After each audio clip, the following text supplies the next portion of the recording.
What up, Cam? What's going on, Noah?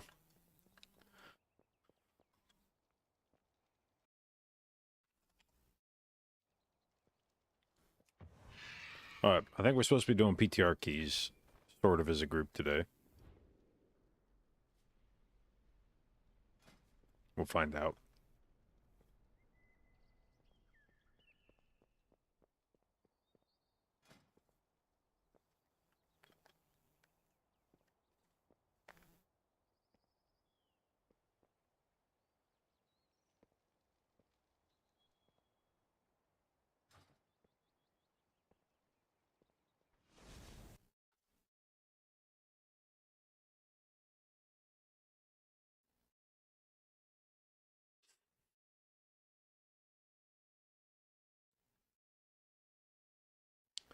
Can I explain break the meta? Yeah, so the concept is that there's a meta that exists every season. Some seasons stronger than others, but I think everyone would agree that there are certain specs that are meta specs, and by virtue of being meta specs, they get played a ton. And so break the meta is Raider IO's event where they define which specs are meta in their opinion. They say, okay, Resto Druid meta, Disc Priest meta, Mistweaver meta, Vengeance DH meta, Prop Pally meta, Mage meta, Shadow Priest meta, Aug meta. So they take all those specs and they say, all right, those are the meta specs. We know you've played the shit out of those. Nobody wants to see any more of those. Take those specs, throw them away.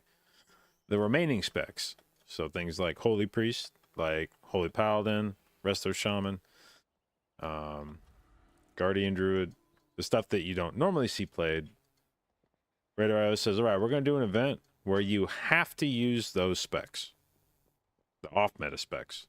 Your entire team has to be composed of off-meta specs. And then we're going to have an event where we take a week, or actually I think it's 2 weeks in this case. We take 2 weeks, and if your team is using entirely off-meta specs, you can enter the event, push keys as high as you can with that entirely off-meta comp, and then we'll keep track of who ends up doing the best under that rule set, and the winner will be declared. I think they have different tiers. I think there's like different what's the like skill levels that you can sign up for, but then they just track who does the best with the off-meta specs, off-meta comps, and after a couple weeks of that, they declare some winners. So it gives an opportunity either for people that have been playing meta specs that would prefer not to for a while. You know, maybe you love playing Resto Shaman, but you read the writing on the wall at the beginning of the season and you've just been playing Disc Priest or Mistweaver or Resto Druid the whole time. This is an opportunity for you to be like, all right, I'm going to play my Resto Shaman. We're going to ball out. Or if you've just refused to reroll and you're still playing an off-meta spec the entire season, this is a chance for you to hopefully convince people to play with you. Be like, yeah, this is the break the meta week, and you guys need me. You can't use your normal Resto Druid healer. You got to play with me. What's considered off-meta? Ray comes up with a list, and there's been some seasons where that has been contentious. There's been a few times where things have been either listed as meta and everyone's like, why the fuck is that meta? Or something is listed as being not meta and it's like, whoa, that's definitely a spec that's like way too popular to be not meta. But I think for the most part, people are roughly in agreement, at least for the worst offenders. You know, there's usually not much debate about which of the specs are like strongly meta. Like, nobody's going to argue that Vengeance Demon Hunter's meta. Nobody's going to argue that Shadow Priest and Fire Mage and Aug are meta. It's the edge cases where, you know, something like Havoc Demon Hunter got classified as meta this time around. Which, interestingly, this Break the Meta event had a problem it ran into for the first time. The goal for Break the Meta has always been that every class has one spec available to it to play in Break the Meta. Problem this time around is both Havoc and Vengeance are classified as meta. So if you're a Demon Hunter player, you literally couldn't participate in Break the Meta on Demon Hunter. So for the first time ever, Raider.io has come up with like a separate event where you have to make I think you have to make a group entirely of Demon Hunters and then see how high you can push playing only Demon Hunters in your group.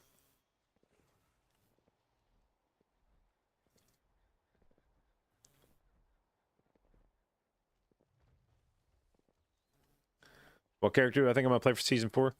I don't know yet. Whatever's good. At the moment, it looks like Resto Druid's going to stay roughly as valuable as it is now. Maybe even more valuable because it seems like there's going to be even less competition from other specs, I think.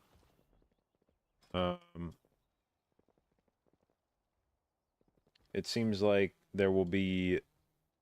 like it doesn't seem like any tank is challenging Vengeance unless Vengeance gets a very last-minute nerf heading into the season. So Guardian doesn't seem like it'll be fighting with Resto Druid for spots in the group. And I think Balance has actually taken a step back compared to what it is in Season 3 with its new set bonus. I think other specs' Season 4 set bonuses are... in some cases getting better. I think Balance Druid's got potentially worse.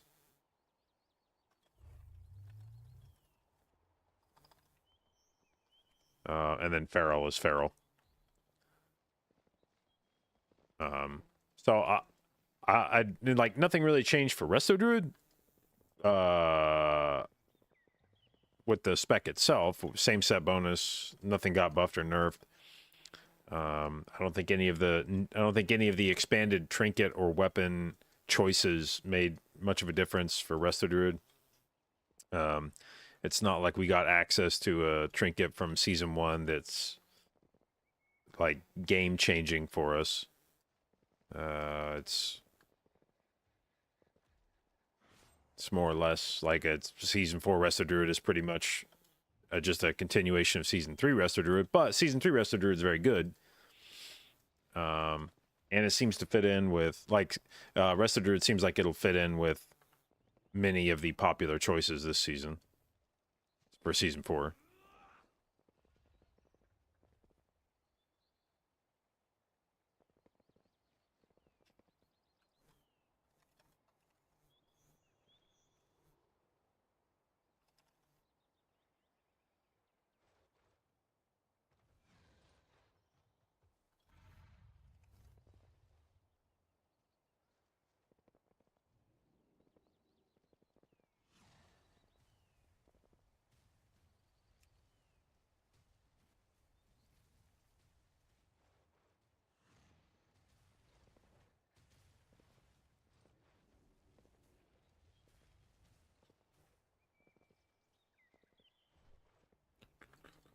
All right.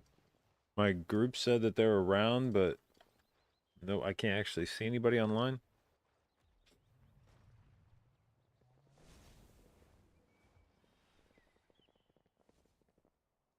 What do I think will be meta? Shadow Mage X. That's a good question. I think the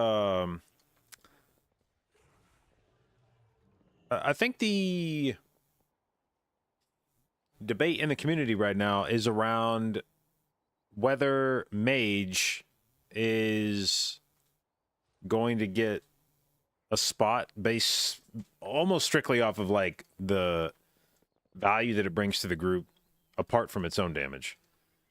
Like Shadow Priest seems very good. Warlock seems Destro Lock seems very good. It scales very well with big pulls. So if you're doing dungeons where you're grabbing a ton of shit and blowing it up, Destro is very strong for that. So Shadow and Destro seem like they're pairing very well together at the moment. And then the question is, what do you bring in that third DPS slot if you're playing Shadow Lock X? Do you bring an AUG? Do you bring an AUG to buff the value of the Shadow Priest Destro combo? Do you bring a mage to give int buff? Either of those choices gives you bloodlust, so you don't need you don't need to worry about your bloodlust there. Wait, why does it say my LVI is out of date? Is there a new LVI that came out?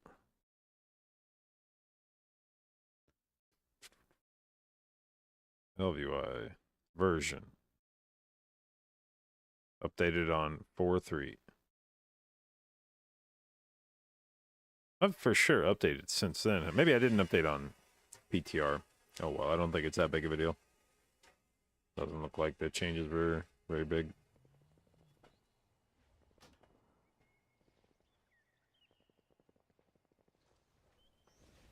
Shadow Lock X does need a heavy kick class as third now. I mean, it's no different than the current meta. Like, Shadow Lock X is no different than, like, Shadow Mage X.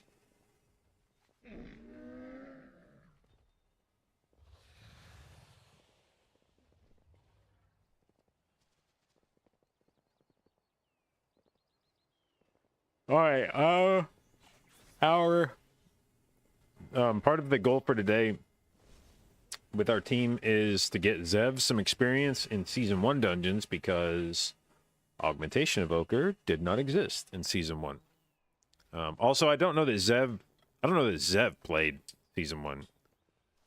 Independent of the fact that he plays Aug. I don't know that he played Season 1 at all. But then his chosen spec didn't even exist back then. So there will be, in the current season, you at least know,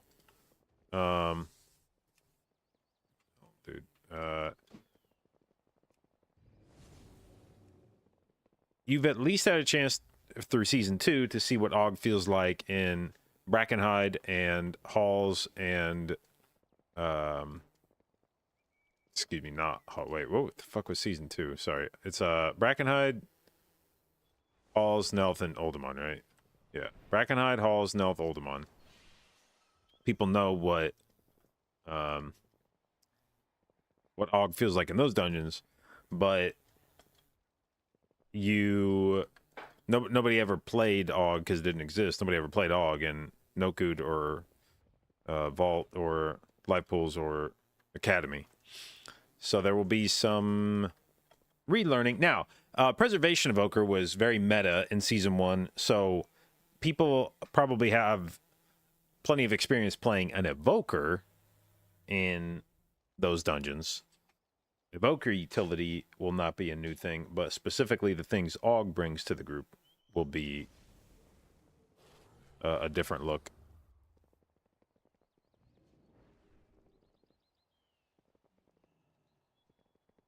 I said team is TGP Angle. No, these are just the guys I've been playing with on live for the last like month plus, and probably playing with going forward on live.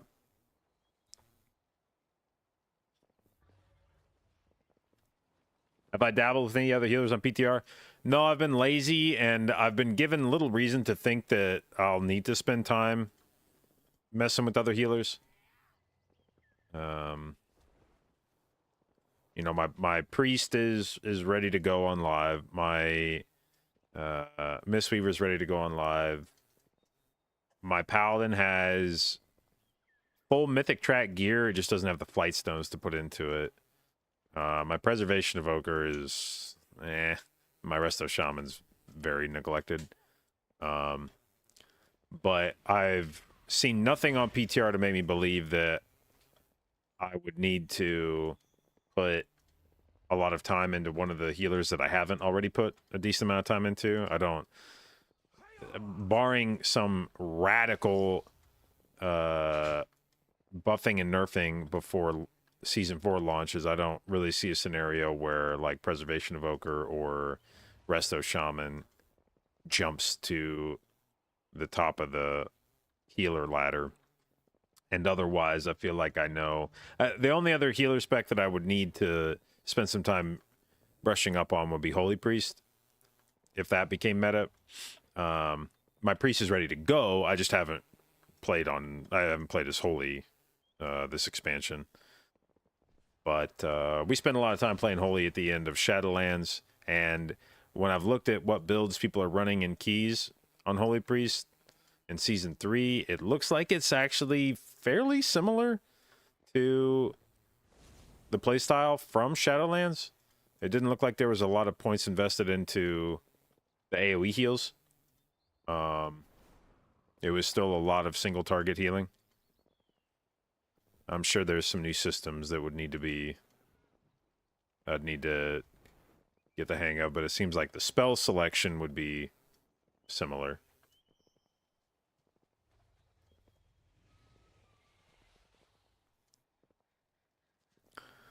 All right, we are on the hunt for a Shadow Priest. So I've done some keys.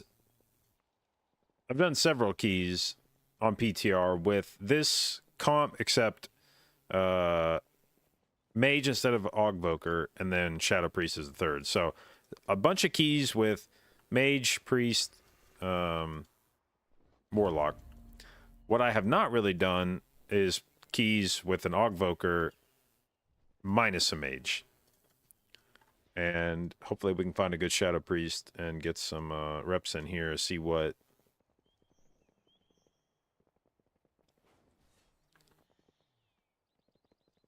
kind of value Aug brings to this combination.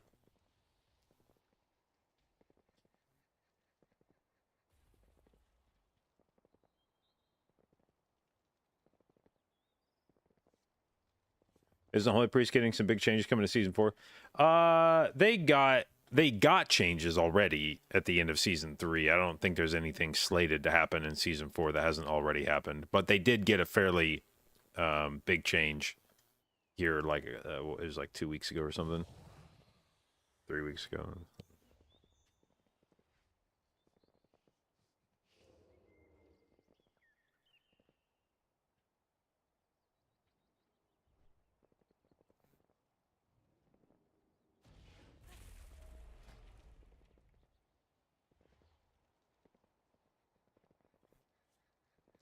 Should be massive changes for Season 4. I refuse to believe they won't do anything.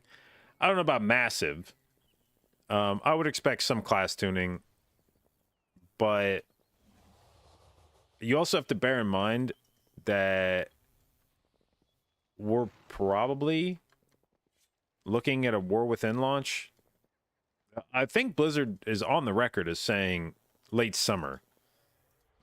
So that seems like no later than like a September launch, which means by the time we get Season 4 come out, it's going to be late April. That'll be 1 month, 2 months, 3 months, 4 months, probably at most 5.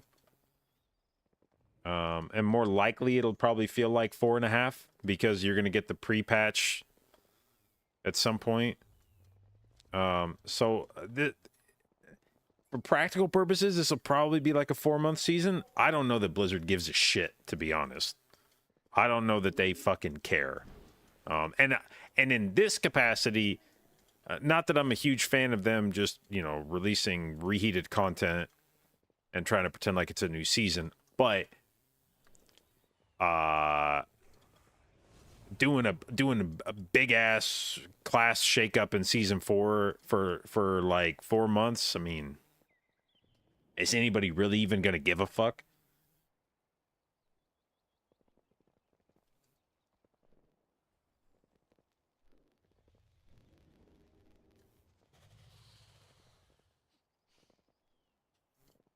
Did I have a couple days off?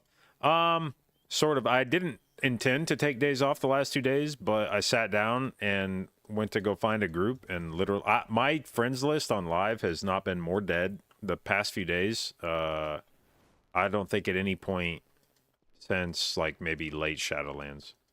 I jumped on Live and looked at my friends list, and there were like across like all forms of like classic, and which means even the people playing like Season of Discovery, across even like classic and retail and Plunderstorm, I think there were maybe like 20 people on my friends list.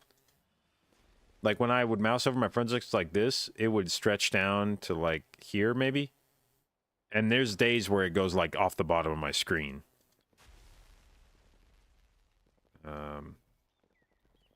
There was not shit happening. And thought I'd play some new games. Oh, I was playing new games. I just didn't feel like streaming it. We've been playing Cyberpunk. I've gotten deep into Cyberpunk I started playing Cyberpunk several months ago, and had some fun with it. But the game has a very strong opening act, and I played through that as sort of like the prologue to the game. I played through that, loved it, but then as soon as you get done with that, it like kind of dumps you out into the open world game with not a lot of direction.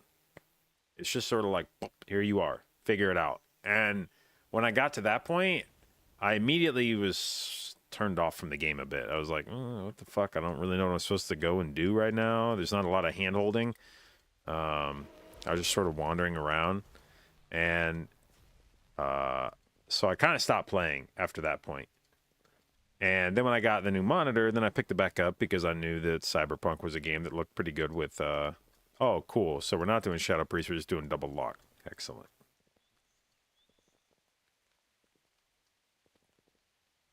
By the way, you know Balanced Druid is turbo fucked when you see Tettles running around on a Warlock. But anyway, yeah, so I started playing in Cyberpunk again with the new monitor, and I got back into the main storyline, which helped. The game is definitely very strong when you stick on the main storyline. And then a couple days ago, I accidentally started the new DLC for the game, Phantom Liberty. I thought I was just doing some random side quest, and then the side quest started having big vibes, and I was like, man, what the fuck, this is a very intense side quest. And then it got like super intense, and then all of a sudden the like splash screen hit, and it was like CD Projekt Red presents Phantom Liberty, and I was like, oh, that makes sense. Okay, this was definitely a really wild ass side quest, but it's been very fun too. The Phantom Liberty is when Cyberpunk does the sort of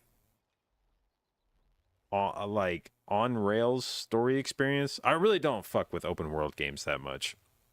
I like having a directed storyline where it feels more like a theme park ride, and I'm sort of following the path that the game sets for me. I don't necessarily find a lot of enjoyment in just wandering around and fucking with random shit. And when Cyberpunk gets you on those rails, when you get on that theme park ride and allow that, and it gets into all of the set pieces, you got boom explosions and you're being chased around and shit, like the game's sick in those moments. And it does look amazing on the monitor. If I have any regrets about my monitor purchase, it's that I didn't start fucking with more expensive monitors like 10 years ago.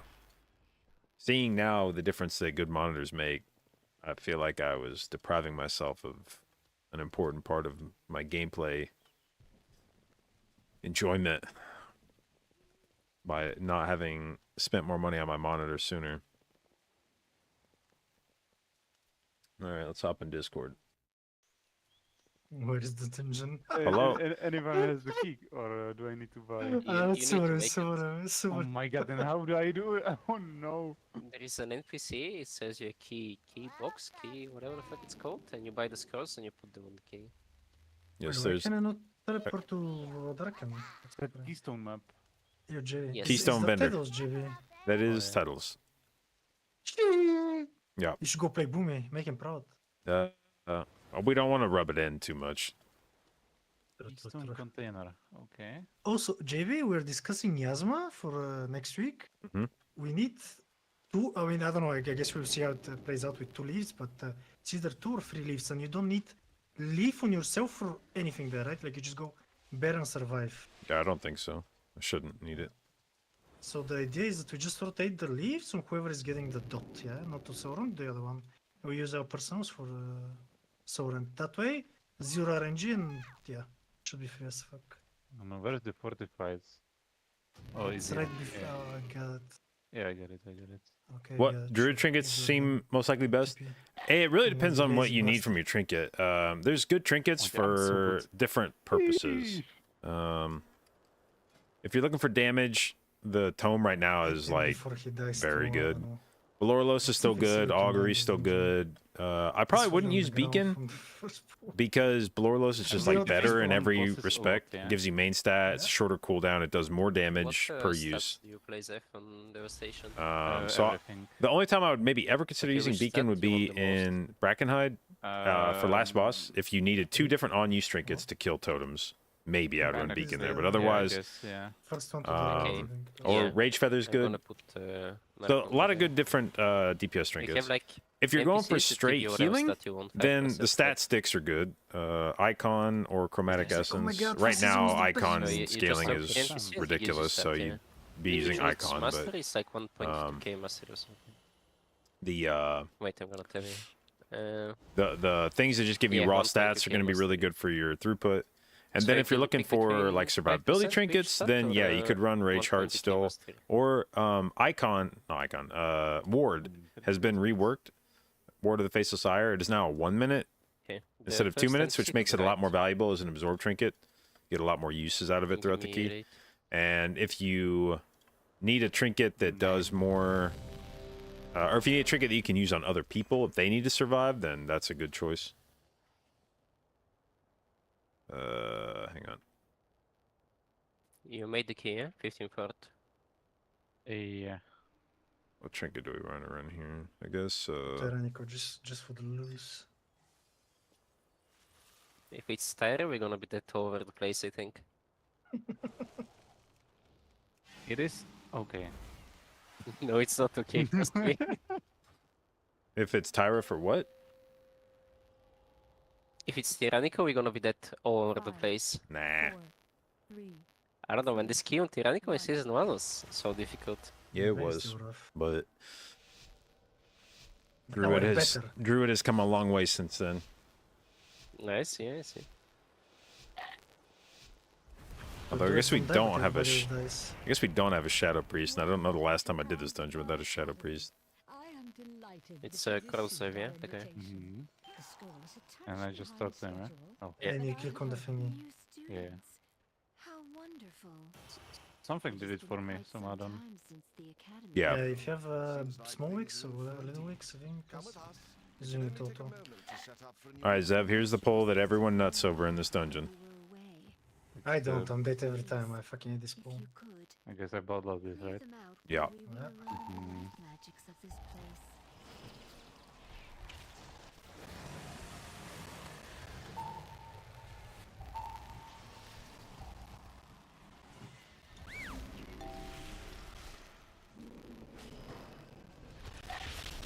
We're gonna get them, yeah. Should have pulled back.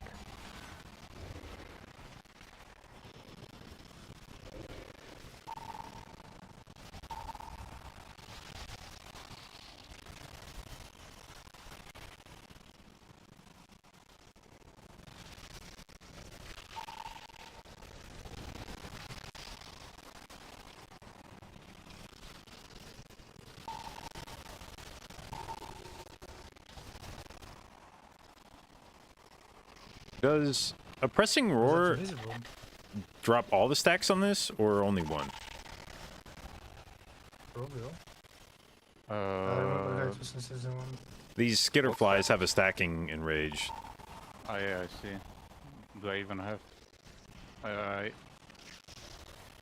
It's not a huge deal either way because it only affects the damage to the tank. And they get stacks of it. But I'm just curious if... It was not even showing me that I can dispel that, so I don't know. Wait, don't you also take increased damage when they jump on you? It's No. stacks. It's just the physical damage. We only take like nature damage, I think. Oh, okay. Just about... Wait, Ichistras. There is too much life magic. What are you doing? Me? There is too much nature. What are you doing? All right, Zev, we're gonna try to stay stacked up on this fight This is your fault. because the boss is gonna spawn swirlies under our feet, so we want to keep them clumped Right. up. New students. And do we kill that? Yep. No.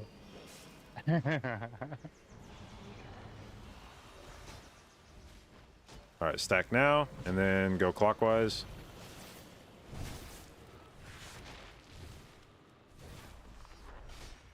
Okay. Now Oh, a bleed yeah. comes out. At spawn. Now we stop on the ad. And we stack again.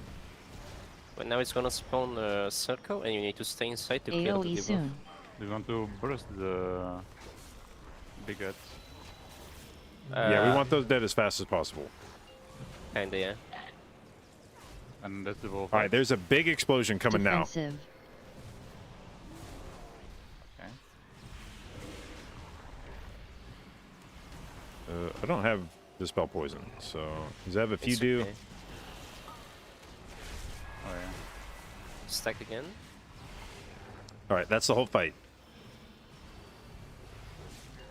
The big damage every second puddles. Yeah. It's after the big green circle every time, basically, or not after the circle, but it's after that ad, Every and so second time you run.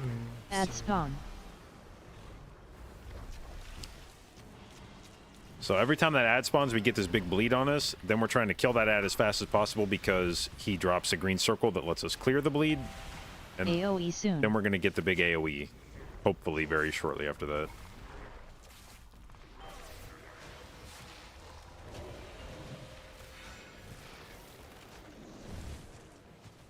Defensive.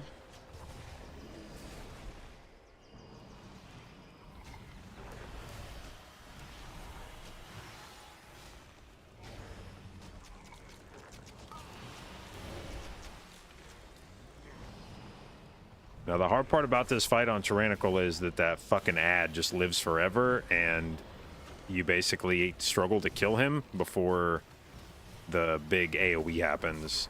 And if you've got the bleed, if you haven't killed him and spawned the green circle to clear your bleed, and then At the big spawn. AoE happens, you're in trouble.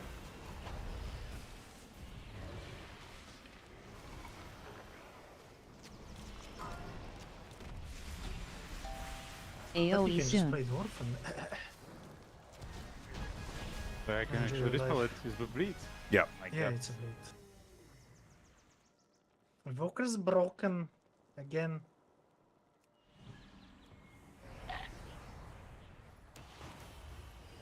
All right, this dude does a big AoE. You have to move out of it. Or line of sight it. Feet.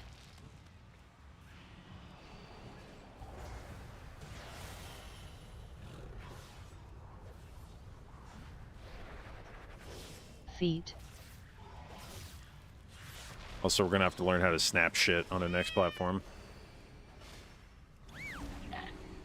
Yeah, it should be fine. Feet.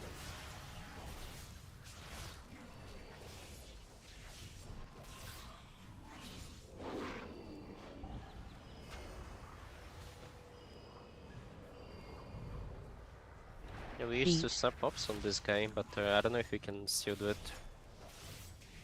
I know you can do it on the next platform. Which I assume means you can do it on this one as well. Feet.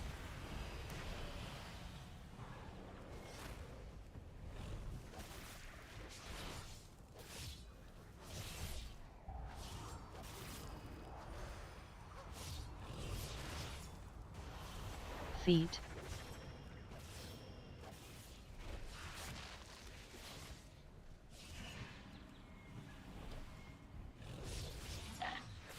Feet. Look at this Lishrath arena. Wait, what are these birds doing here?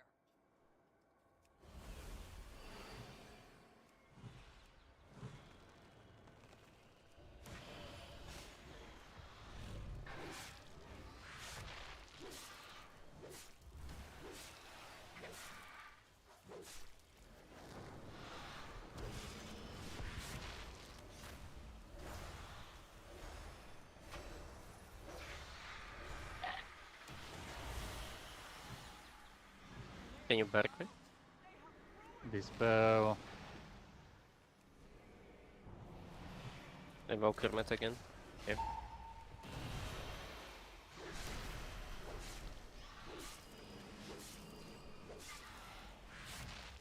All right, on these bird packs, occasionally you have the Alpha Eagle, and that one has way more health than the rest of them. What you're doing is you're doing Masewi. Yeah, that's what I was doing. Nobody's gonna notice, don't worry about it.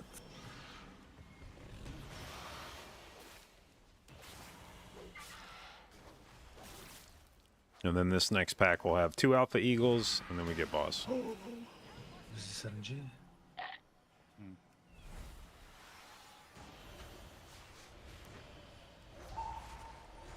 Okay.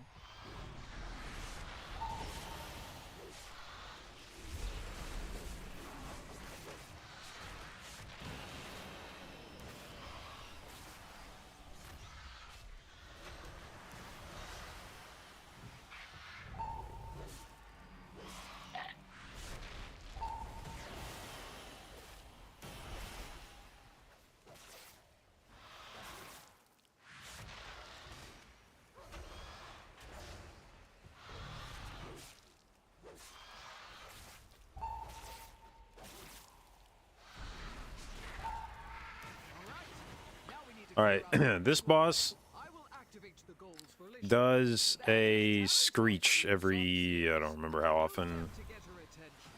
and every time he screams, you take damage and you gain a stack. And every time you gain a stack, the damage of the next screech does more. Watch yourself. There's going to be 2 circles on either end of this platform, and at 75%, and I don't remember what the other health breakpoint is, the boss is going to spawn orbs around the platform, and you get to pick which of the 2 circles you want to throw the orbs into. Doing that will reset the boss's stacks on you, and then you gain a buff for a short period of time. So you get 2 different opportunities on this fight to reset these stacks naturally, and then after that you're on your own. So You should usually, be able to survive the first 2 circles with your defensives though, so just use on the third one. Or 4, depending how many. yeah, usually the goal here is to have a preset White. number of things that you live, and then you reset on probably like 3rd or 4th, and then same deal, you probably have a few that you want to live, and then try to reset again on like 2 or 3. How many are we doing, JB? 4, I guess? We can try 4. The goals are up. Take these. Next one, you need your biggest defensive switch. I guess it's Yeah, the same already one. used. I think I need to. I go. can bark you. I can bark you. Okay. All right, so we have 2 in. So the next one that we throw in will. So we're gonna eat this one, and then right before the next screech, I'm gonna throw another one in.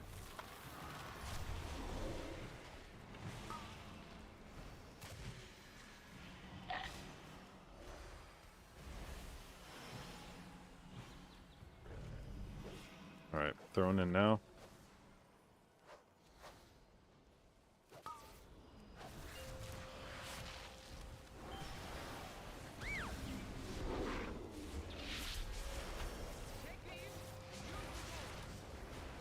And that instantly pushed us into the next threshold for the boss. So now we can throw orbs in again.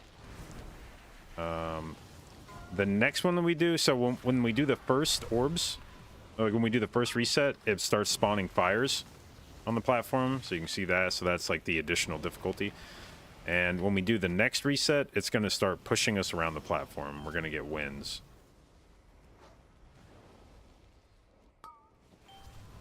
Okay, I'm going to wait one more screech and then... Actually, fuck this. I'm just going to do this now.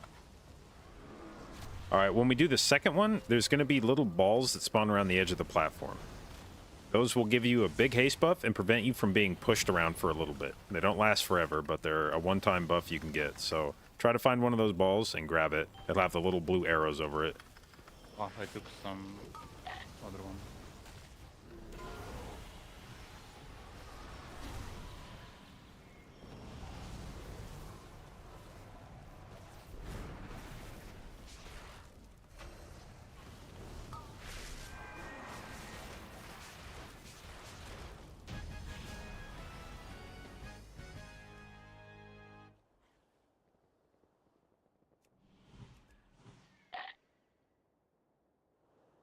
I got kicked in my cooldowns. Yeah, that's I hate this boss, yeah? Yep. 5 seconds, AFK.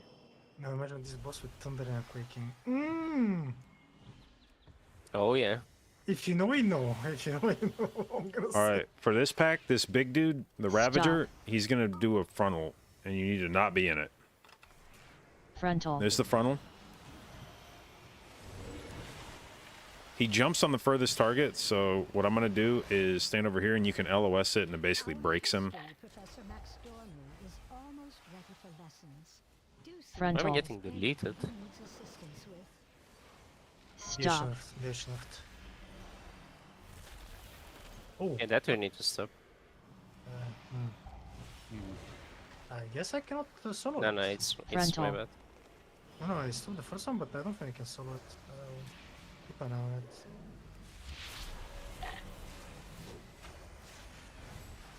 I'm in combat. Nice. Stop. Frontal.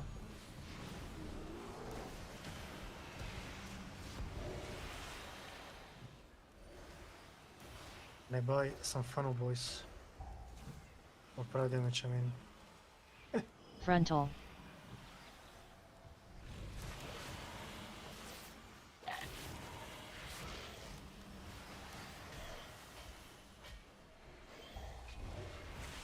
But I cannot use belt or what?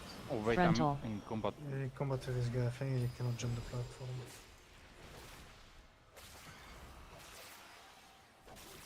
But then he's a very brave Stop. soldier. He It's doesn't for like- Tetos.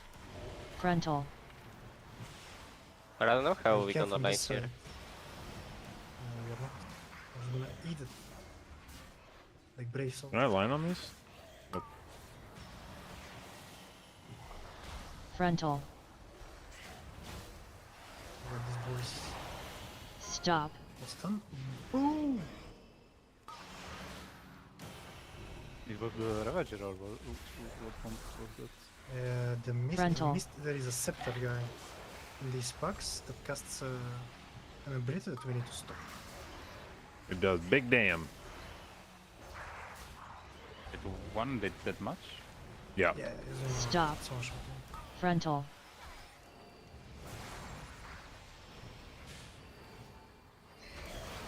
Can you knock that shit up? Yep. Yeah, I think so.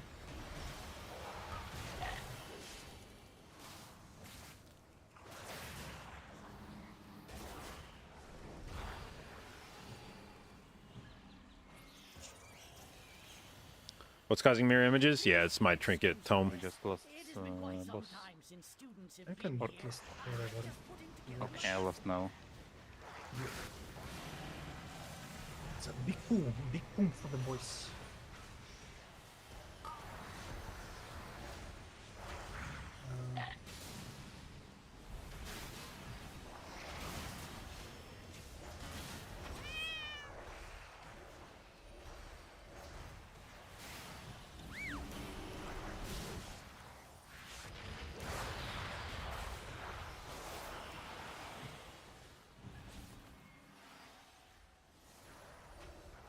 I see some adjustment here. By Stop. Yeah. I think we should play all those packs together actually. Yeah, we should play these triple together, yeah, I think so. Especially with like 140 with less than DH should be doable.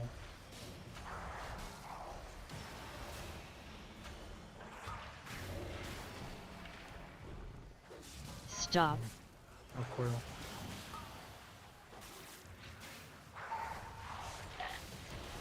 What mob was that? It's Setter? Or Yeah, Scepter. Scepter. Scepter, yeah. Yeah, I saw that. Long ago, members of the Blue Dragonflight accidentally Oh. overloaded an arcane You can element and sometimes. created a Frontal. construct named Maximus that quickly started to wreak havoc.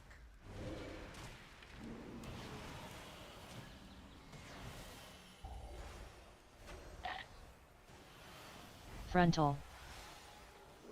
Our devastation is our mage, so I think we should do piercing or target here. I was about thinking that. about it, so That's what Dev About is that. really known for, is just being a Rental. single target specialist. it is actually quite good if you disintegrate, no? Now with the tier set, yeah. But Ah, there you go. you do no AoE. It's not like a fire mage, you know. You do only single targets. Frontal.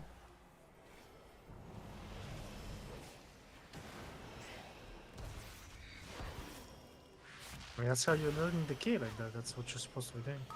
Ravager gotta die. I can light that one, but Front. You, you can line The- it from the pillars. Oh. see where my portal is? I can light it from that piece.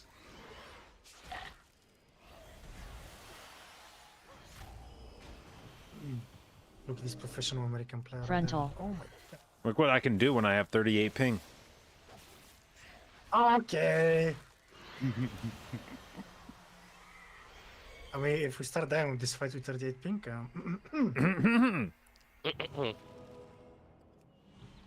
this fight Okay. has surprisingly been very hard, actually. Yeah, go.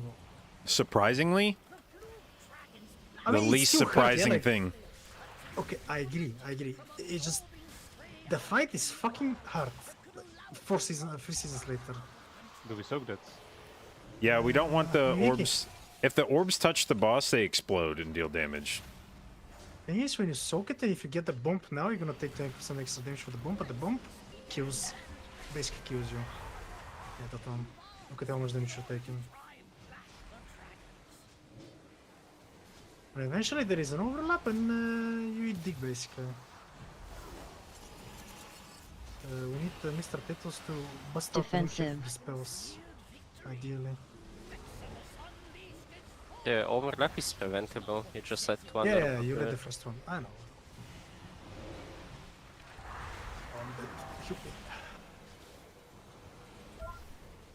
Oh. Okay, this spec has some Versa.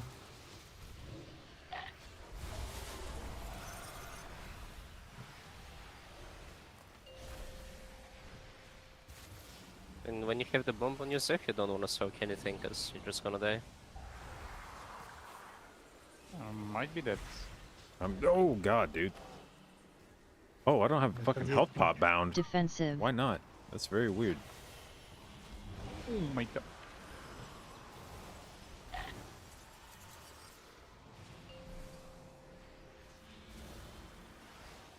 You need this spell? Yeah.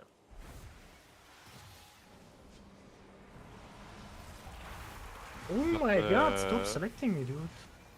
I don't know when I will get the bomb, but No, it's okay, it's three GG. random non-tank players that get the bomb. So one person is safe each time, but you don't know who is going to be. If you want to, you can completely avoid the bomb application. Actually, lying. maybe they fixed this. No, they fixed it. Yeah, okay, never mind then. Defensive. You could line of sight and you don't get the bomb ever. Yeah, they fucking fixed that shit like 2 days later.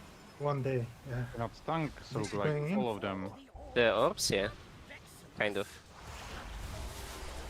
Like if you're gonna that's soak amazing. something, you wanna soak before the next bombs. Like you have 3 seconds now to soak. Ah, when they spawn, I have to insta soak. Kind of. Okay.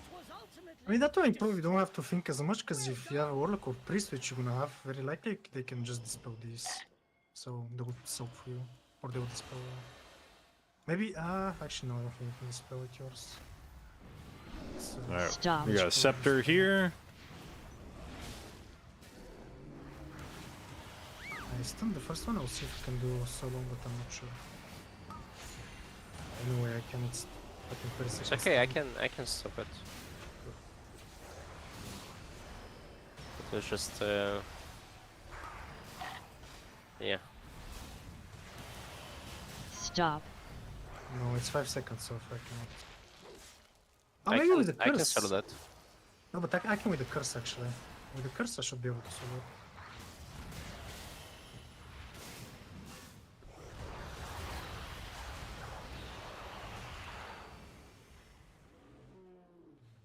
All right, now you may notice, Zev, that we've ended up in exactly the room we started in. So this dungeon, there's been different routes you do where you either go Veximus first, go left, or you go Tree Boss first. So it kind of depends on where you want to use your lusts.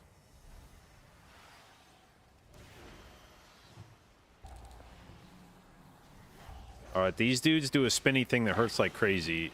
For ranged, it shouldn't be a big deal, but if you're melee, you can play on these stairs and Z-axis it.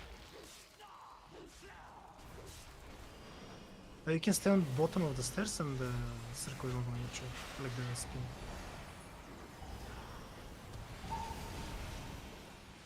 And this bomb that does damage to the enemy mobs when it goes through. So you want to put through. Yeah, Yes. it does a decent amount. It's not like a huge deal if you drop it on the mobs or not. If it's safe to do it, it's a little DPS gain. If not, I wouldn't like sell out to do it.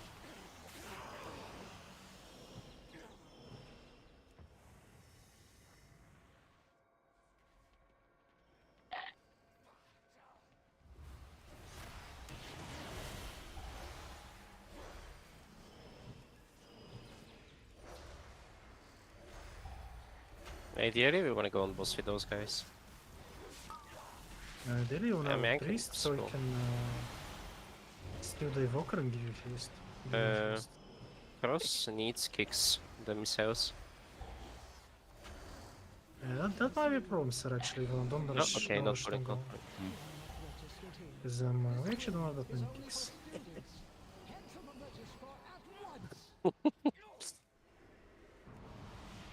And my kick is a stun as well. So. Yeah, it's Wait, can I call this guy? Wait, if you can call him, it's fine. Yeah, well, it's going the other way. It's fine. We get him, boys.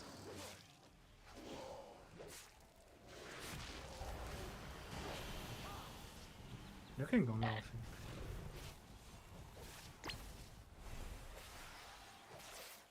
These are sacred halls of learning. All right, this boss puts a debuff periodically on different group members. When you get the debuff, you will explode several seconds later. Each time you take damage from an arcane source on this fight, you gain a debuff called Overwhelming Power that increases the Frontal damage you soon. do by 5%. And when you hit 3 stacks of that Overwhelming Frontal. Power, you drop a circle on the ground that Basically, spawns you want to orbs. solve mechanics, like frontal circles. Just stepping them and you're gonna do more damage. So yeah, any of the things you can do in this fight to gain a stack of that Overwhelming Power, you want to try to get to 2 stacks as quickly as possible. Then you want to try to not get hit again, because the third one will reset your stacks and drop a zone on the ground. Frontal soon. Basically, if they always on you now, like the frontal, just sit in it to get a stack. Frontal. Do not do that.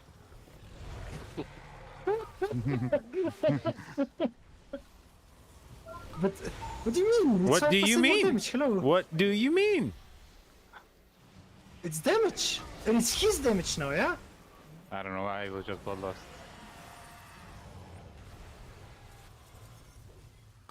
That's your bloodlust, I guess. Frontal you get to soon. do whatever you want. Now, see, Freak's gonna drop a zone here because he's at 3 stacks. Frontal. Oh, and I'm gonna die as well. Oof. All right, so you're at 2 stacks now. Zev, so you want to try to not take damage from anything that'll give you another stack. Okay. You also get a random stack at time to time, so when you're at 2 stacks, you want to be in like a good spot in case you get it to not drop the drops in the middle. Frontal soon. You can go maybe behind me, Zeph, or something. Frontal. Oh boy. How much time do you have? Wait, I just dropped it on middle. Okay. Yeah, Creating because you zone. got the random Time. stack. Okay. So if you get the first stack, it just drops instantly. No, you drop on 3 stacks, so when you get 2, you want to be in a decent spot in case you get the random one. So you don't drop the thingy in the middle of the room. Frontal soon.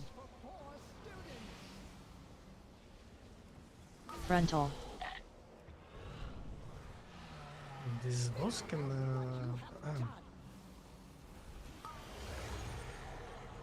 Marks for poor students.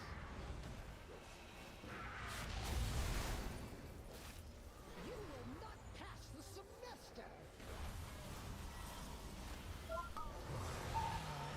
Frontal soon. For poor students. Frontal. Oh boy. Think about what you have done. Demerit points for you.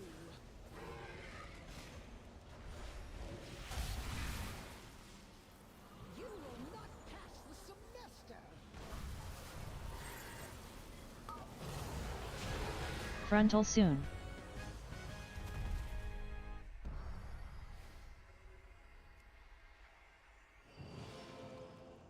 Oh dear. It seems the parameters I wrote into my out-of-office spell. Okay, I think it's safe to say that this trinket is actually awesome more. Thank you for all There your can help missiles. in getting the school ready. Barrage. So I can remember when I played this rune, this guy was doing like 60-70 million damage with that trinket. I was doing less than half. I mean, it's RNG when it's gonna perk, yeah. I mean, I guess. I was thinking that maybe it should do more damage on Dimok because of the Tyrant, because it's a summon. So it should get an amplifier of 15%, but... Zev, do you not have a legendary? Oh my god, yo! Like, I'm what? just Yo! checking that every item is scaled, so I can just put on a legendary. Unbelievable, this guy.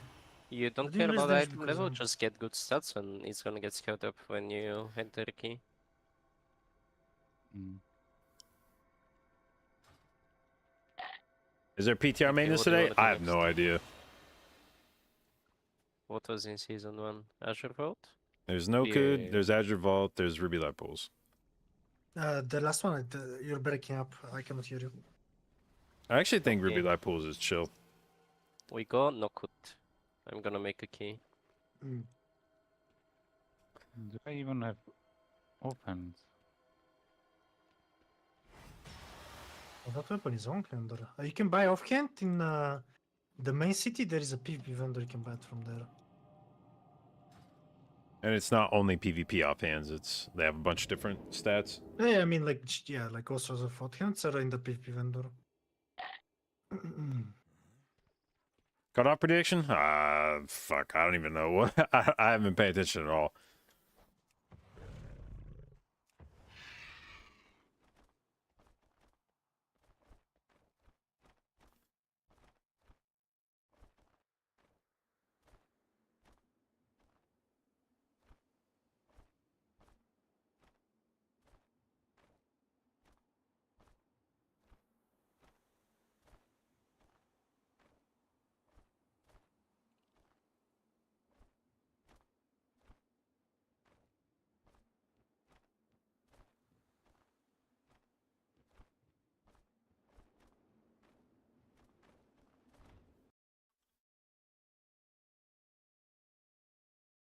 Where is the PvP vendor?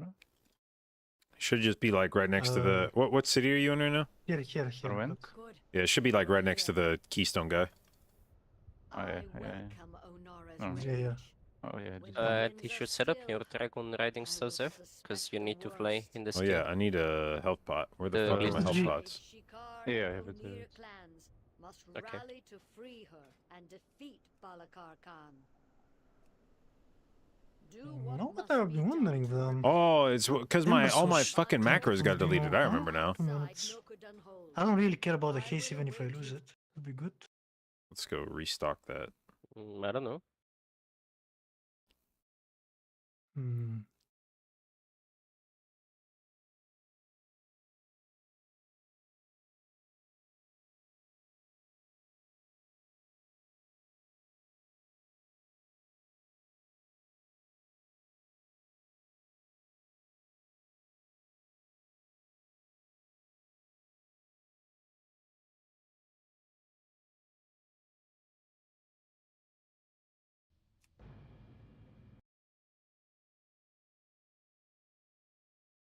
So not good. Mm, We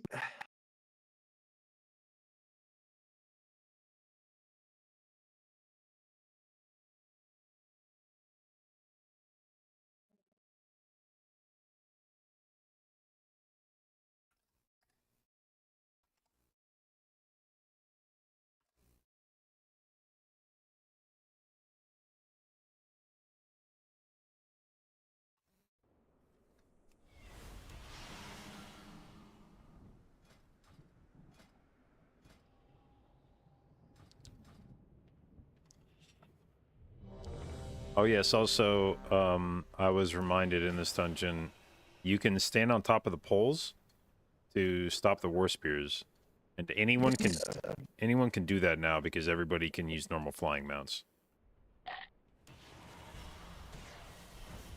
Wait, what? land on top of them, I suppose. It's So- all the same, but yeah, I've been doing it with the gate anyway. I cannot fly.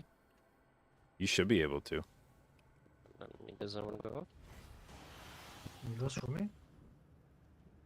Yeah. Maybe you should try the flying mount, or? And this is a flying mount. No. What about this one? This flies. Doesn't want to fly mount. Do you have flying?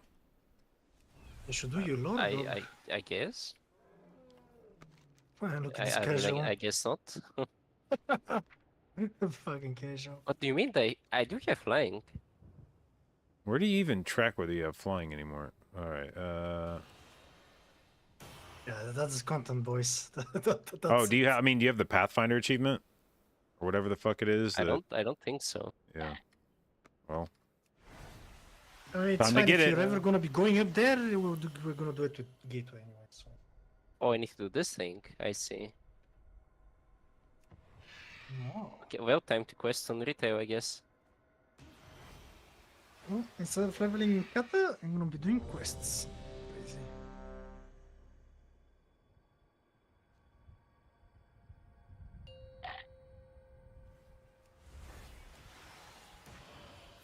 it gives Four. 700 3, 2, main stats.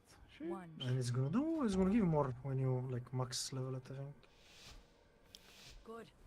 You need to It's go gonna on the be mount safe. infinity. Yeah. Maybe just bounce from there. Welcome, Onora's rage. When the winds Zev, that whatever the fuck you have in your offhand is not scaling up Wait, what? because it's a blue item, I think. Nice, nice, No, man. no, it is. Fucking Zev, bro. It's 499. Oh, when I looked at yours thing, it didn't show it. Plus this? Do we vortex these? I do not have vortex. You don't need to vortex Shout. stop it. Rally. That's a lie, gotta be. Oops. Oh, you mean the bleeds? Oh, oh, the bleeds. Yeah, I was thinking I that cannot fly now. Fuck this game. you mean the bird. Ow! I saw that. Shit! Oh, was I standing in the? Hmm.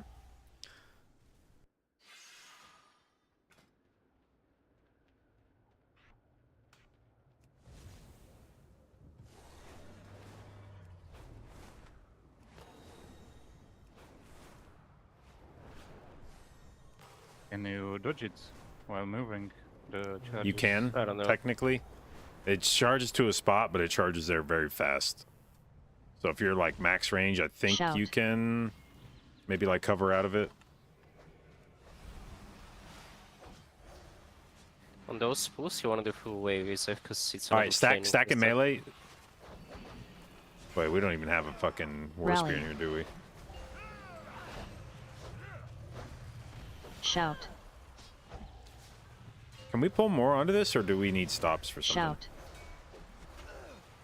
I am doing the subs, but we just do full AoE.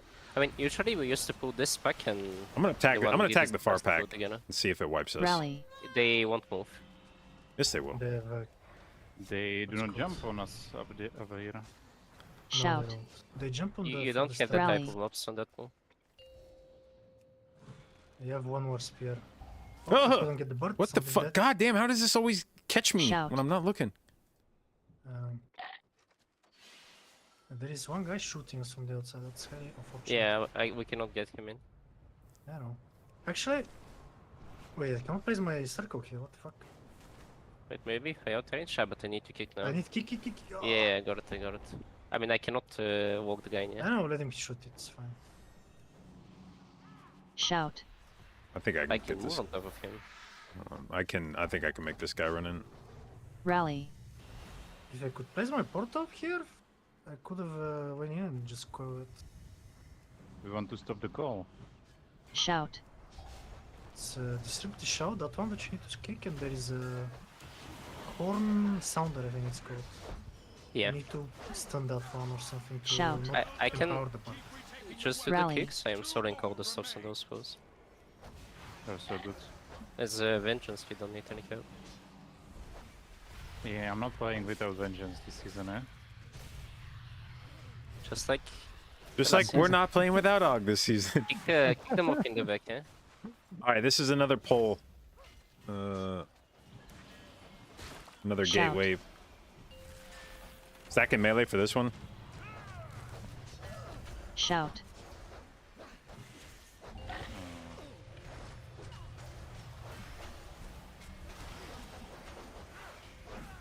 Yeah, the superior class is still ranged. Wait, do you not have range when you're up here? I do. Ah. It's max range, but it's Oh, so if he moves Shout. move it away, you're not gonna. yeah. You know what to do. No, I'm not gonna do this again.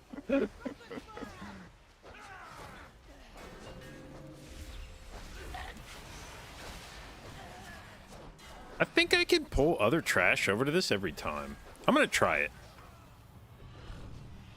Oh, Take you're the already area. coming. Okay. I'm gonna Shout. see. Can I?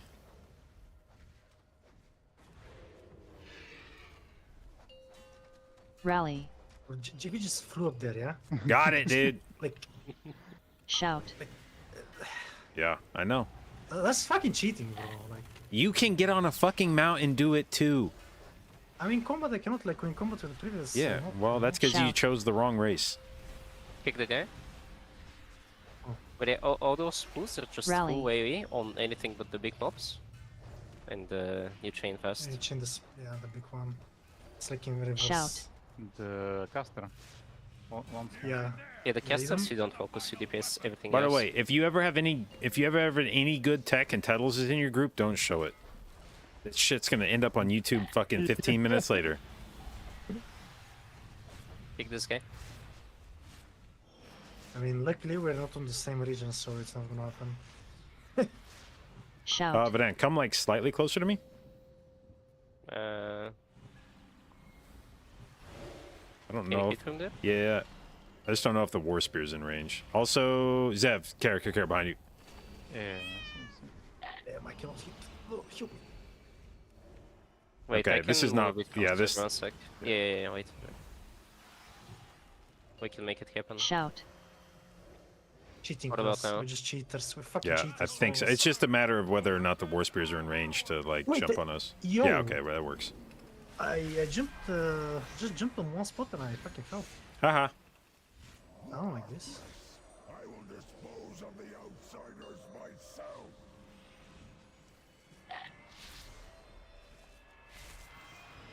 Granite has landed. Strike now.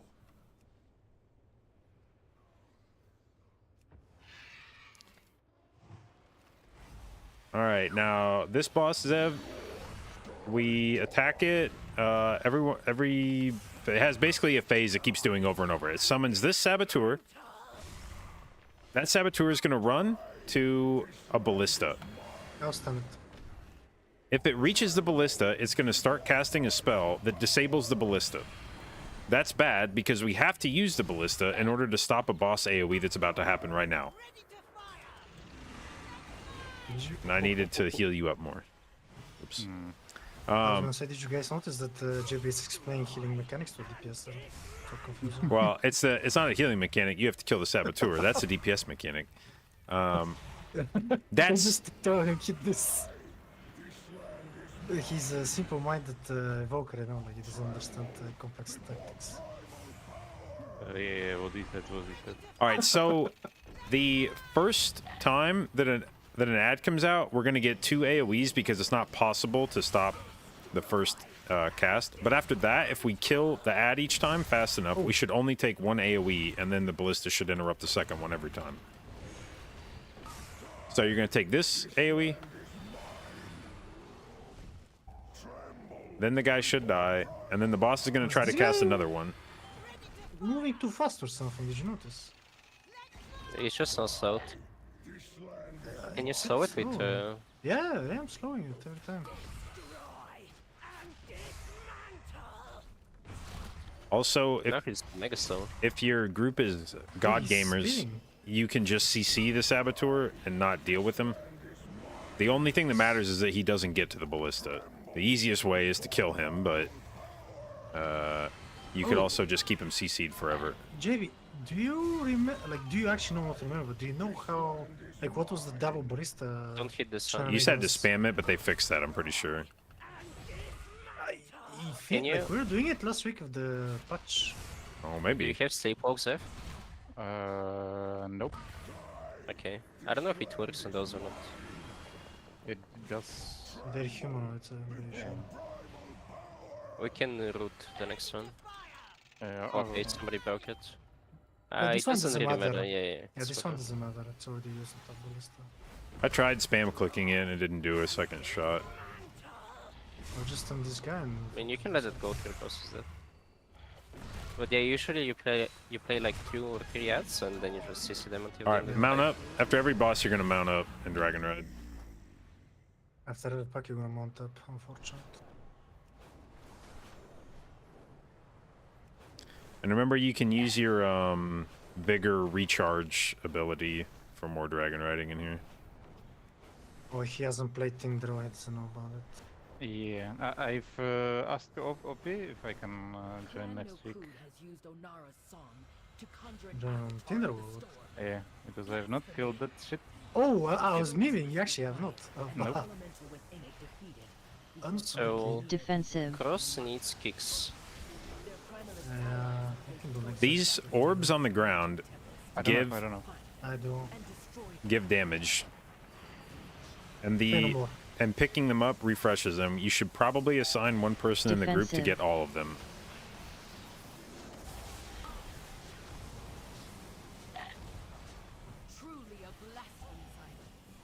Some...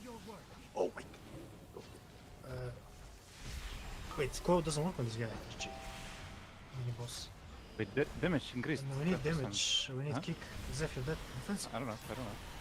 Unlucky. It's you and titles. I don't have interrupt. I'm gonna try to Oh, meld yeah, res. It's not enough, unfortunately. Those guys, the storm shields, need to purge.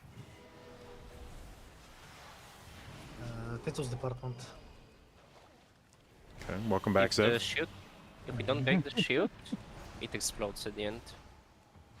Or you can just purge it and you don't have to do it. I can also purge it Losing and again. inspect into it. Borden, thank you for the sub, babe. Appreciate it. And welcome to the Yes, J.Babes. And hello. who'd I miss? Scion, thank you for the Spider-Man resub, bud. 27 months. Appreciate it. And thank you for your So continued Cross is, inclusion in the main J.Babes. kick guy, yeah? The other one we stopped Yeah. on the Tempest.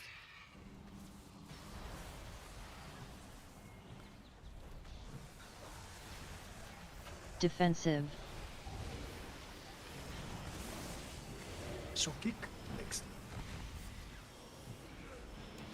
I will not kick next. Oh, Actually, I ads, will ads, say ads, that ads, I ads. kick. I'll kick. Defensive. Okay, exactly. It's okay, don't worry about it. Actually, better. I can kick. Oh, Freak didn't get the refresh. But Tettles did, so he's gonna clap now. The primalist This one with curse is actually turbo easy. Yeah, Somebody with Zef kick.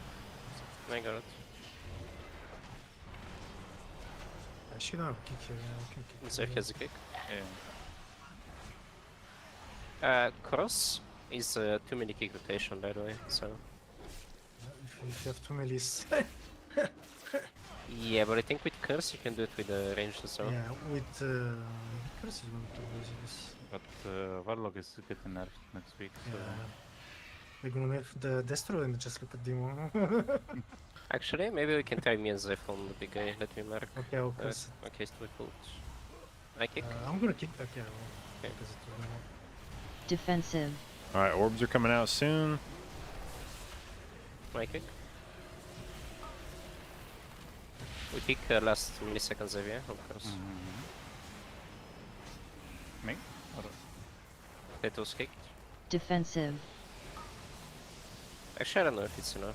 All right, new orbs. Freak, just let Oh my god, I'm fucking blind. One more totem, quickly. Petals is doing a good job of like staggering his stacks. Yeah, nice way of telling me that I said. Yeah, that's that was the angle there. Appreciate it. Yeah, that's it. It's, But see, this is- make him, This is why kindness. you just want to let one person do it, because if one person could just get all the orbs, they can space them out to the point where they would still have like a 5-stack running right now.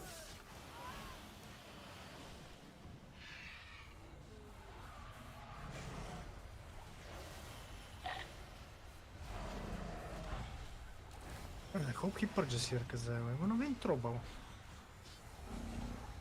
Zevi?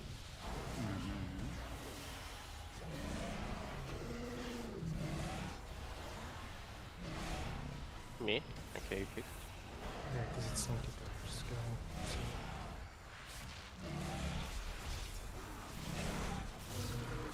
That's one thing that I don't like about it. Like, Dimo is actually very strong in this key, but no punches. Yes. Zeb, that's gonna hurt. Defensive stuff. Yeah, that's... Yeah, cheat def is big defensive as well. All right, I'm gonna You have meld to fly, res. just fly back. I'm gonna meld res.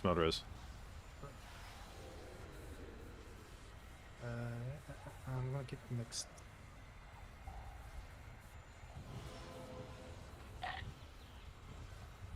He's dead. He's having kicks this guy. I'm just trying to be useful. Because I have literally no idea what am I doing in this dungeon. You're doing amazing, Zeph. Do we go boss? Oh. After Defensive. this, so you have to kill each one of these mini bosses in these camps in order to spawn the boss.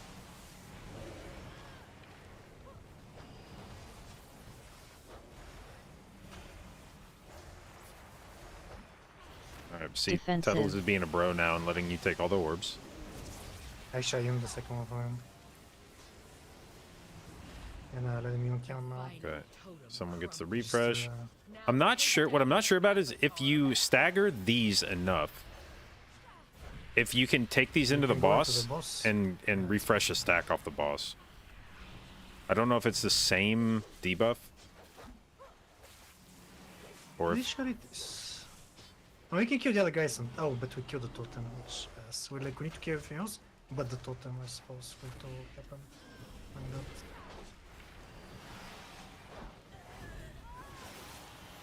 okay. So I think the goal for this guy is to let a few people take all the orbs on the first wave to get to 10 as fast as possible, and then they can just milk their stack the rest of the fight.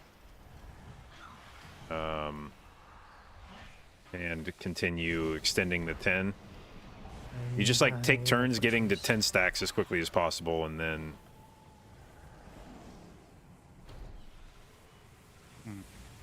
Do you survive this without getting pushed? I think so.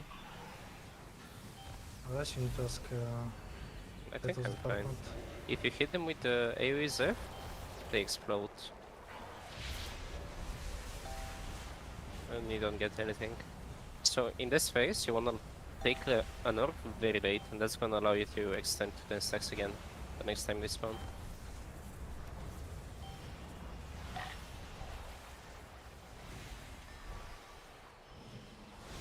Oh, we lost this, by the way. Yeah, it's, They have cooldowns now. it's already past, but send it. Just rip it on CD. All right, try to refresh your stack here.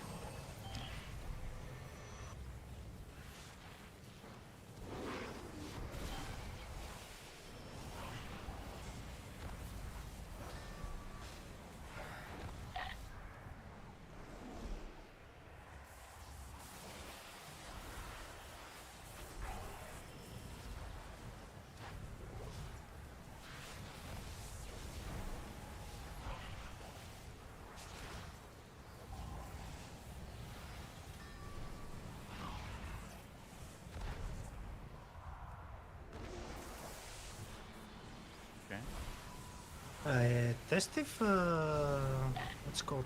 Zephyr works on this one now. On the Wii face. I think it did. Like now. I'm positive it does, but I don't have Zephyr now.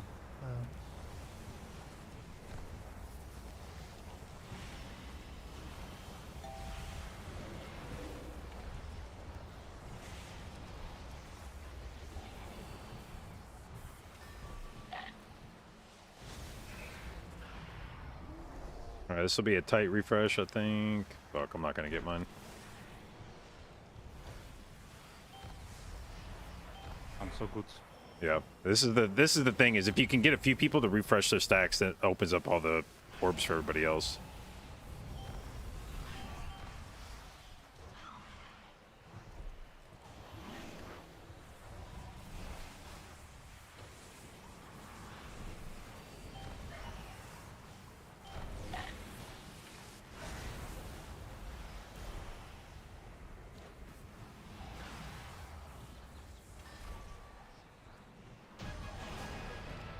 Mount up. And remember, you can use your recharge skill.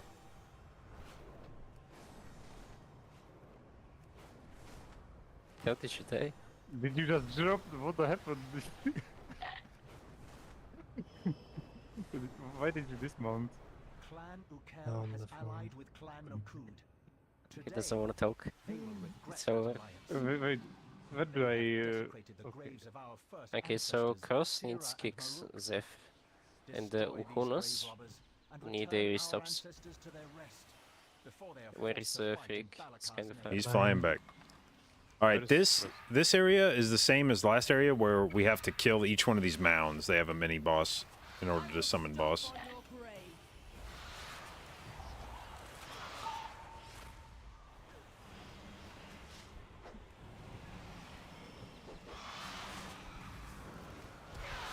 Collect soul.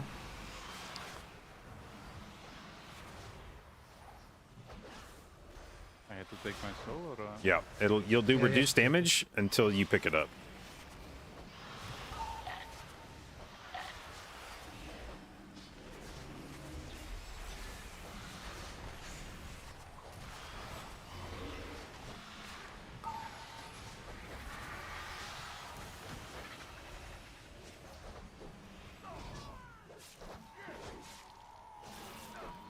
Collect soul.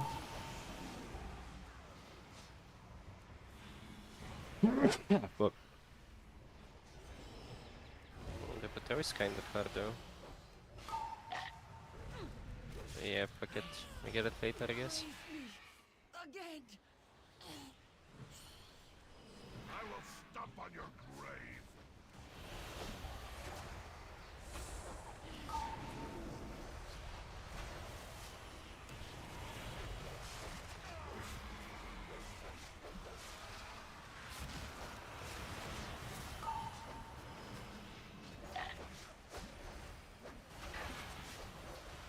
The kicks on corruptors is They're when not important. Oh, You care about the big guy only, and the Uhunas.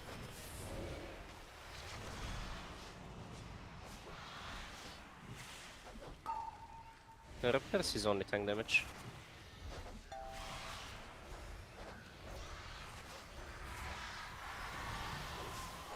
Collect soul. They cannot kick.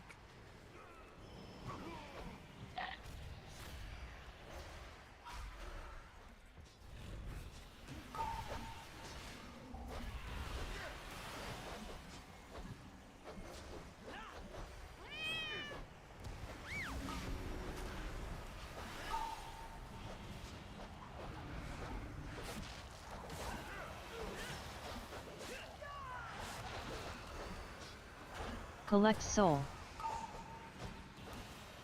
And the Mystic also needs a kick or a stop. Or a purge. He can also purge the Swift Wind. It makes the mobs attack faster, gives them haste, and the tank blocks.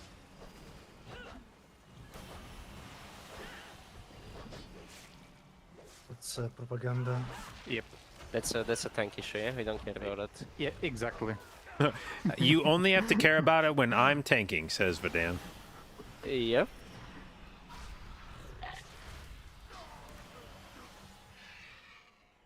I am the messenger of death.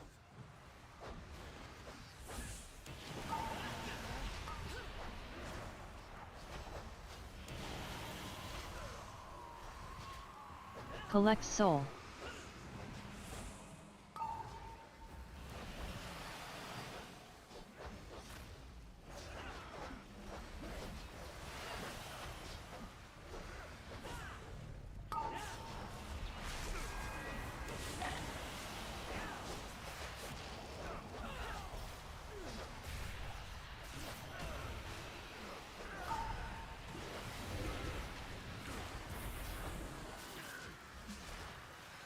Oh, Collect this is what soul. Okay. Cannot face my ancestors.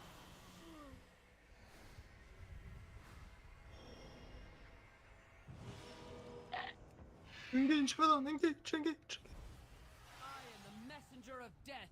All right, so this is the last last mound, and then the boss will become active. But this area is usually the Collect most soul. popular place to get your count in this dungeon because it's got the fattest mob density. Also, I think that big guy is fucking Jabate now. It's probably the worst count in the fucking dungeon. The pick somewhere. Which one? The solo guy behind us that we The usually pull around. Beastmaster. Yeah. Hey, you never put that pop anymore. Like we used to play it on boss and shit, it was nice, but for us on shenanigans, now it's for back.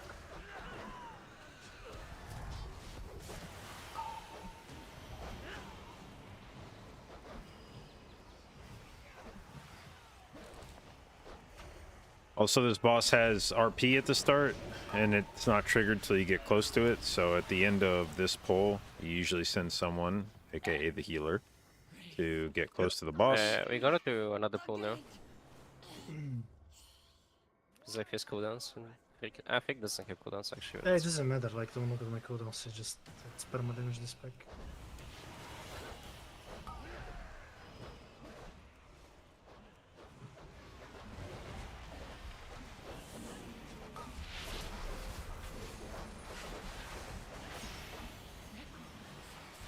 Ah, I remember last time we played with this random guy here. We're doing 3 mods by 3, I just cried inside. And watch the rogue dunk on you. Yeah. That was very depressing. Jerry, my pet needs some heals. If possible. First. I don't have it on my unit frames. It's fine, somewhere in melee it's gonna heal it eventually.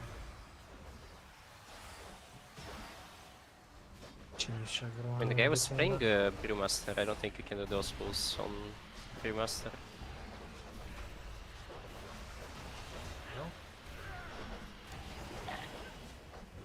That's unlucky.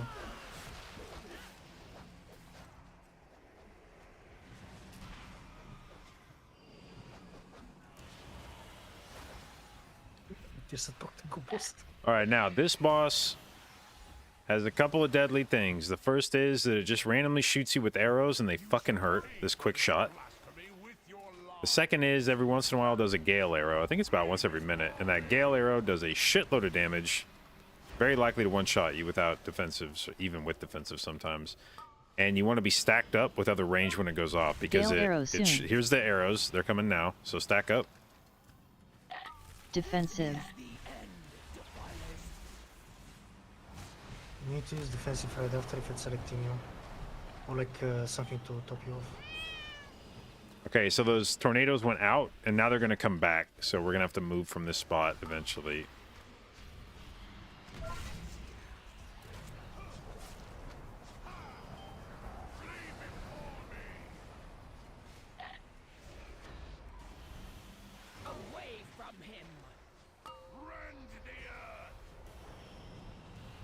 These one shots.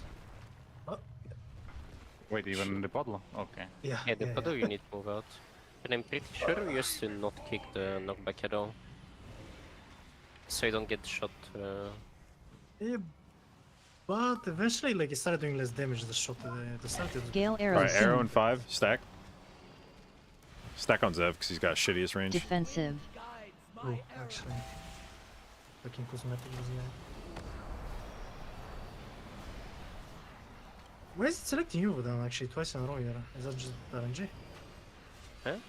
I didn't have this. No, the quick shot right after the tornado, if it selects the DPS, usually like they need to do something. But now it selected you twice in a row. I think it's nameplate back, it doesn't go on the tank. Oh, Away from him! Okay.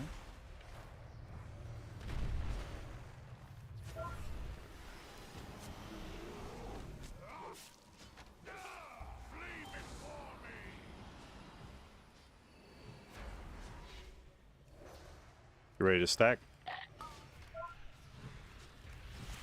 Gale arrow soon. Okay, it does go on me. Defensive. I actually didn't know. Okay, Zephyr does not work on this. No, it's not a... Oh. Avoidance doesn't work on this, either you need a defensive.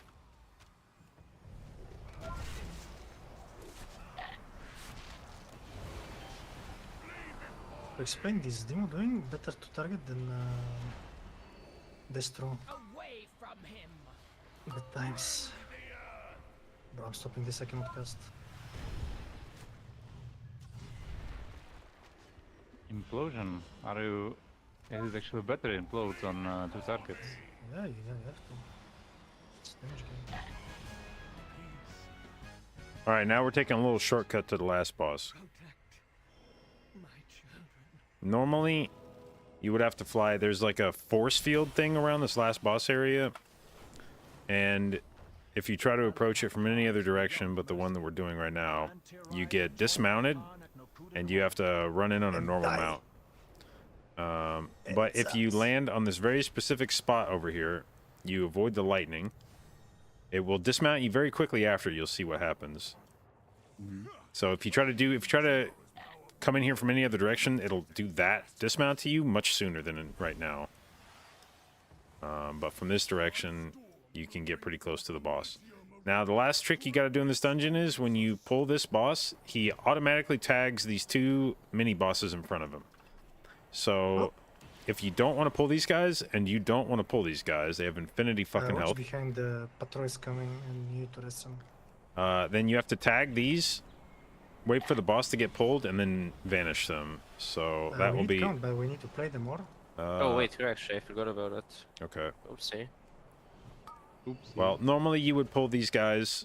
Somebody that can invis would tag these guys. Then you'd pull boss, and then that person melds or invises or whatever, and they reset. Charge. And then you just avoid them for the rest of the fight.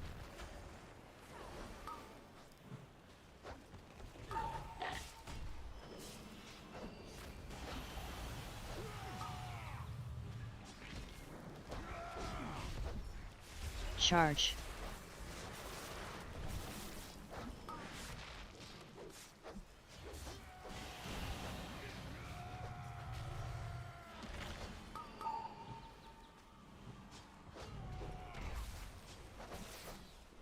Charge.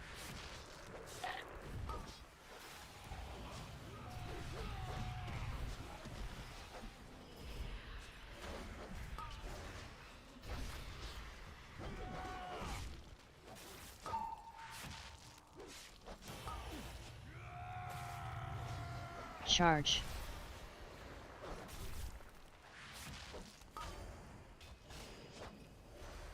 Damn, I don't know what happened in the other 15 I did because we were 15 seconds slower killing first boss than my fastest. Then we were a minute and a half faster on second Charge. boss, and then we're 4 minutes and 40 seconds faster on third boss. Well, why would that be? I'm putting it. There you go. This one, you want to stay behind this one when you get selected by the arrow thingy. Because it's not gonna charge. Or like he's gonna charge into the what's called the fucking rock. Yeah, if you get the charge mechanic, go stand on the TP. Because the boss is going to try to charge at you, but he's going to hit the rock instead and stop moving. Stupid. Stupid Watch centaur. feet soon. All right, now spread out a bit. He's going to do an AoE thing that hurts. Defensive. You don't want to overlap with anybody else. What the? This MP2 does a lot more damage, by the way, if you need defensive for it. That thing. Bloodlust then. Probably on intermission. So when he hits, is it 50% HP? Or, actually, I don't remember. I think it was 60 or something. Yeah, I think it's higher than 50.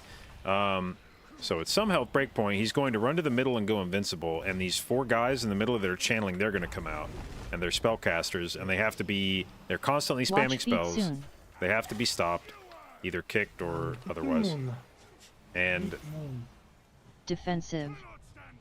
that's a really good bloodlust spot, because they cast a lot and they fucking hurt. They just spam AoE damage, like pulse AoE I damage. got green. Yeah, sure. Let us know. We need to stack on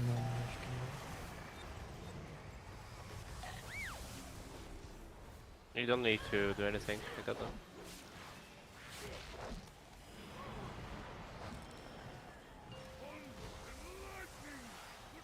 All right, now this guy's going to do... When he throws that spear, now it's going to grip everyone else on top of the spear target. And when he does that upheaval thing with the circles, that's going to hit really fucking hard. All right, I'm going to meld this. also come on this side to drop the puddles. Like the circle drops puddles now on this side as well. Now, normally that spear would have gripped everyone in when it hit me, but if you can invis then Watch it feet cancels soon. the thing. All right, we got the AoE ability coming in 3, so be prepared to use defensives on this. Defensive. And he's dropping puddles, so I have to move. Okay. All right, now the next... Again, thing it to the wall here.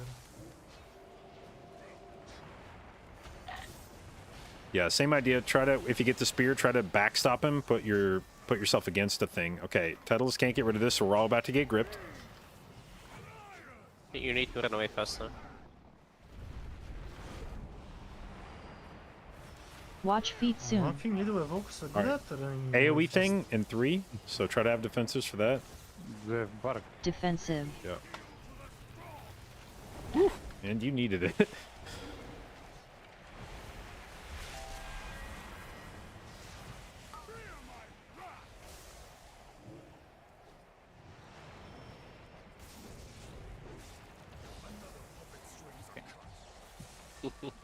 I thought I was out of it, but I guess I was not. I mean, you need to limit test, yeah? Yeah, yeah.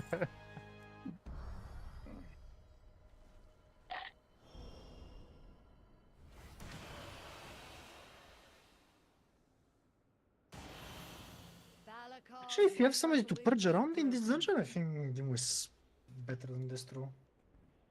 If we're not doing, Vengeance like, if we're can doing purge. similar pulls like this, you know? Yeah, yeah, Vengeance can. But if the pools start to get a little bit bigger, maybe you play Destro anyway. I mean, I'm putting souls so Ziv can learn mechanics and stuff. I know. I'm just saying, like, generally this dungeon, like, it wasn't, like, it looked like you can do big pulls, but it wasn't always possible, because, you know. But now maybe with Vengeance, it's zero problem. GG's.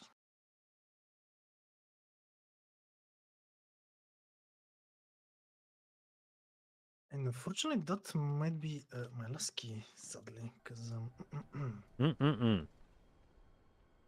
It is. wife aggro. Server shut down in 9 minutes anyway, so What? Wait, Wait, really? really? 15 yeah, minutes, check the chat. Oh yeah. Oh, this might No, be go- my go- last key too. Yeah, my last key as well. I guess it's time to go in academy and do the big pool. I think it's time login for or key? Vadan to go farm Pathfinder achievement on live. Yeah, I actually have to do this. Wait. What if he can, like, what if he can grip all the mobs on top of the pure? Huh? Wait, let me reset the key. Wait a second. Sion, thank you for the gift sub. Much I don't appreciated. think Very it can. generous. Thank It's you. like And way too Lycan, far, you no? just got babed. How far is the actual siege? It's like 5-7 yards? I 'Cause- have no idea. What do I think I'll be playing on live? Resto Druid? I mean, whatever's best, but right now I have no reason to think that Resto Druid's not going to be. We're about to see ourselves in a meta healer. some shit, huh? Let's go. No, that was left already, so oh good. It's fine, JB streaming. I'm streaming. Somebody's gonna Fuck, do I get out of this dungeon? see it anyway. Yeah. Onward. Let's see. Like, I can put a gate for you. You can jump on top. And No, try it and grip doesn't them. matter if I jump. It's like it's Oh, I see. Like you want to try to grip them up there from the bottom. Yeah. Yeah, but what if you're on top with all the mobs? Just for fun. okay. Wait, so I'm coming.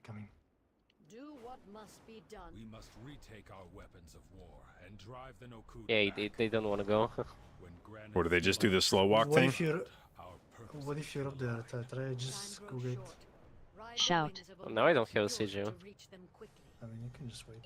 What is fuck, bro? This bird on Mythic Zero is actually killing me. What the fuck? Yeah, that's why we usually saw this. I know it's fucking ridiculous. This bird. Rally. I need my sigils. Yeah, I'm not gonna kill the pack. Yeah. I'm getting shot. Shout. The jib kill me. Hang on. Gotta get this spot here. God damn it. Okay, if I go up, what has actually happened? They don't do shit, I think, or I'm not getting muted.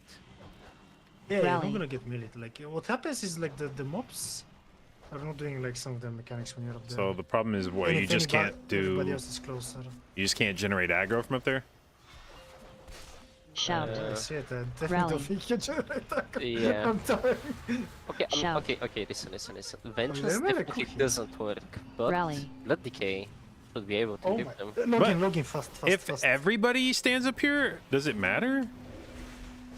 Up there.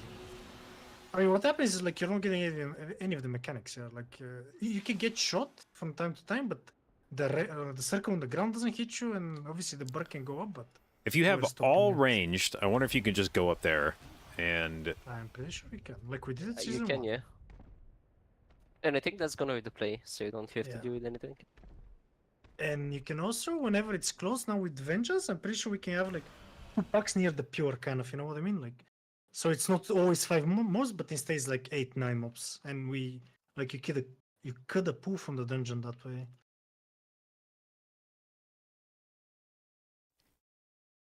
It might also be the play that we can do the first pull, the last pull with double, you know, because we used to be dying like there. We would die from the bleeds, right? But if you're on the spot, you don't get bleeds. So the problem is you still Let's get do- you still get shoots.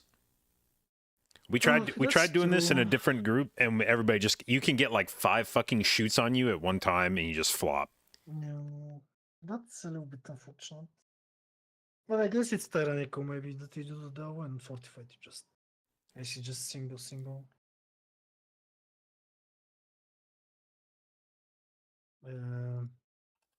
I suggest invite Google. Invite him, JB. That's it. On my way. You want me to reset or will no? I get them up? I don't think we have to now. Okay. I mean, okay, even if I can grip them up, what's the point? There's nothing about it. Just you have 5 minutes, 3 minutes. There is no So point. So just there is no point. Just have some fun, break the game a bit. Okay. Actually. Wait, which guys do we have to kill to summon the boss? Is the last monsters? I think, yeah. Yeah. It's Can three I of use them. this to go up? Yeah, you can. Focus fire! Ooh. That's actually Rally. Now the question wait, is, do rain of before you- arrows hit us up here? Shout. Wait, I'm going down, yeah? If you jump, you're gonna do. Okay. They don't do shit. I mean, they're still doing their one mechanic, which is shoot, but Okay, Rally. let's sub down. Yeah, they seem Was a good attempt, yeah? Yeah, I mean, we broke the game, like we did all the mobs up there. What if, hear me out, Shout. what if you have a few packs up there? You can't. I know, but what if? But what Too if? many mobs. Rally. I cannot give them, it's gonna take ages. Hey, but it's fine, like we're gonna have a Holy Decay in the comp. You're gonna have Blood Decay, Rally. there's 2 decays now. Shout. Yeah, definitely. So what Then happens we're in this cooking. Shout. dungeon if you get aggro on Rally. something when you're in midair? Does it follow you forever? No, it resets. That's how you used to despawn some of the mobs in the Shout. dungeon. Oh, I You remember just that. I remember fly. that. Yeah. Yeah. Mine aren't resetting though. Let me see how long it takes for them to reset. What's chasing me right now? Shout. The mob who used to reset was the Beastmaster, Yeah. and you despawn the smallest, but now he keeps spawning them, you cannot kick it, so it's kinda, Shout. I don't know. That Yeah, mob you're never gonna I don't play. I think- don't like this thing change it though. I don't think these things drop combat. Rally. They're just following me Shout. around, walking slow. Wait, there they go. Okay. That's a long-ass leash, though.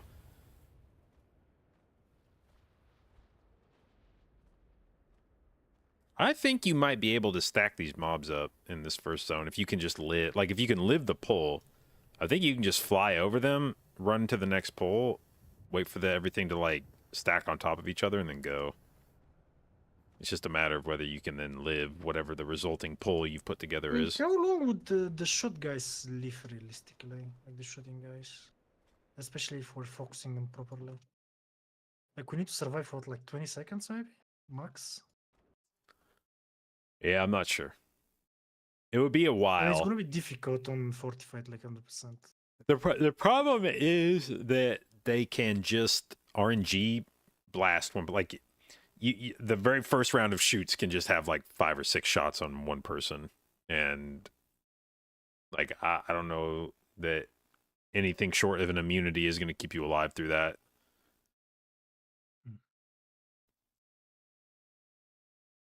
I mean, I guess I can survive for about 15-20 seconds. If there's a way to, I think the real danger of it is just that the shoots, if you like CC the pack, Yeah. they all sync and literally hit you at the same Yeah. moment. If there was a way to like stagger CC the pack, so that you could have at least a second or two between some of the arrow impacts, it would be a lot easier to live that. But yeah, a lot of when we were fucking around with it, it was just like 5 arrows hit you at exactly the same moment.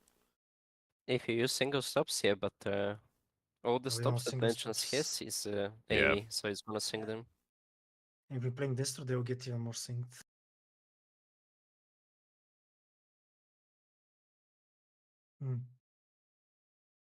Wait, what if? Are any of these mobs mind control though?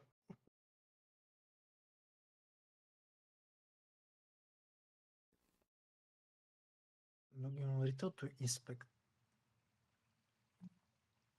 What do you wanna check? If they're mind control, on Wonder some how of these mobs, long maybe there's, Ye old server is going to be cook. down. Some of them are, yeah. hmm. There any announcements? As DK, you can pick up the guy that gives the haze buff. The Mystic. You can turn on that and you have perma haste for the rest of the Oh key. yeah, I remember that one. Hmm. That was a nice on DK tech. But that's Alright, I'm the gonna run only upstairs for a tech I sec, know I'll be right about. back. I've tested all other mobs in season 1 and you can't really do anything with them. Well, fuck this then.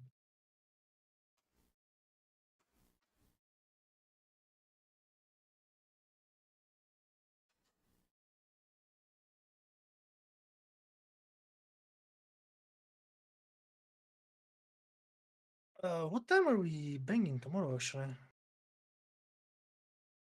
I can play after 12. So it's up to you guys. I think I play around 2. And we need to tank. How is gonna play tomorrow, no? I hope so. But if his sleep schedule is fucked, I don't know. We probably won't trade tomorrow, by the way. Oh, really? Yes. Are we raiding this week at all? Or? Yeah, we're gonna raid, but I'm not sure which day because See.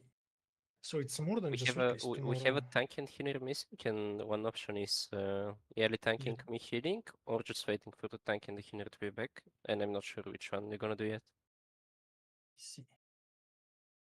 Oh, it's So just maybe we can play more tomorrow, but I don't know yet.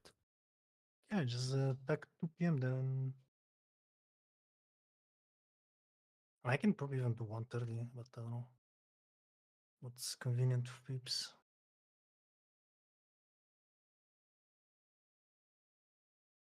Zev?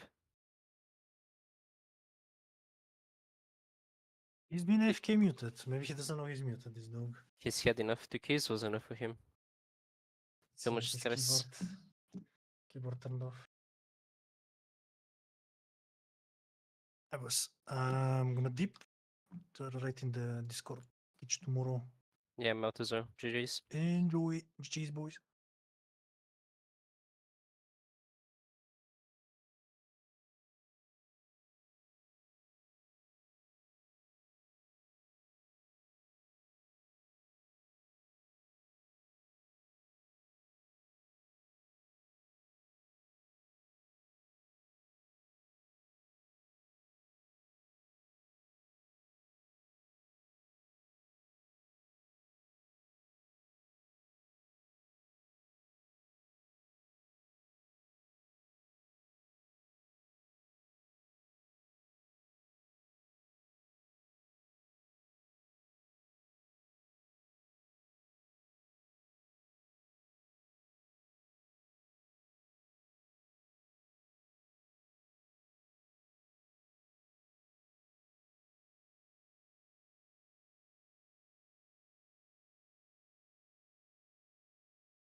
Piss, everyone left me. All right. Dude, I went to go upload logs on WoW Analyzer to see how my healing choices were working out for me on PTR, and it's not showing any set bonus healing, and I assume the set bonus spell ID is probably changed or something. I don't know, because it's a different set technically. Like it's no longer whatever the name of the set bonus is in season 3. It changed, even though it's the same function of the form. It's the different name. So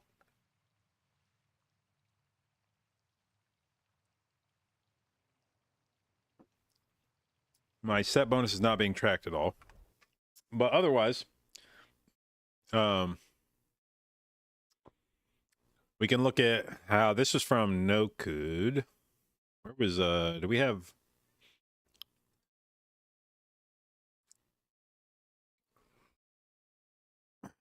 where was I thought I had Academy on here too, did I not? Oh well, whatever. Oh, this is from yesterday. Wait, this is not the Warcraft logs. This is not what I thought it was. Did I not upload the other one? What?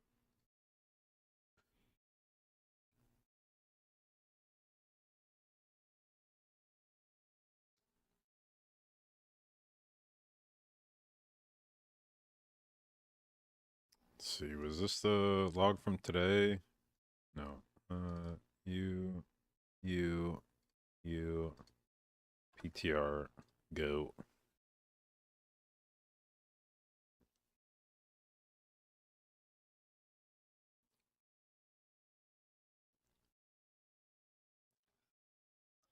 Got any downtime games? I don't know. Like I said, I've been playing Cyberpunk after stream the last few days. Well, there hasn't been an after stream the last few days. But that's not the kind of thing you just hop into willy-nilly on stream.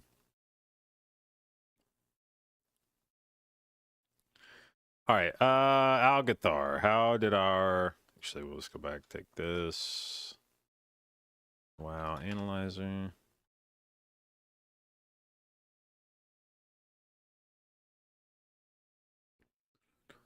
Okay, Academy.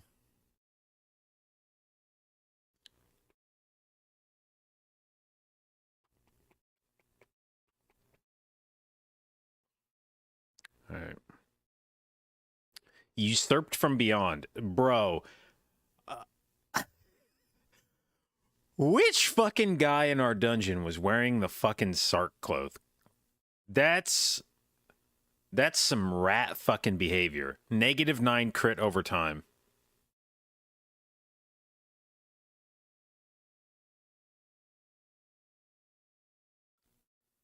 -9. Who? Other players. Name them. Who did this to me? 2 of them! What a perfect thief.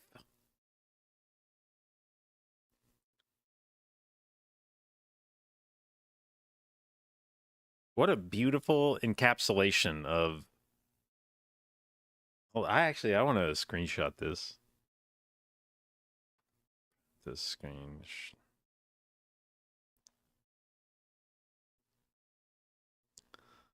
See, no, not you. Open you. Edit and paint.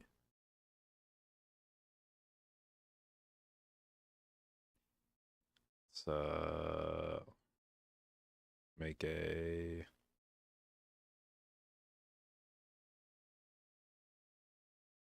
Nope. Dude, I never can get the proportion of a circle right in, paint. I never...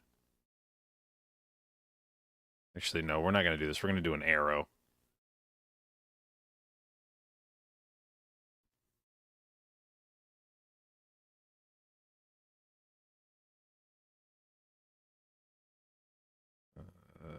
I need this solid. No, oh, it's this. Okay.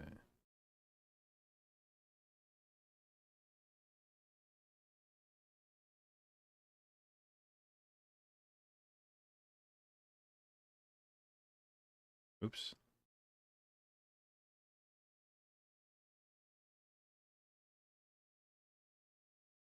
Furu, thank you for the resub, babe. 4 months, appreciate it, and thank you for your continued inclusion in the jdot, babes.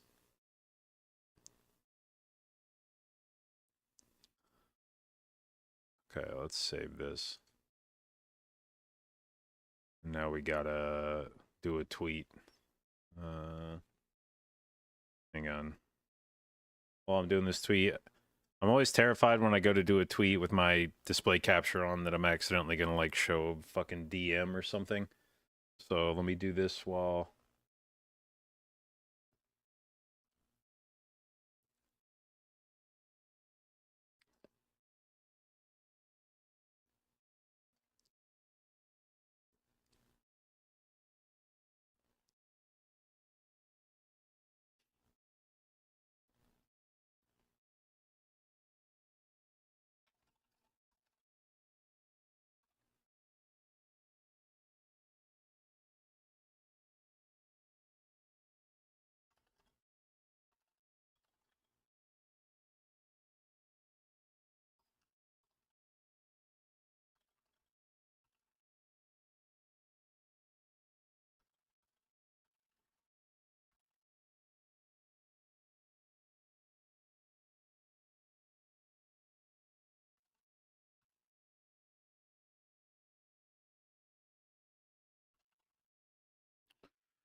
Okay.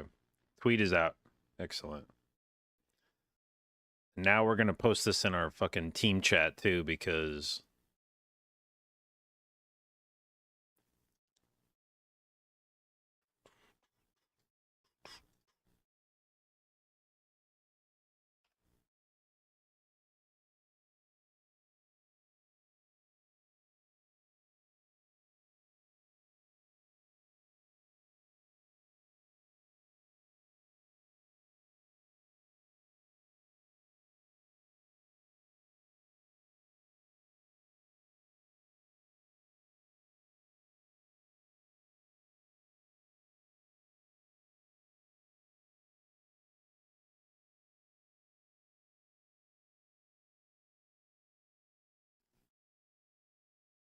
all right. Let's go back to analyzing the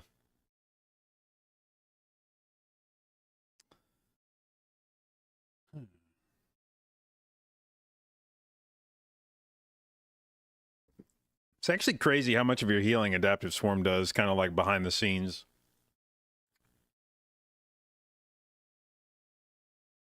Between the amount of healing it does itself, the amount that it does via counting as a mastery stack, and the amount that it does by increasing your heal over time effects by whatever it is, 30%, 25%. I don't remember what it is in this expansion. Between just Adaptive Swarm and Grove Guardians, that's like 25% of your healing just by sort of blindly pressing a button.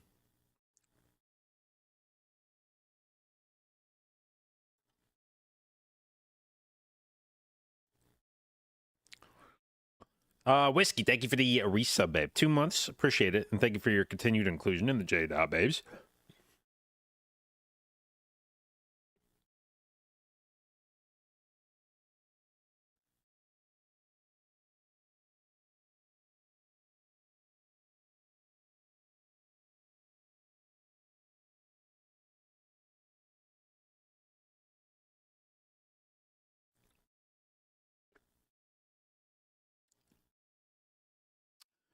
All right, Verdancy. This is the problem when you play with triple range DPS. It's pretty hard to keep Verdancy under people. Unless the fight otherwise requires you to stack.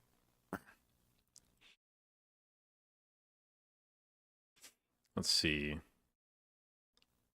Actually, I'm getting pretty good value out of Budding Leaves here. That's 1 point, and Budding Leaves giving 3.5%.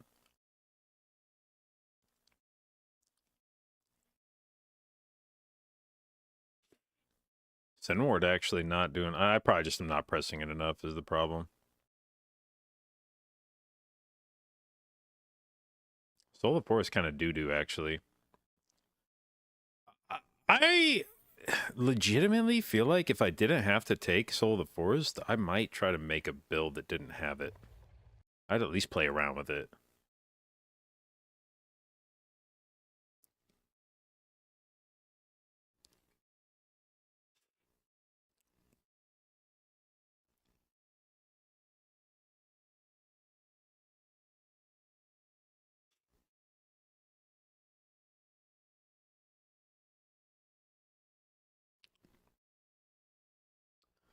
Alright. What's the other dungeon? No good.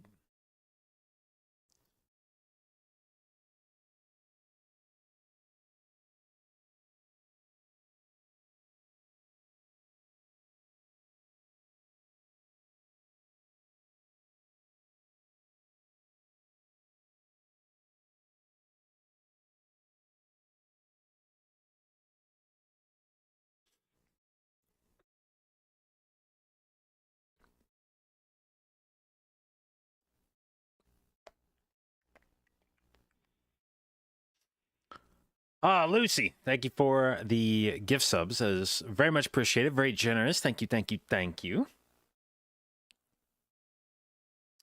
All right, Verdancy doing a bit more no-code.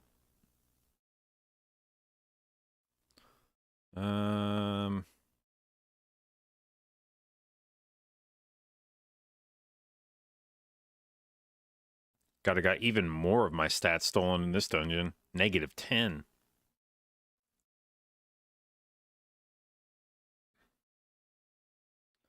What up, Theo? Looking good? Thank you. Thank you, thank you. But, yeah, ultimately, I don't think there's any, doesn't look like there's any real differences here in terms of my, where I was expecting to be getting my healing from.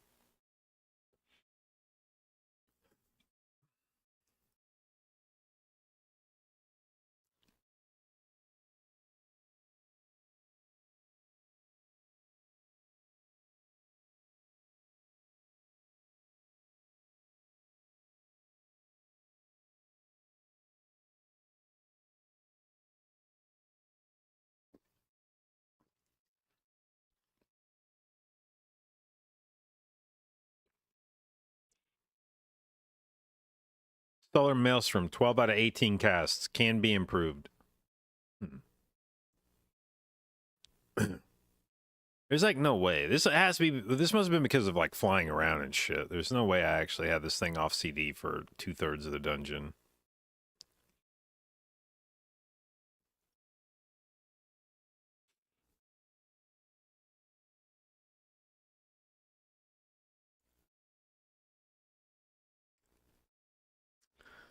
Broham, thank you for the gift subs. That is extraordinarily generous. Very much appreciated. Thank you, thank you, thank you.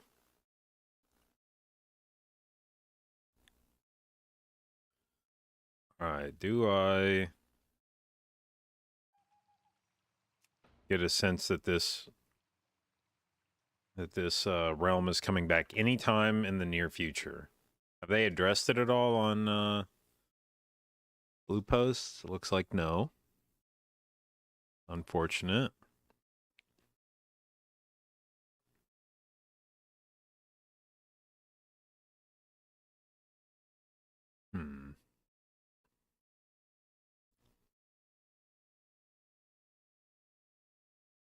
Happy Tuesday. Well, actually, Sean is going to be going on a little work trip tomorrow. So we're going to have a bachelor week. Well, not a week, but bachelor several days. We have the Tyrannical Push Week starts tomorrow, which will be the last Tyrannical Push Week of the season. So we're going to be going hard. That reminds me, is there anything I need to be doing on live before reset tomorrow? Is Flourish cheeks now? I mean, it's definitely not what it was. It's still a decent cooldown, but yeah, if you're comparing it to its former iteration, then you will be disappointed.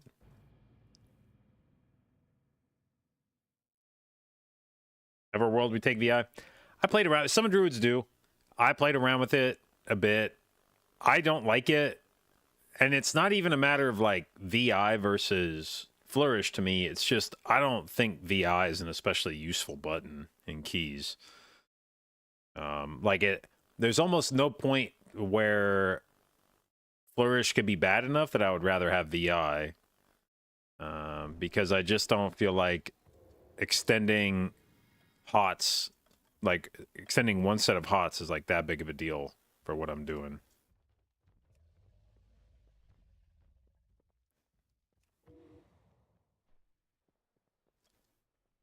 Charmed. Bro, what is crushing my FPS in here? Is it just running the login screen of the other game? You will do well. I know it. You would ask something of me. What the fuck? Why is my FPS so shit in here? Hello?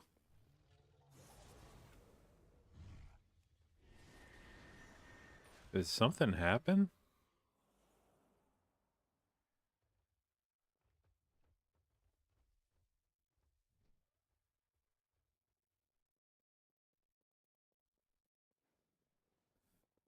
Oh, I think I know what fucking happened.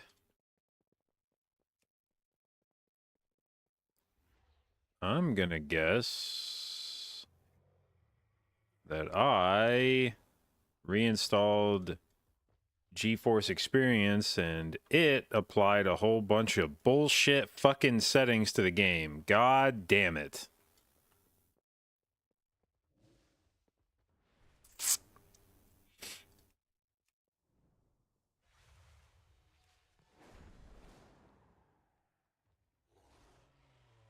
Okay, shadow quality is not fucking ultra. Okay, where's that one? LVY had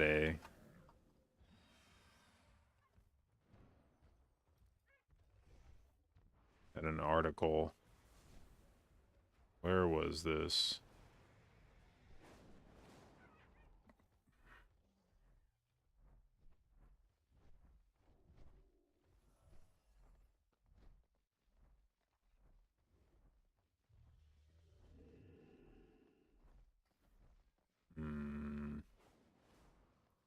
Where the fuck was this? I think it was on the Tuck UI site, wasn't it? Oh, there we go. Okay, thank you. Alright, so shadow quality low, low. Okay, low, low, ultra disabled. Ultra disabled. Low, low, ultra disabled.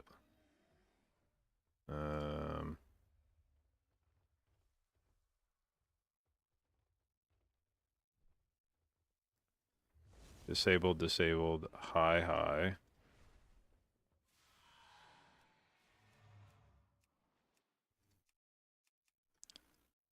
Essential, enabled. Okay, and then... Except I actually don't mind having my view distance above 1. And then down here...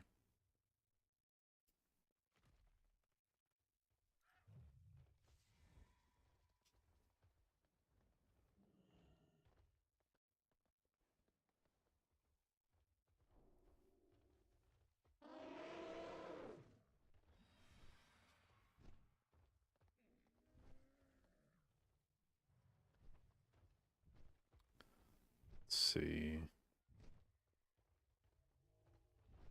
Okay, so it doesn't have any other suggestions about any of this shit. No, it does. It says don't use this shit. Fuck ray trace fucking shadows, man. God, this sabotaged my graphics.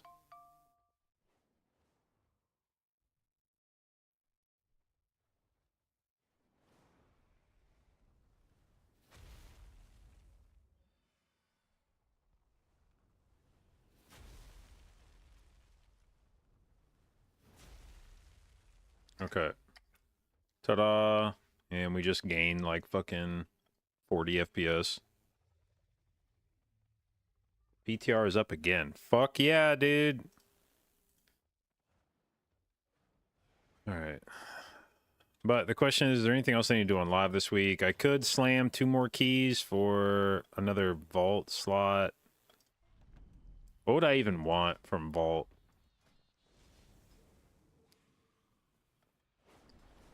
Just tertiaries, I think. .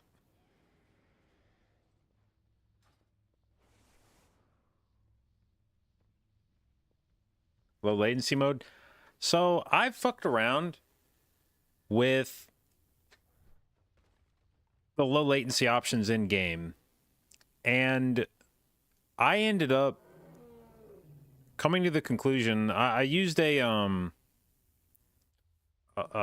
performance monitoring, the performance monitoring tool in GeForce Experience, and my lowest in-game latency was when I had all the shit disabled, like all the low latency options disabled. Turning on any of that shit increased my latency. So I don't know what the fuck's going on there, but I had the best results by turning it all off.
Okay.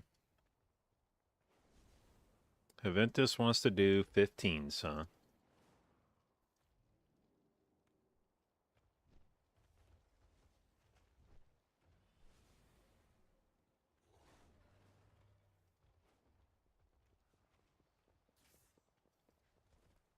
When I'm talking latency, what am I checking? I'm checking system latency, not network latency.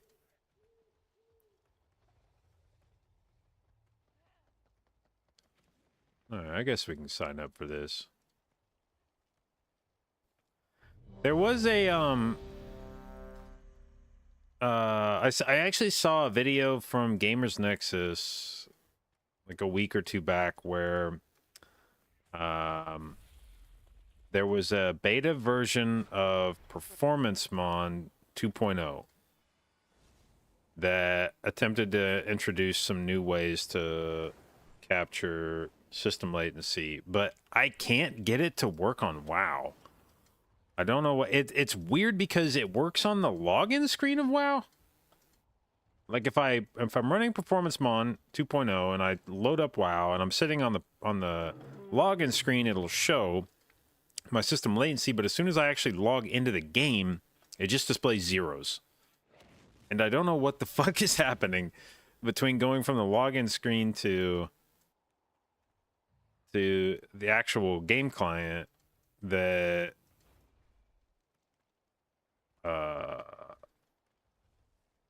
is breaking it, but it's fucking annoying.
What trinkets we gonna rock? I don't know actually. It just depends on how.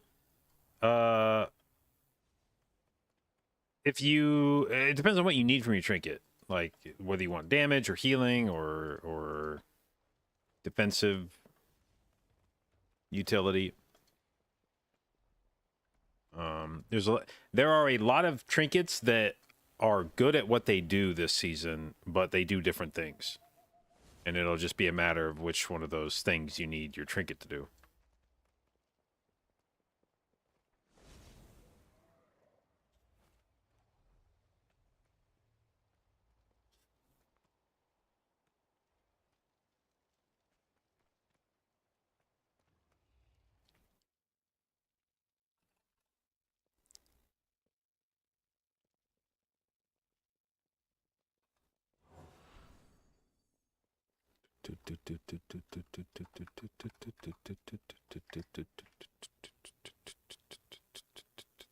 Oh, sorry. I kept saying performance monitor, but I meant present monitor.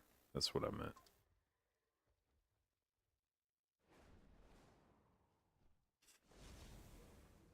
Try firing it up now. Wait, is it working now? Oh, fuck yeah. Okay. And here we go. Now it's working. I don't know what the fucking deal is. Maybe it's retail versus retail versus PTR. This is on PTR. All right, so frame time average here. We're seeing like, depending on what direction I look, somewhere between 9 and 10 ms frame time. If I turn on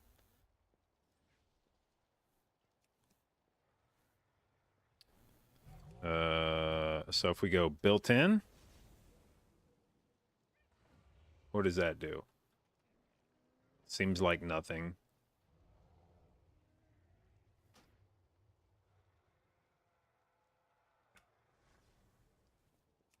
If we go on video reflex,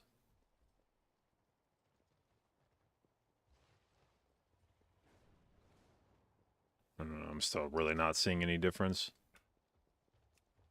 Reflex plus boost.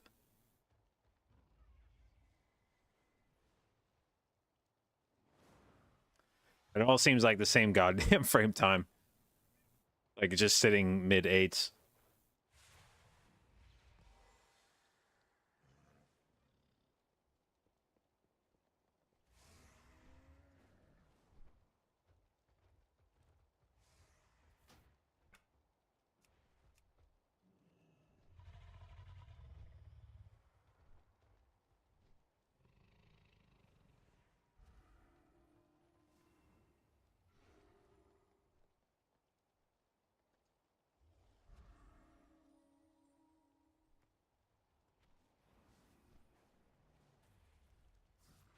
Can I make it show more info? I think I can, right?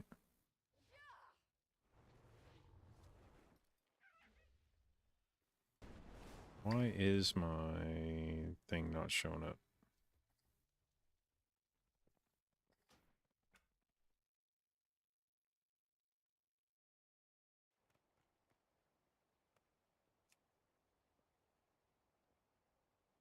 Oh, now my frame time's even lower. I forgot I was running another instance of WoW. So let's see. Frame time 6 ms now? 6.5? Alright, what if we do built in?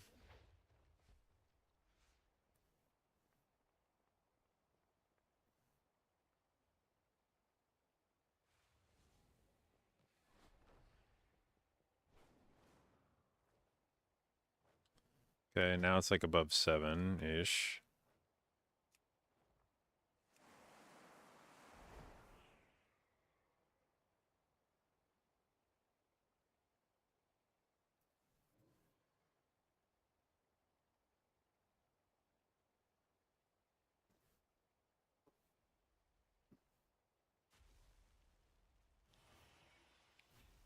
Okay, it's hovering a little above 6.5.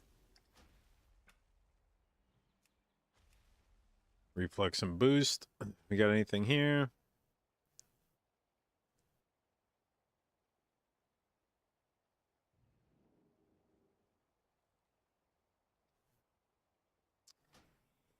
Doesn't seem like it. If we turn it off, what do we get?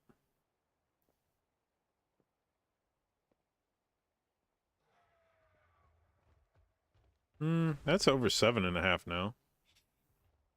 Now it's dropping back down. Nah, still over 7. Okay, what happens if I set reflex plus boost?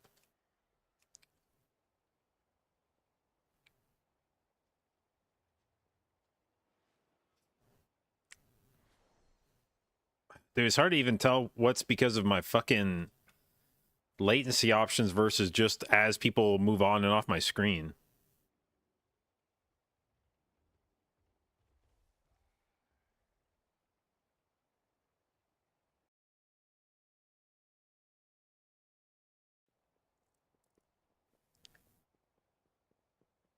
Anyway, I was gonna look for. Why can't? Oh, there it is. Okay.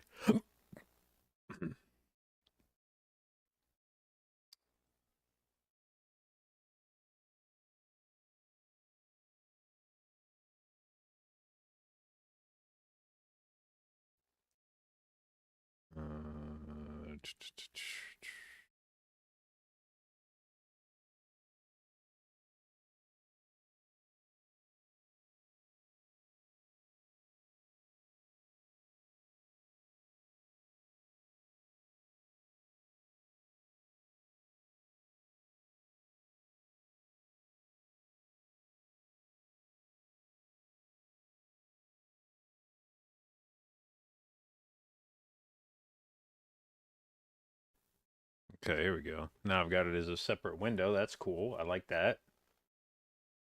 So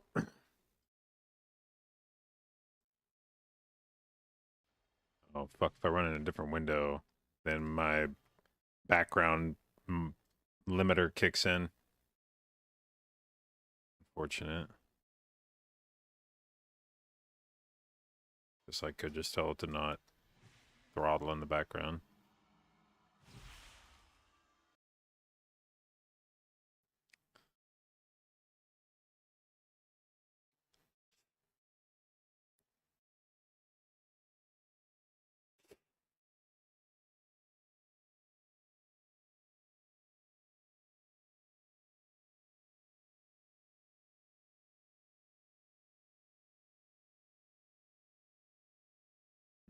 All right. What software is this? PresentMon 2.0 beta.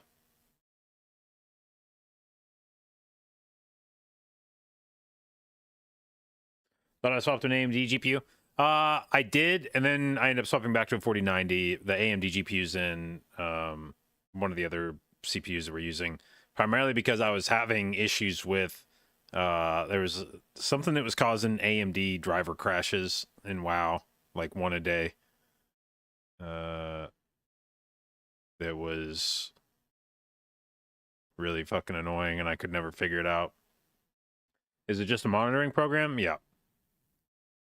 It attempts to, or this is the thing that I am, this is the information from the software that I'm most interested in, is what's the frame time average to see how quickly the system is presenting new frames.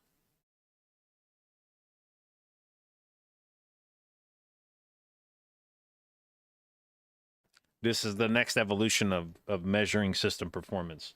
Fuck FPS. We got to know what your frame time average is.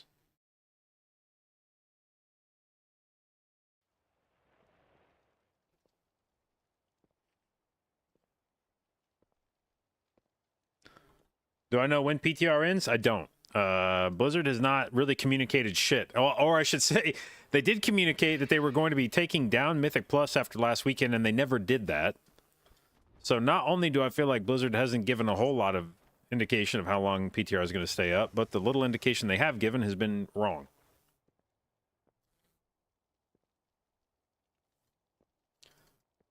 What add-on is that has the abilities under the character so clean? Oh, these are just weak auras.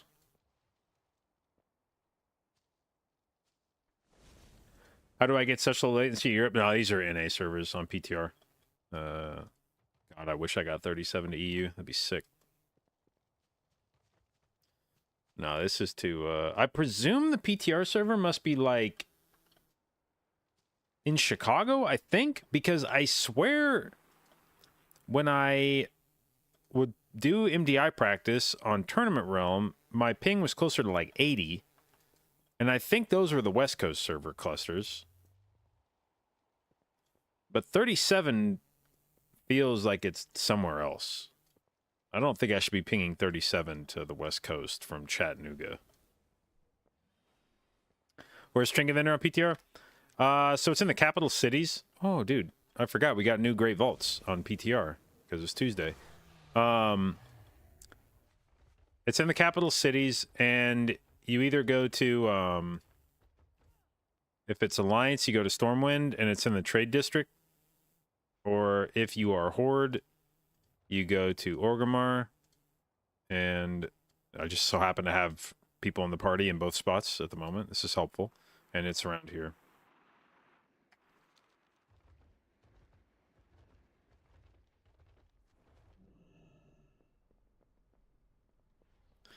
All right, what do we get from the vault?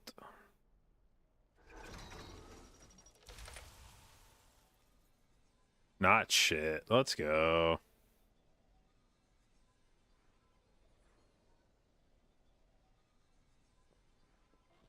But I do get more coins. I forgot about that.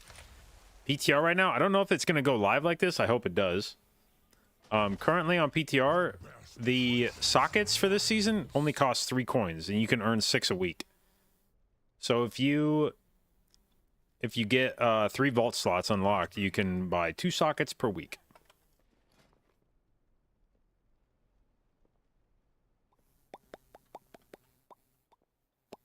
I think I have everything socketed that I want socketed right now.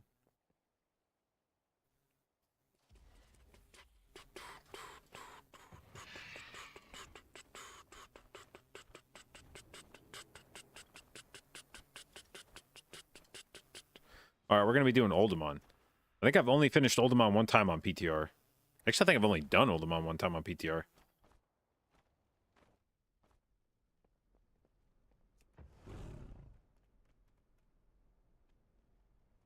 Is it clear on PTR how you get dinars? No, other than the 1 weekly quest that gave out dinars. Let's actually check, see what the... Okay, so it doesn't appear this week's one. Yeah, I don't know. Other than that 1 quest that randomly gave you two of the things, I have yet to see any way to earn them.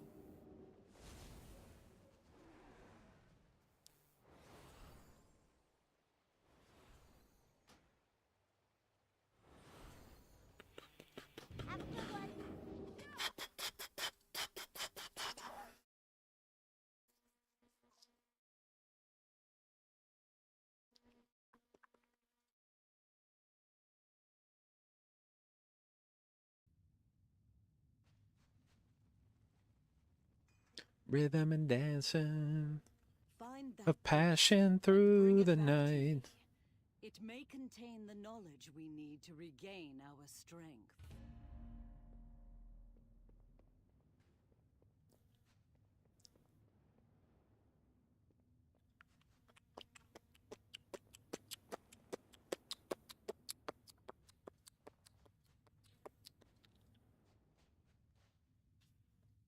My CPU is a 7800 XRD, right? Yup.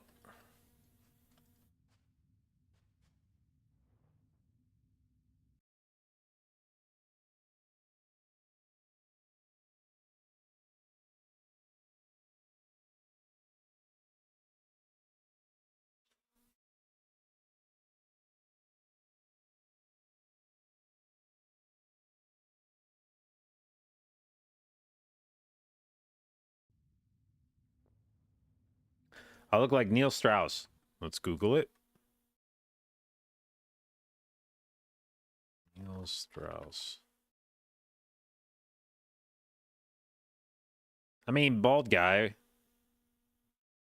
I don't know.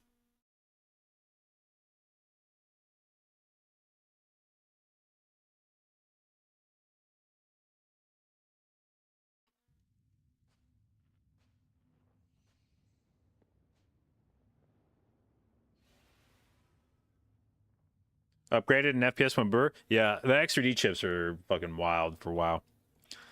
And there's supposed to be AMD's supposed to be releasing their 9000 series chips later this year, which I doubt means that we'll be getting the X3D chips this year, but probably very early next year if it follows the same timeline that their CPU release schedule has had for the last few X3Ds. I would expect the 9000 series to launch in like late Q3 or Q4 or something, and then we would maybe get X3Ds at like CES next year. But if the new 9000 X3D chip gives the kind of performance increase that I am hoping for, that would be a very quick buy. All right, what do I need in this dungeon? Do I need curse removal? Maybe. I don't think I need 2 stacks of Ursine Vigor in here.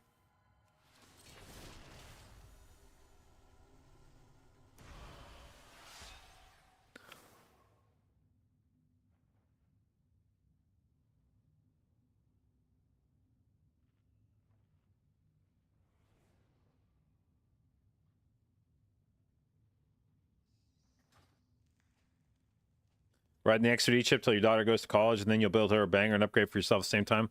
Yeah, like in terms of like what your average gamer needs, yeah, like if you have like a 7800 X3D in your machine, I feel like it's gonna be probably close to a decade before it feels like you need to upgrade that for gaming.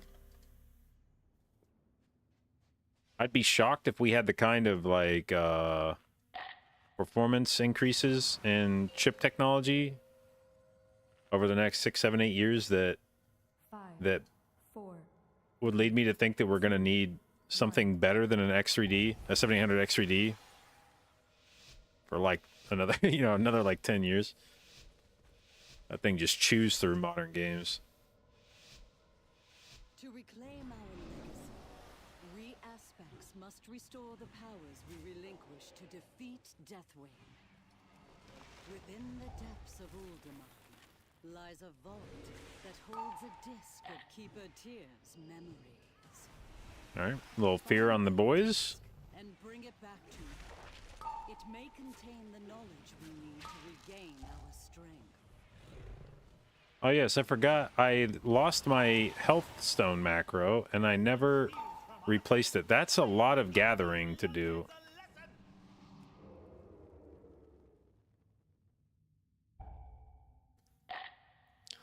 I feel like there's no way we're going to be able to do all that without exactly what just happened, where things start turning around and... Yeah.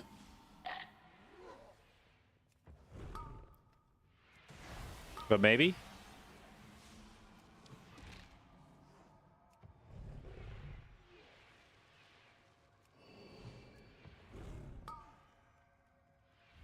Oh, we're just running out. Okay, I thought maybe we were like bringing it back to the group.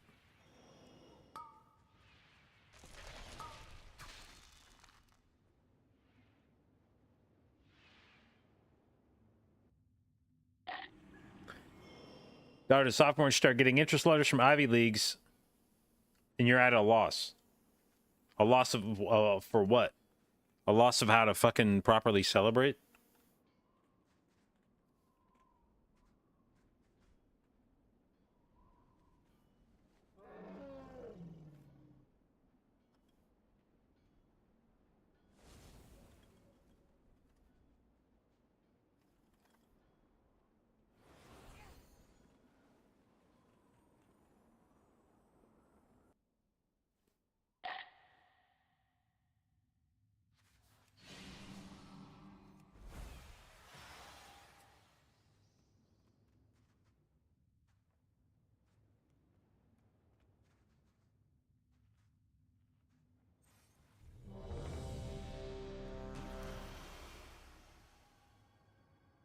That was never your life? Yeah, I don't think Ivy League's ever in the cards for me either.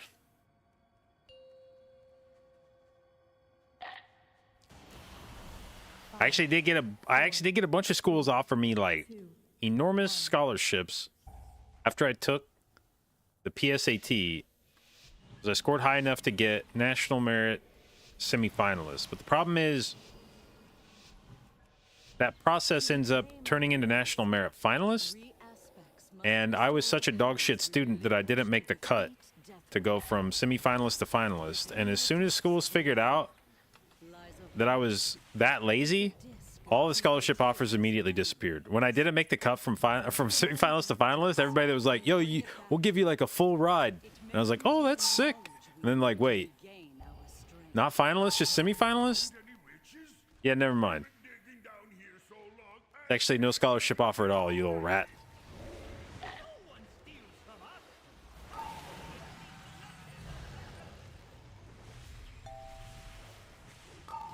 This is a pull.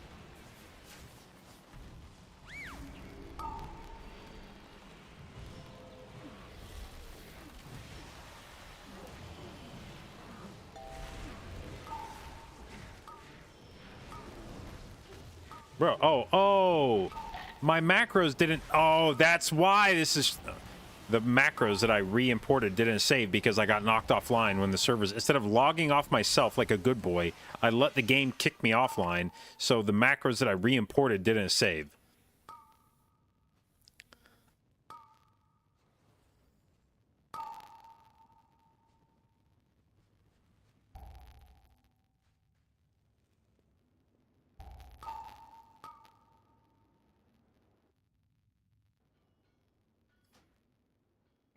Alright, we gotta log out and do this swapperoo again.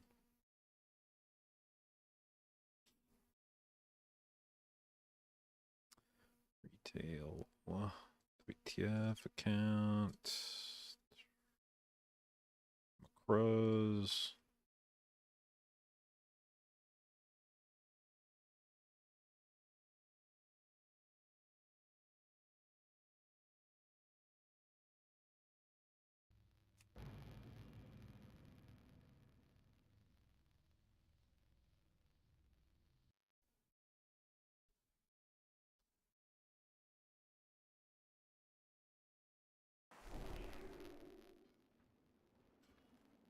Alright, now my macros are back right. Woo! Let's go.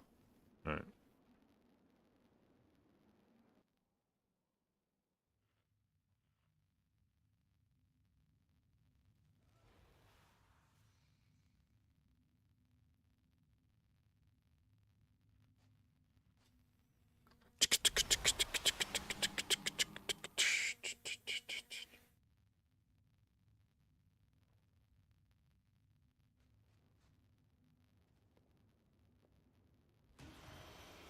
You went to law school for free? I wish I would have gone to law school for free. I didn't even pay that much, to be honest. I went to Kansas, and part of the reason I went there is because it was pretty cheap to be in-state there. It was a pretty cheap school regardless, and then in-state was like, yup. 4, 3, 2. But I think I still came out with like 40 grand in student loans. And I even had some level of scholarship. I don't remember how much of a scholarship it was, but I had some kind of scholarship going there, but even still, it was... To reclaim our legacy, we aspects must restore the powers we relinquished to defeat Deathwing. Within the depths of Ultima lies a vault that holds a disc of Keeper Tyr's memories. Find that disc and bring it back to me. It may contain the knowledge we need to regain our... One Lester dog.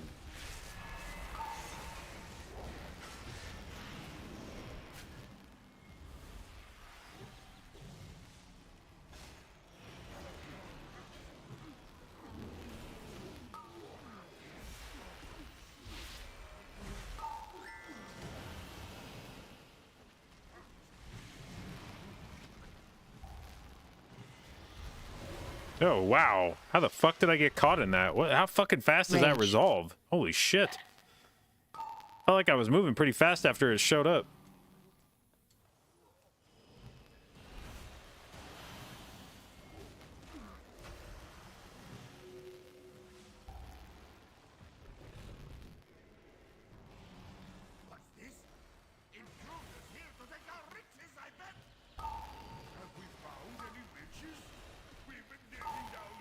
Dude, I feel like this dungeon, I can't be the only person that hears when they're doing their voice lines, the guy says something about, have we found any riches yet? And every fucking time I hear it, it sounds like he says, have we found any bitches yet? Every time.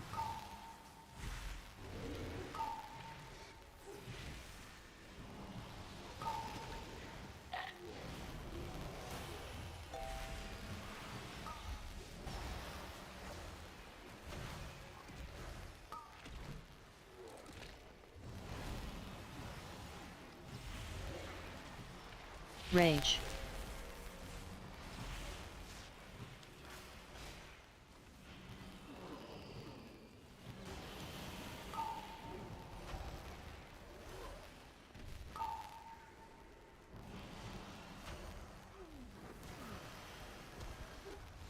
College tuition's a scam. Dude, our oldest is getting ready to start university next semester, and we went around and around with where she should go, and like I maintained the whole time. I was like, bro, just go to unless there's some school that you have your fucking heart set on. Just go to a smaller school and transfer after a couple years. Like, it's so much cheaper, and the education is like identical. I have a quiver full of swords, and I know how to throw them. All right, this is the boss that fucking annihilates you now when you Frontal. when you go up into the boat. So Targeted. gotta be careful.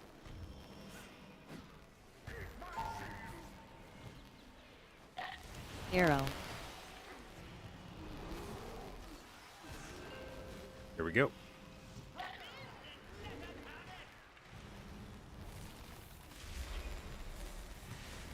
Rage. The fuck? Did they nerf this? Oh, you know what? I'll bet there were those changes that were supposed to go live that never went live, and I bet they went live on the reset today. Frontal.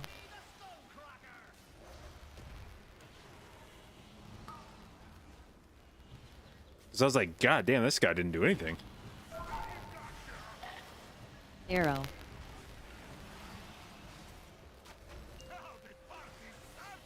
Here we go.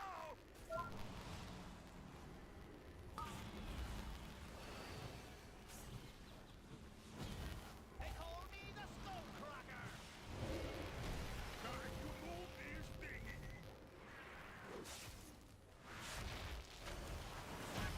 No, no. Holy shit, I about used my Baloralos on a guy that just fell over. Clear my head. Much obliged, stranger. We'll lend you a hand after we get our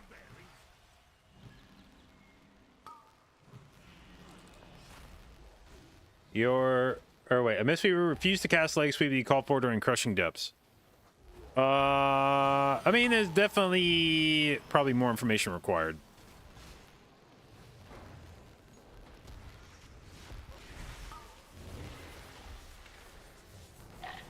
Depending on what the status of the crushing depths target was at that moment in time, that could very well have cost someone their life to call for a global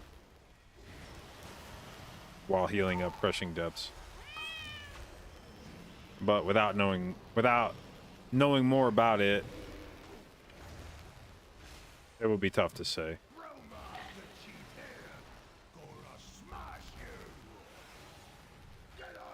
Alright, my mana's in a bit of a state at the moment, Rage. but that's fine, right?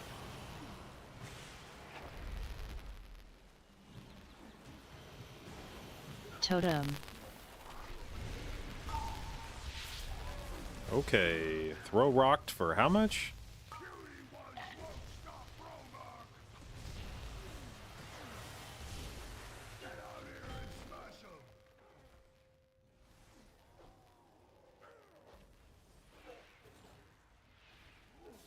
What even the fuck is throw rock? Did I stand in a swirly or?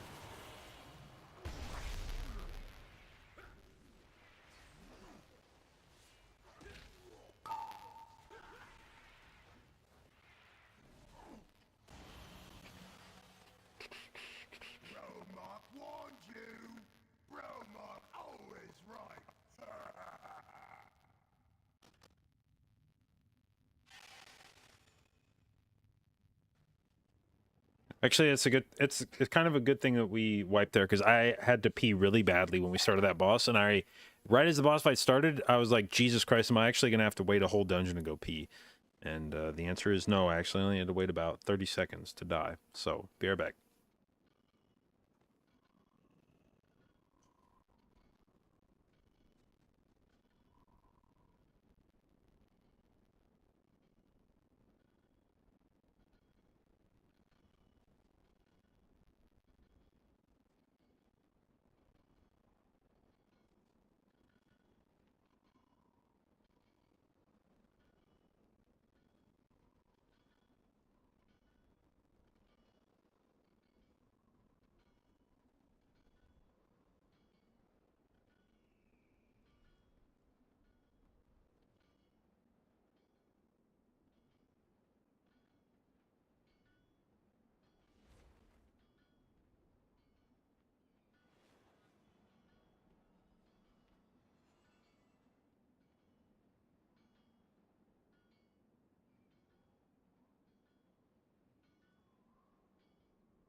Oh.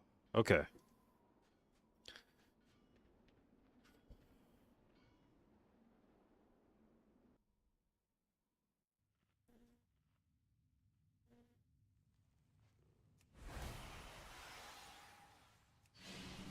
To reclaim our legacy, we aspects must restore the powers we relinquished to defeat Deathwing. Within the depths of Uldaman lies a vault that holds a disc of Keeper Tyr's memories.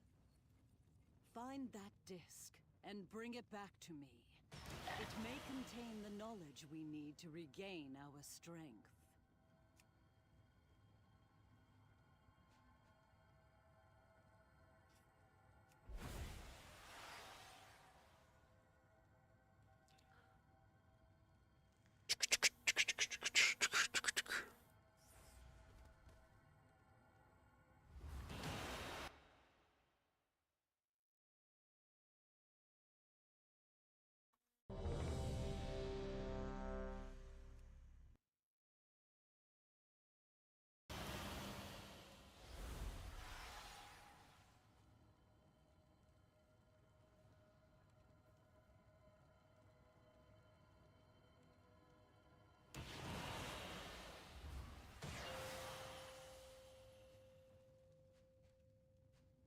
Five, 4, 3, 2, 1.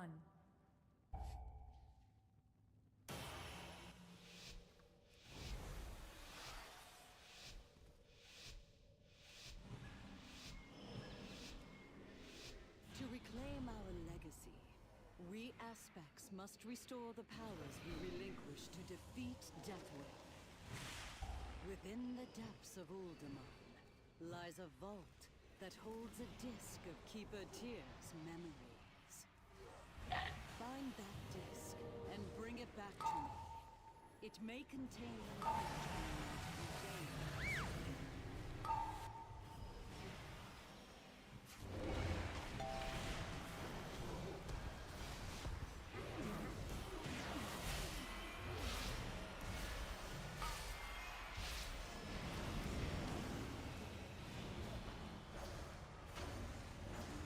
Rage.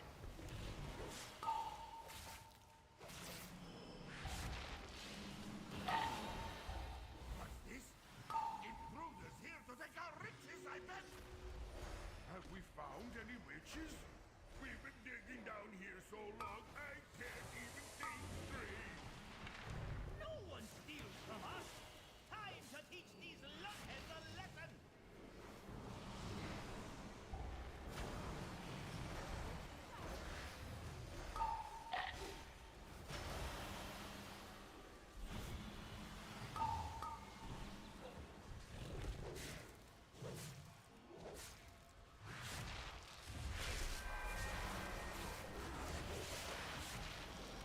Rage.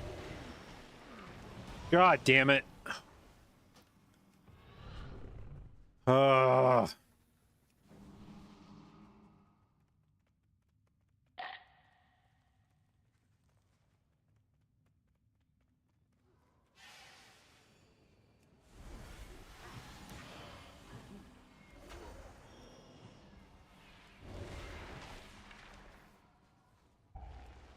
have a quiver full of swords, and I know how to throw them. Frontal. Targeted.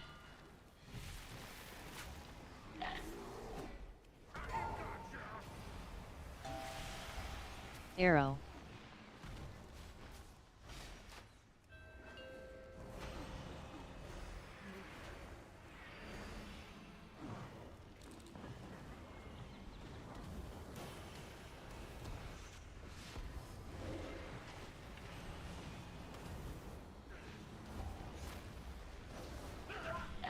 Rage.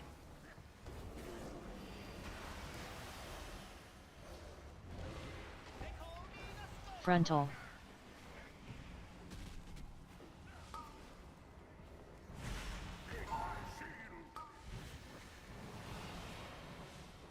Arrow.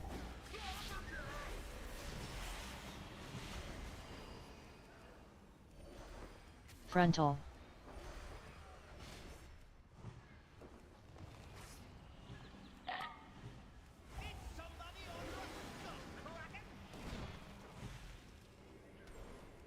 Arrow. Frontal.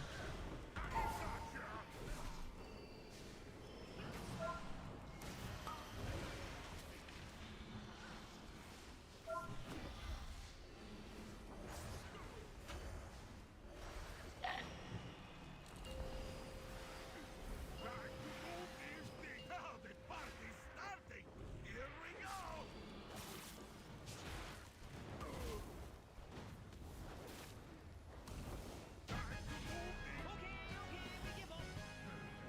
You know, I think that tussle actually helped clear my head.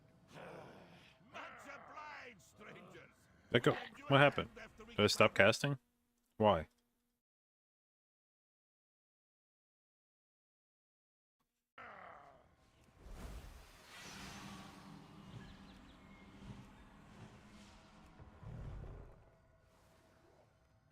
God damn it. God damn it, really? Oh, I'm melding. This little fucker jumps on me literally instantly.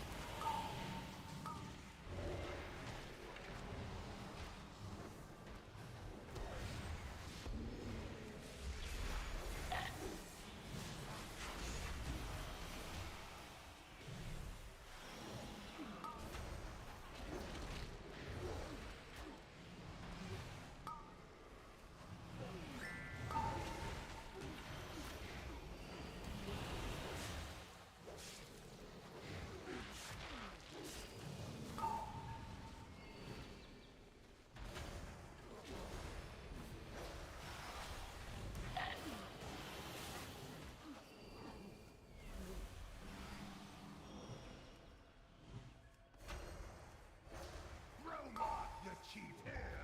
Gonna smash you. Turbo drugs. Attack!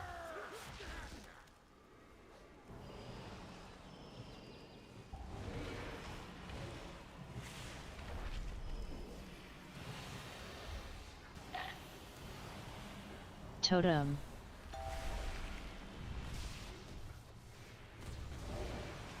Now you see a chieftain's power. Oh, we don't have fucking battle res? Oh, yeah, I used the red start at key. I forgot about that. Alright. Romark wants you. Romark always right.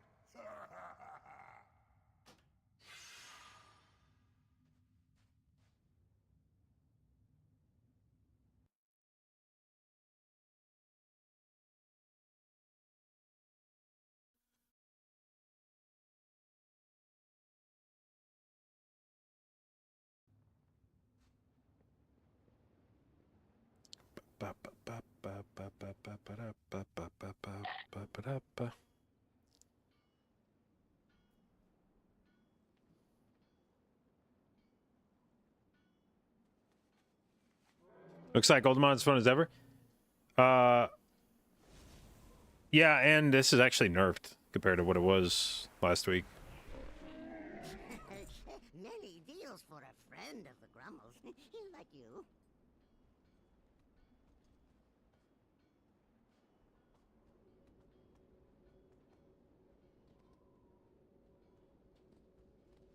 Good fortune to our friends.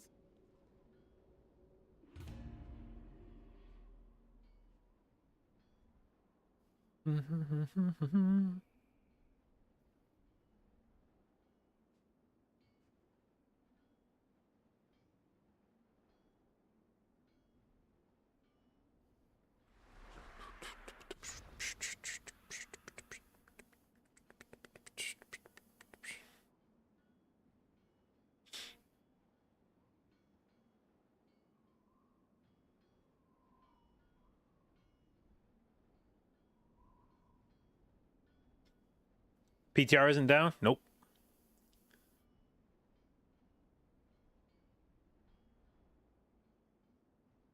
You'd like to put mayo in my ball patch and dip Doritos in it.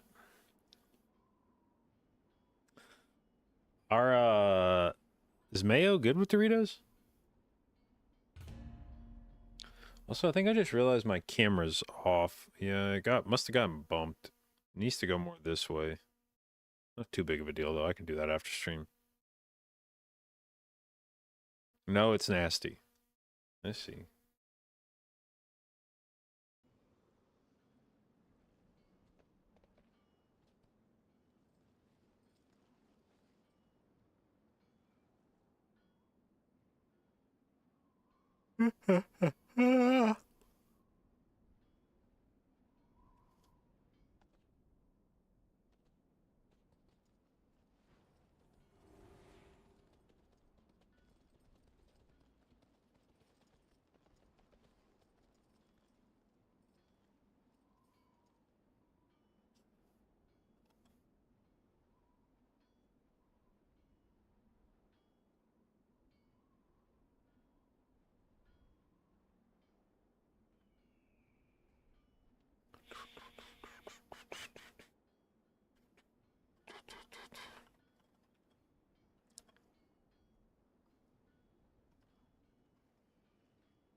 Oh, dude, my maturity filter got turned back on. What the hell? How do I undo that? I just tried to say shit in party chat and it... What the fuck? Why?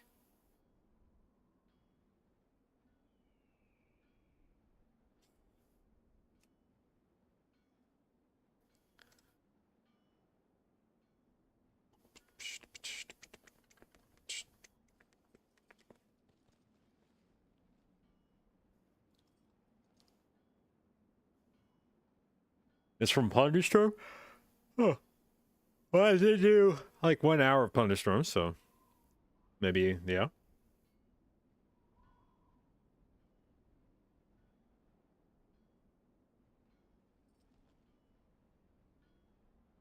Is it late where I am? No, it's noon. It's barely midday.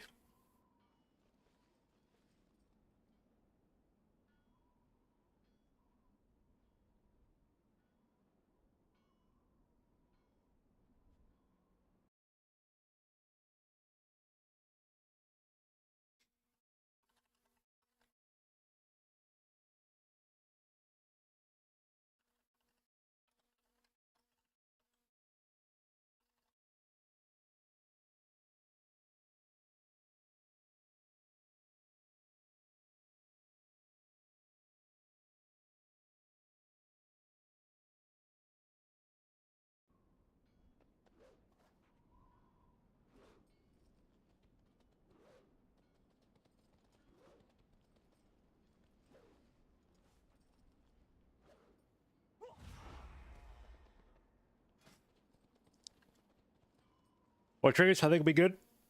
Depends on what you want. Wow, fuck yeah, I yawn so much. Actually, I think I know why sorry, as a detour. I saw a thing yesterday that said that if you are like a daily user of caffeine, eventually you just like stop getting any kind of a stimulant effect from it. That you can become essentially completely immune to the effects of caffeine if you consume it long enough. And I think that's where we're at now, is my morning coffee doesn't even like do anything to me anymore.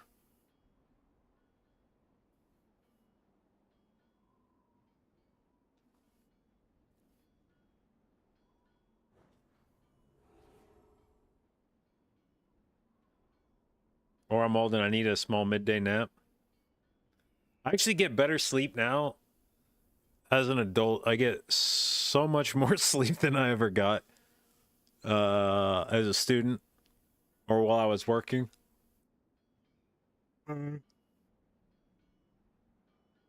That's actually probably the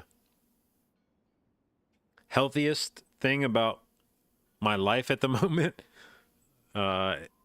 Is that unlike the first like 30 years of my life, I actually do get like a solid 7+ hours of sleep every night now, whereas there were long stretches of time from basically high school through my late 20s where we'd get fucking 4 or 5 hours of sleep a night successively. Like, not even like, oh, I had the one random night, you know. It'd be like, yeah, I got 4 hours sleep last night, and the night before that was 4.5, and the night before that was 4, and the night before that was 5.5. The night before that we actually got a big sleep of 6.5 hours. The night before that was 3.5.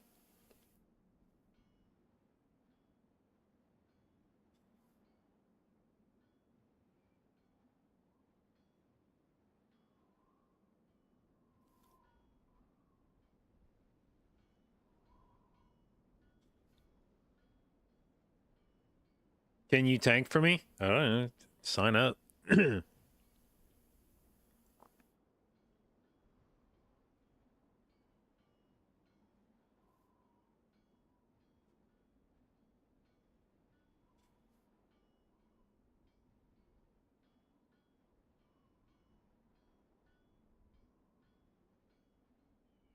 Anyway, trinkets for next season.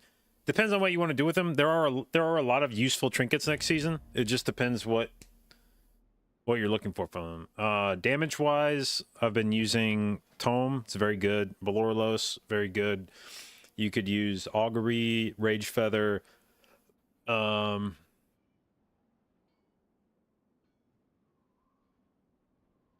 are probably your highest DPS trinket choices at the moment. And then for healing, you have the Stat Sticks, Icon, or Chromatic Essence that are probably your best bets. And then if you want like defensive trinkets, you could wear Rage Heart, which would be a lot of survivability for you. Or alternatively, you could wear Ward, which is the trinket from oh, baby, we got the grape juice. Hold on, does this smell farty down here to you? Yeah. So we gotta go.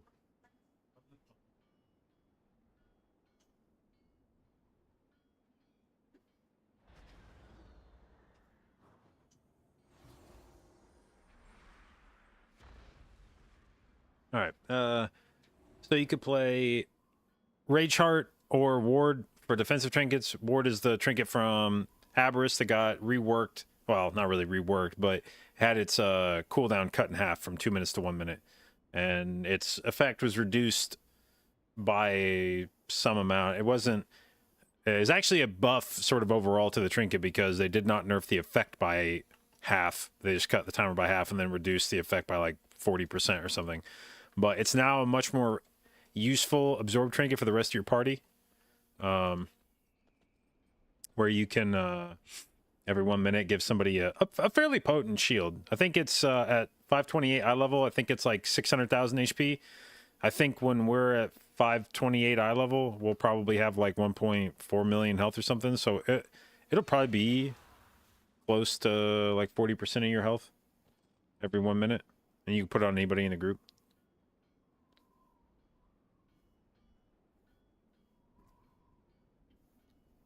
Sean has been on this, have you guys seen this Olipop shit? Not sponsored, by the way. No hashtags here. Oh, these things have 45% or 45 calories in them. I don't know about that shit. Energy drink? No, it's this new shit. I don't know. What's the side of it say? Olipop combines the classic soda you know and love with prebiotics, plant fiber, and botanicals to support your microbiome and digestive health. Finally, a refreshing soda that's actually good for you. This is classic grape soda, but I swear to God, it tastes like grape juice. Like, if you just poured this shit in a cup and handed it to me, I would assume I was drinking straight grape juice.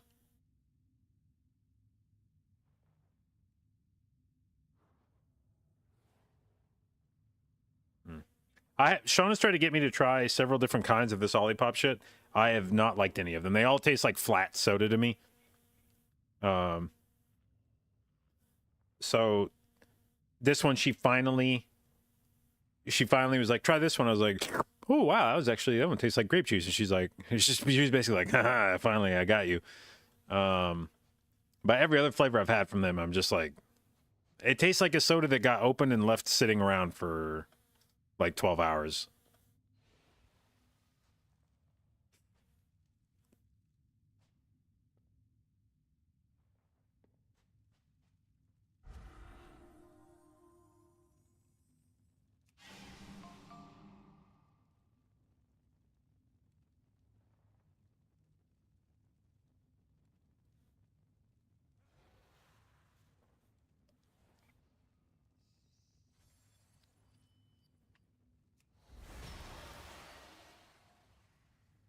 Pop, pop, pop.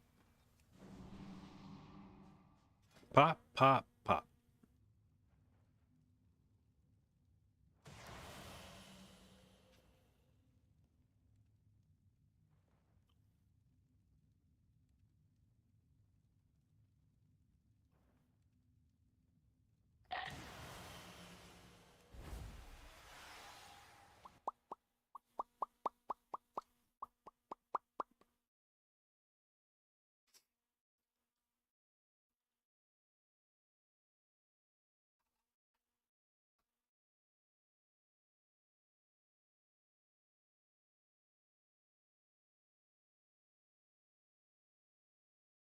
Pop, pop, pop.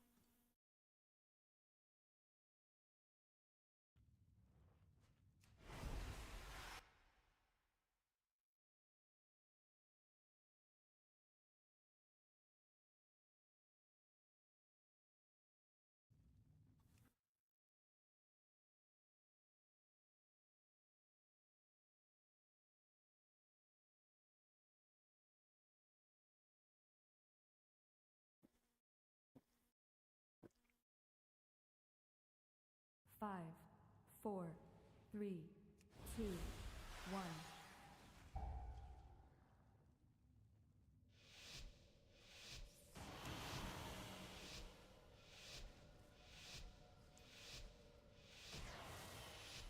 To reclaim our legacy, we aspects must restore the powers we relinquished to defeat Deathwing.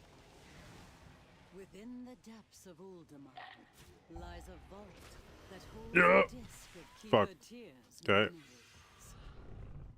Find that disc and bring it back to me. It may contain the knowledge we need to regain our strength. Lost. Oh shit, oh shit.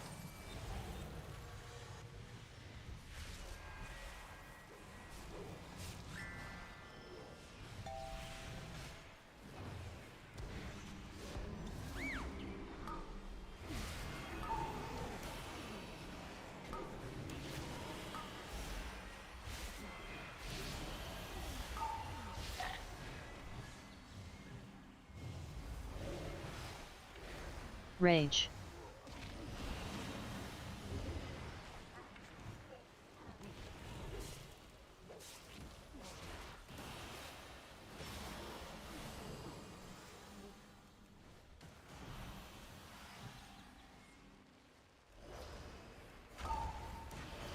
This?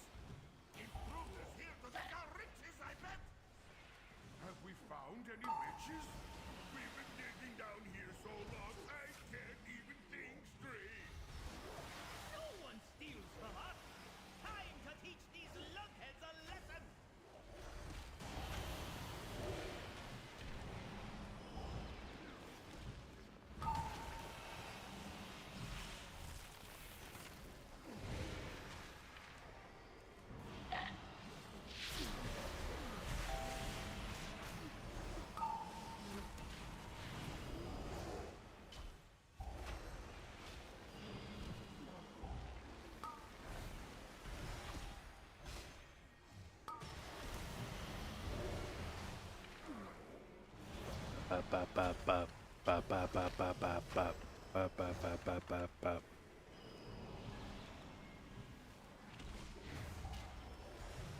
Rage.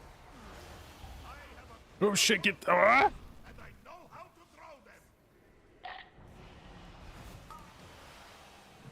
Frontal. Somebody order a skull kraken!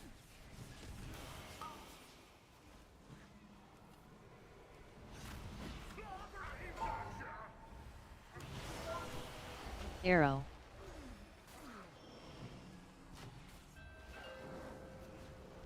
Time to move this thingy!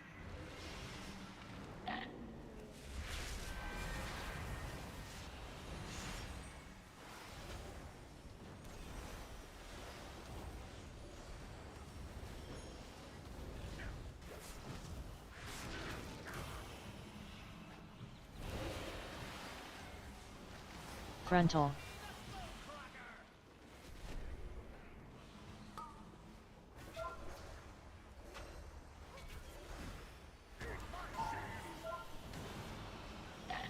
Arrow.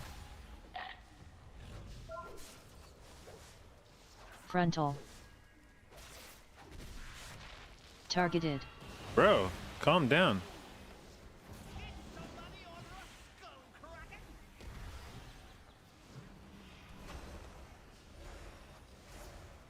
Arrow. Frontal. Targeted.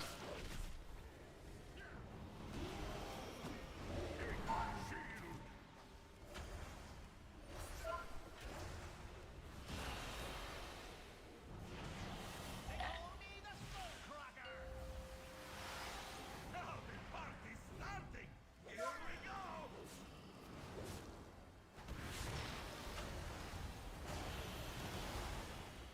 Hop in and let 'em have it! Okay, we give up! You know, I think that tussle actually helped clear my head. Much obliged, strangers. We'll lend you a hand after we get our bearings.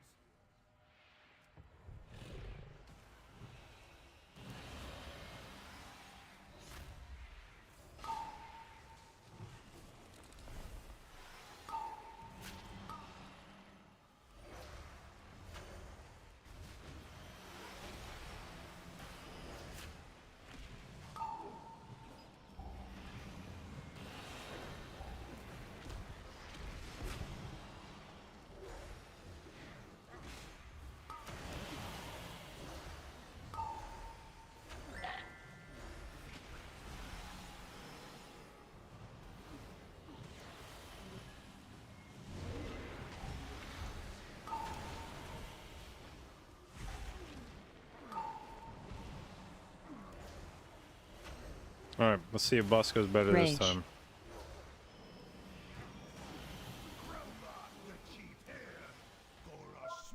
Okay, no, not great, not great, not great, not great.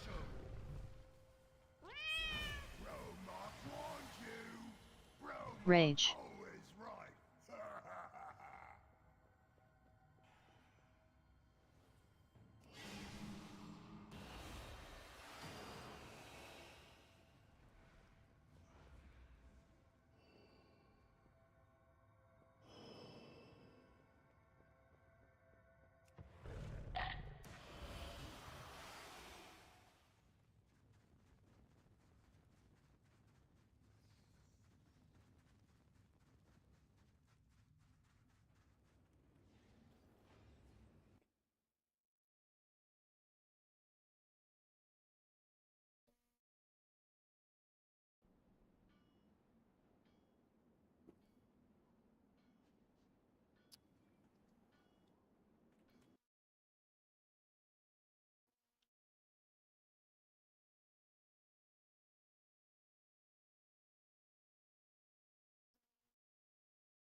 Squish says they pushed a bunch of Season 4 hotfixes to PTR and they'll have a list shortly.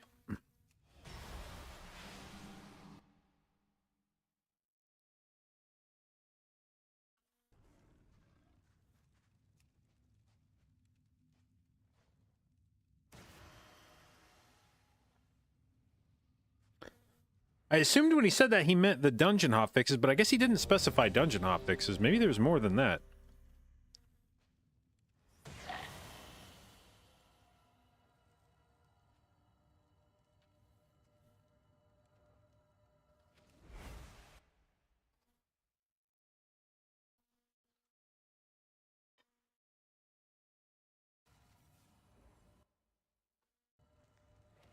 Five.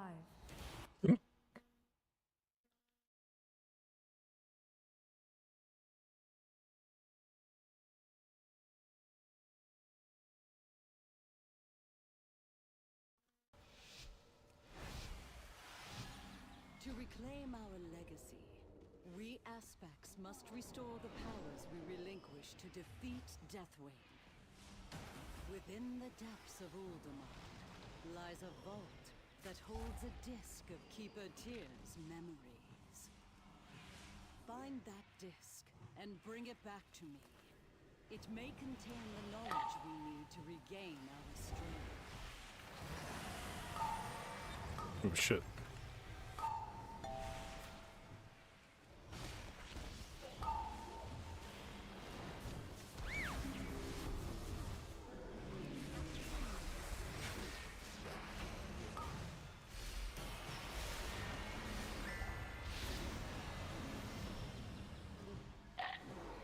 Rage. What's this? Intruders here to take our riches, I bet! Have we found any riches? We've been digging down here so long, I can't even think straight. No one steals from us! Time to teach these lunkheads a lesson!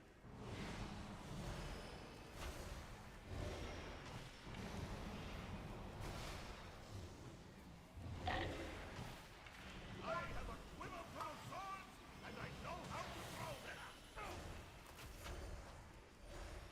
They call me the Skull Frontal.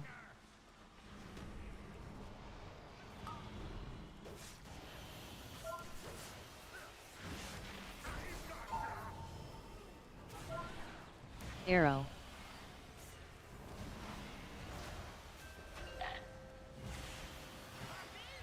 Let 'em have it!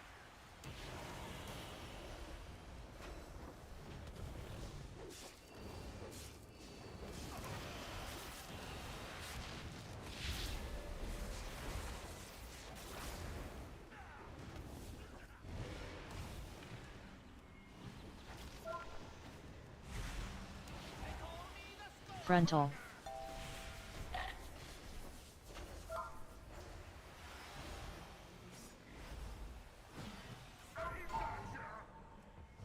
Arrow.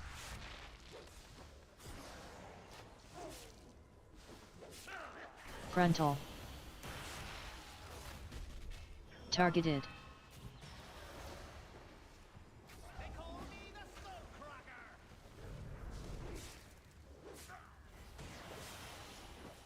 Arrow. Frontal.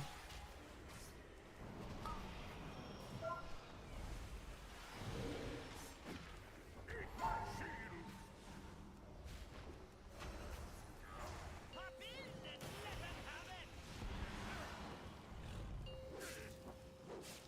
Now the party's starting! Here we go! Now the party's... Okay, we give up. You know, I think that tussle actually helped clear my head. Much obliged, strangers. We'll lend you a hand after we get our bearings.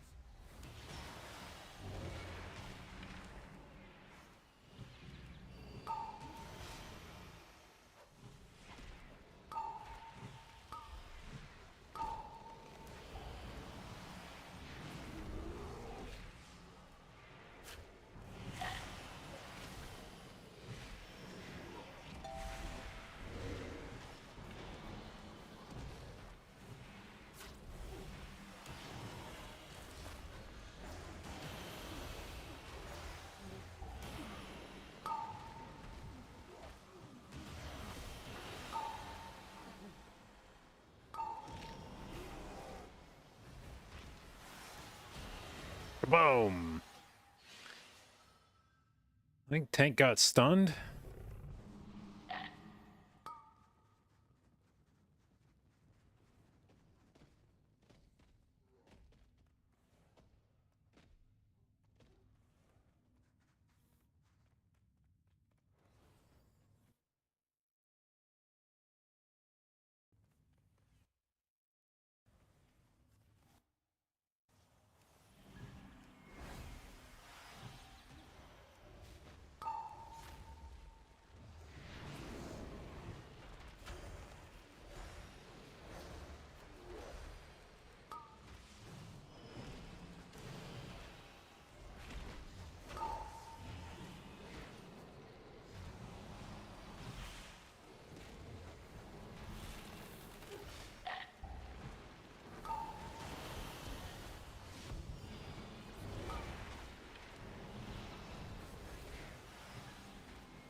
Rage.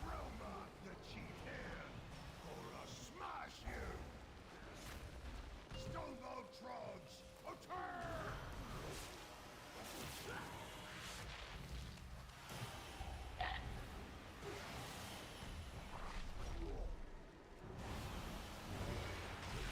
Totem.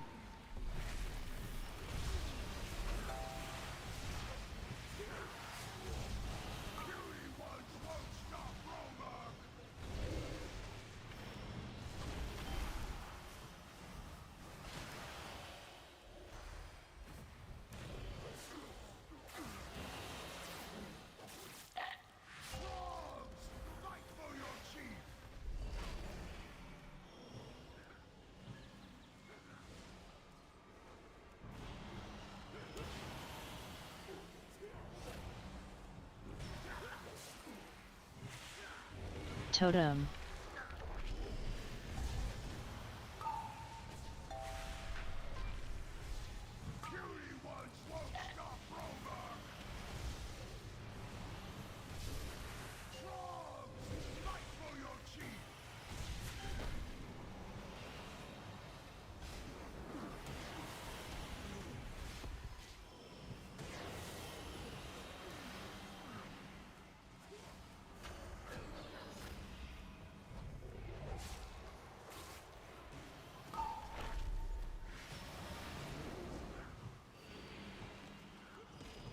Totem.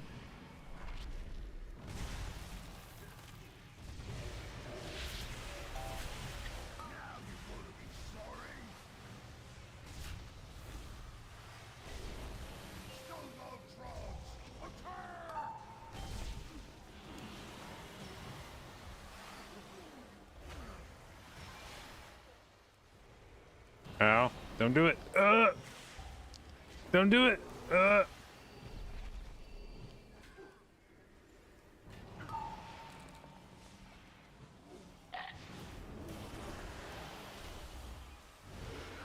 Totem.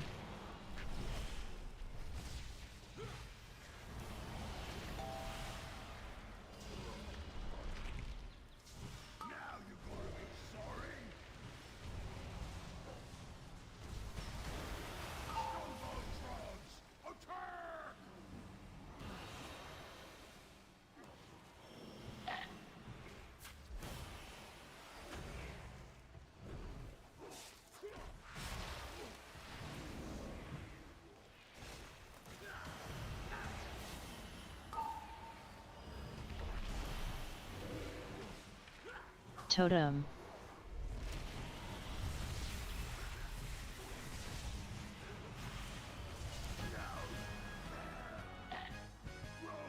Okay. I feel like I could heal that for fucking ever on Druid.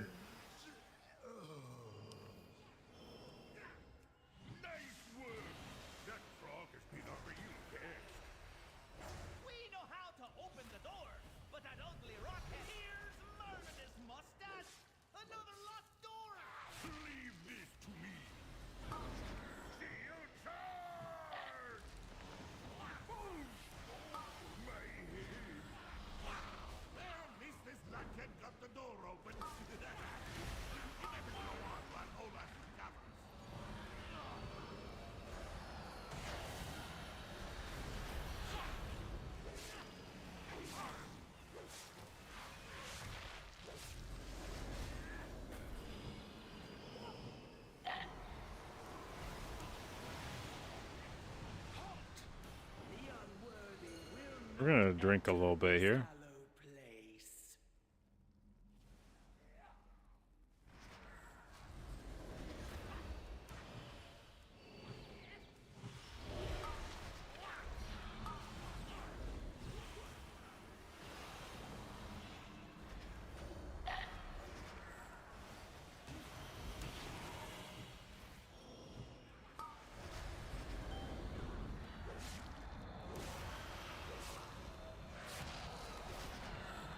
Oh, do I have so much mastery on PTR? Yeah, just kind of experimenting with it, but this season definitely feels like I think it has more moments in a dungeon where there's heavy healing required.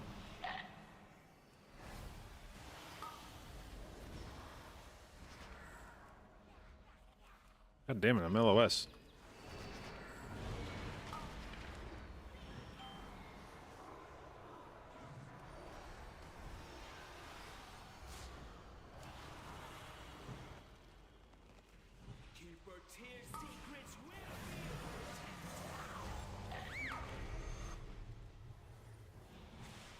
Defensive.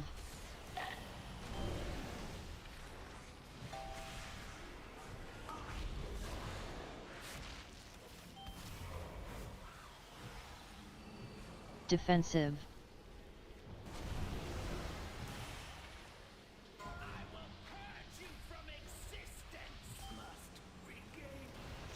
Defensive.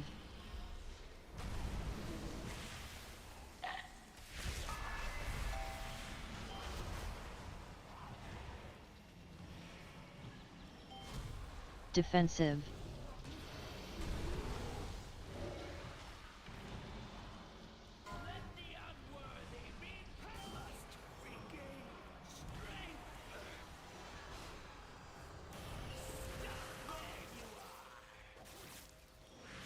Defensive.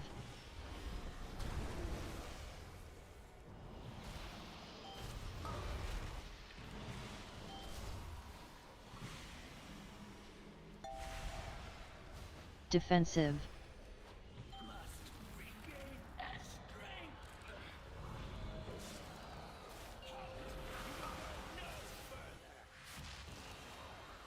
Defensive.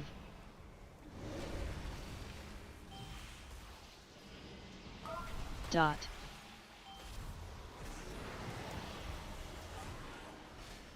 Defensive.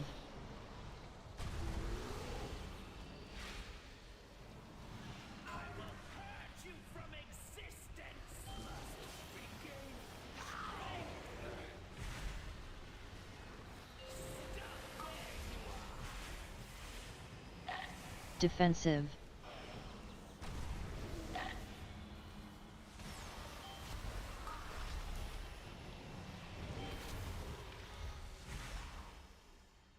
Defensive.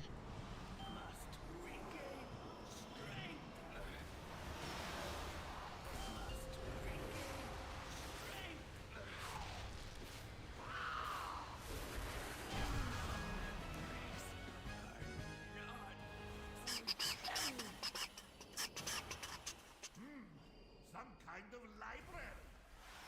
Hey, what now? All I see are books. Can't stop fucking yawning, dude. We'll have a look while you go on ahead.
feel like Hail of Stone doesn't fucking hurt at all anymore.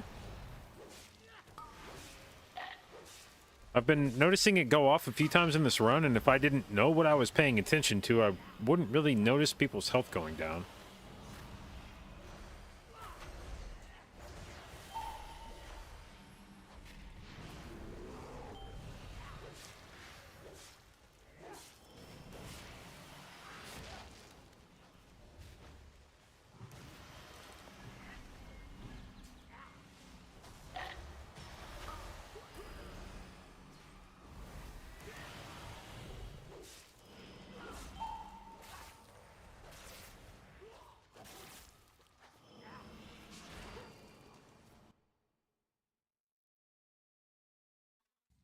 What the fuck? Bro, I fucking alt-tabbed for 1 second to fucking turn the music up. And when I tab back in, I'm dead. How the fuck did that happen?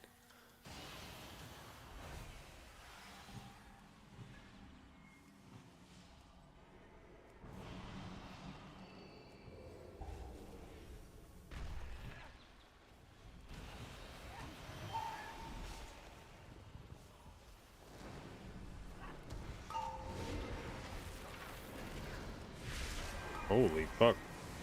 Okay, that ability's still real.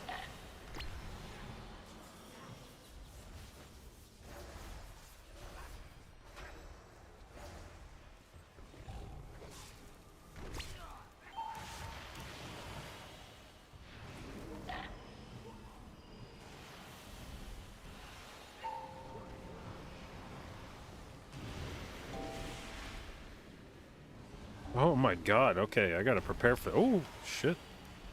Nope, okay. I need to prepare for that better. Fuck.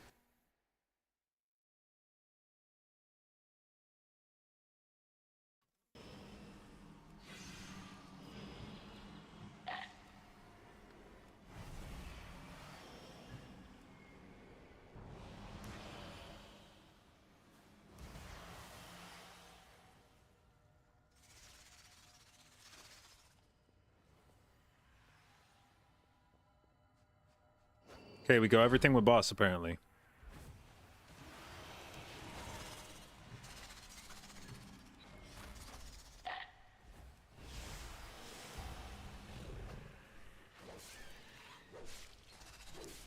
Alright, I know there was supposed to be some graphical changes on this boss. Additional defenses. Oh, what the fuck? Purged. Target acquired. Objective successful. Area secure.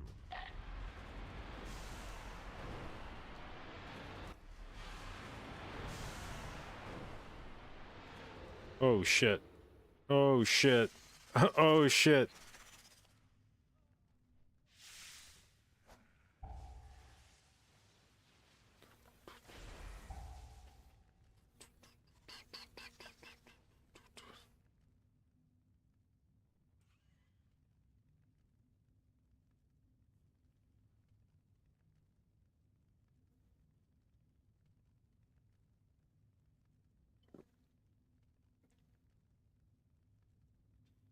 Leaving a PTRK? They said they were gonna go eat.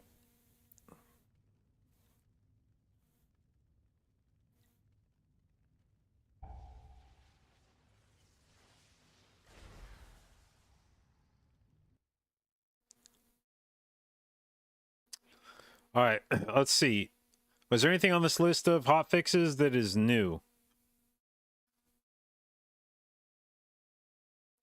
Last week's hot fixes have been applied to Season 4 PTR.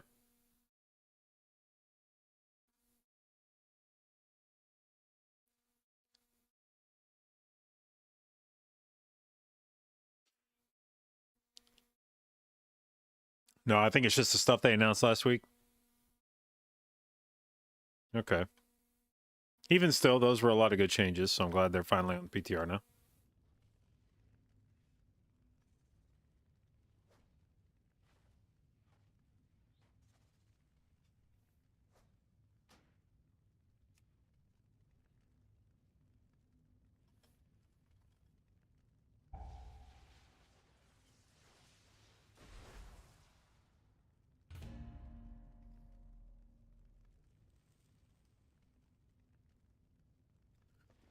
Ba, ba, ba, da, da, ba, ba, ba.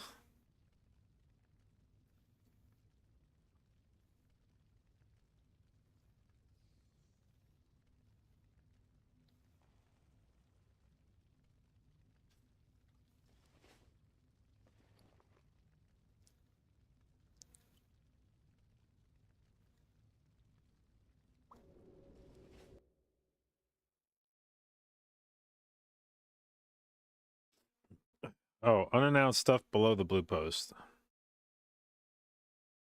Oh, okay. So that, okay. So, there was last week's hotfixes that went live, which were these. Then there's this week's hotfixes, which are a separate set.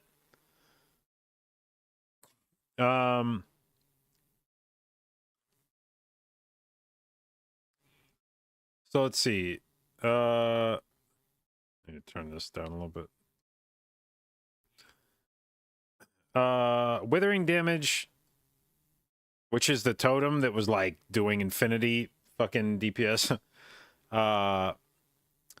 Withering damage got reduced, no longer stacks, and no longer double dips when it spawns from a decay totem, maybe.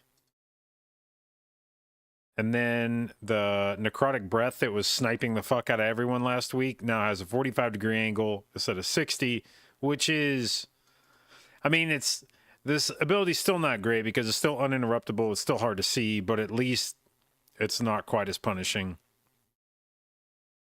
with how wide it is. Rotting winds from the birds in Nokud. Damage has been reduced by 30%. It's still going to fucking hurt if it goes off, but I guess 30% nerf is nice. Let's see. Flame Dancer, Blaze of Glory tick.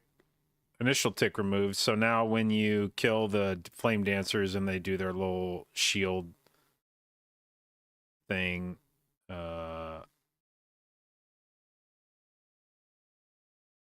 or wait, no, the I don't remember if that's one when they die or if they just cast that, whatever. Anyway, the AoE thing is now no longer does an initial tick, which I guess is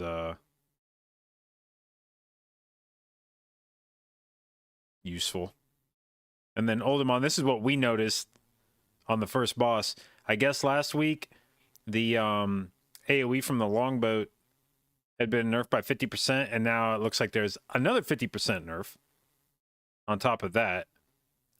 So it's now a 1/8 of the value we were seeing last week. And yeah, you can definitely notice a difference now. It is, I didn't even know, like, if I didn't know that it was doing a shitload of damage last week, I would have assumed that they had almost like removed the damage in it this week. Because that I was all ready to do a ton of healing on the phase and then nothing happened. All right, we are going Brackenhide, I guess.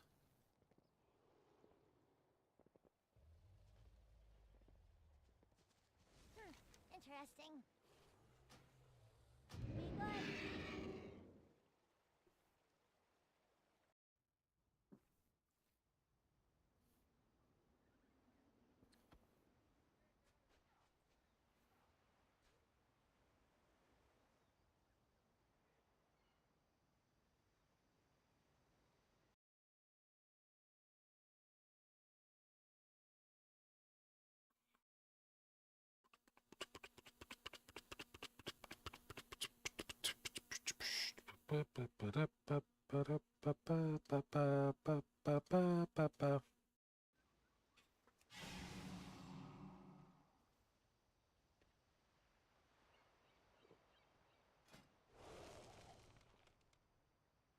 Oh yeah, I was gonna switch some shit around. I don't want to run this ring anymore, I don't think.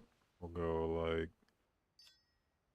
right, you into you.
Oh,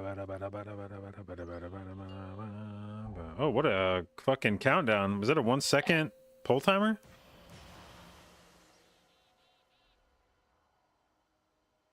Five, four, three, two, one.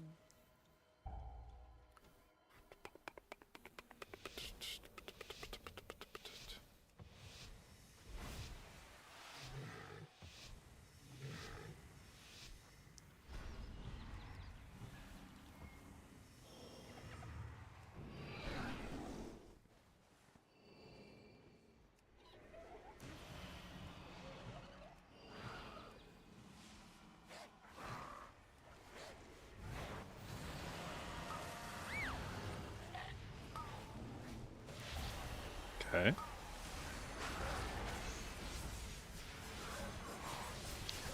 I don't really have the talents I'm meant to have in this dungeon. Probably should have had Fear. Fixated. Fixated. root. Fixated. Hey-ya! Fixated. Fixated. Fixated. Fixated.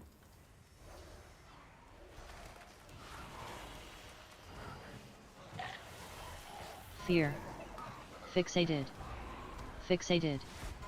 Fixated. Shut the fuck up, Weekora.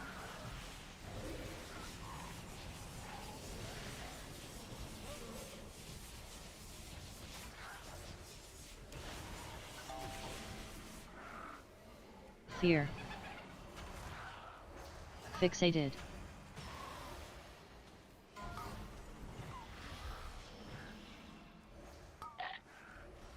Whoa, whoa, whoa, whoa, whoa, whoa, whoa. Fear.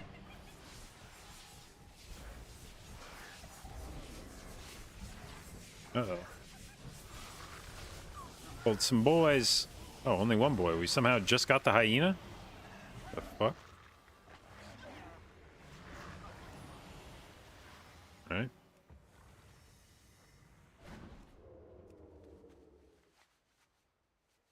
Be careful out there. Who's stealing our meat?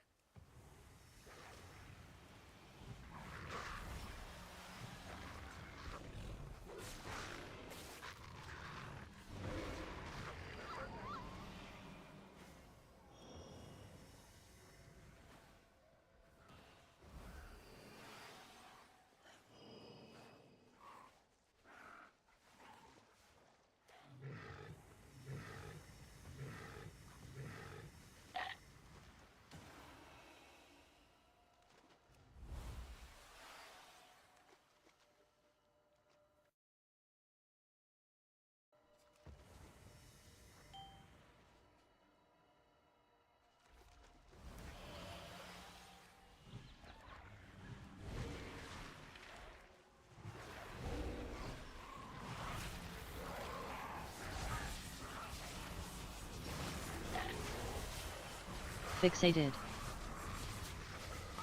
Fixated. Run away. Ah! Ah! Fixated. Okay. Fear. Fixated.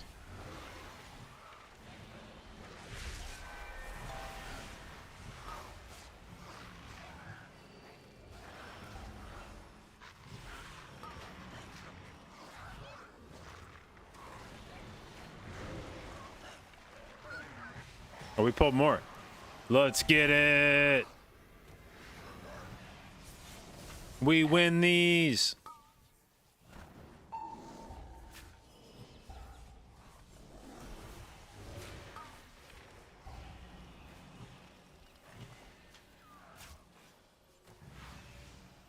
Fear.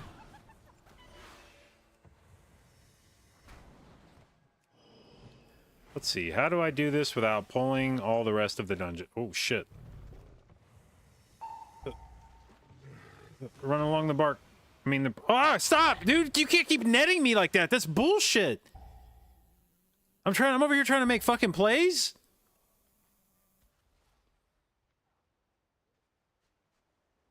Oh, we're still in combat. This could still be going, maybe?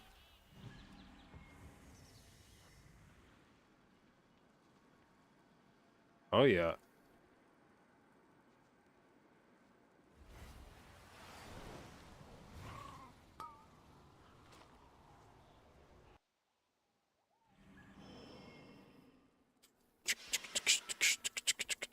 Okay, maybe I'll take nope, not that. This.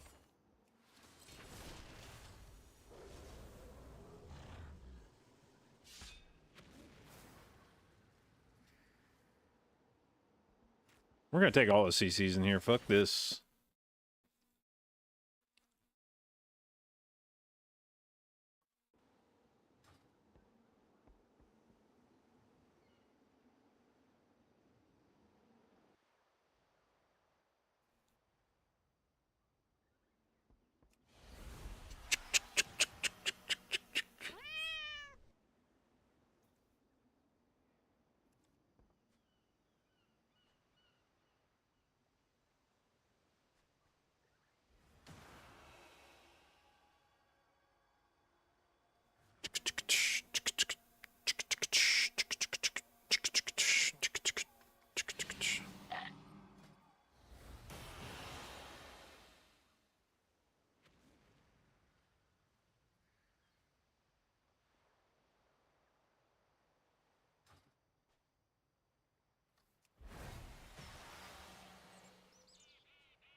Six years. God damn.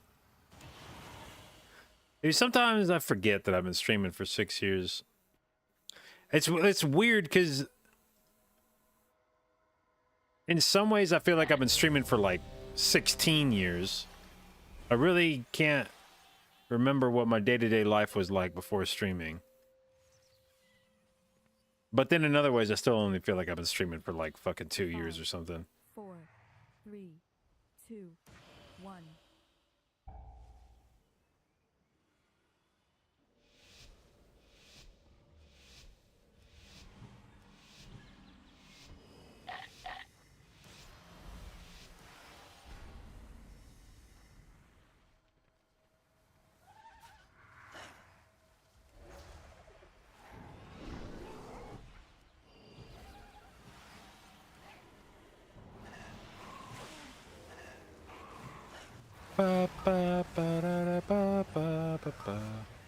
Fixated.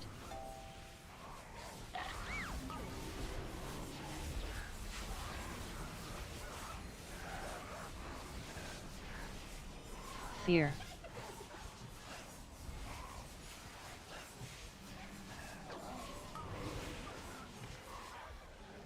Fixated.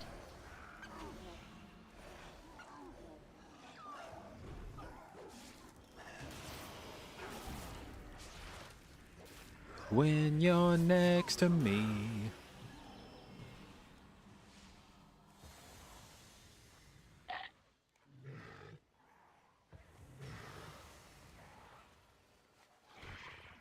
What the fuck am I riding? Why the fuck did I just jump on a seahorse?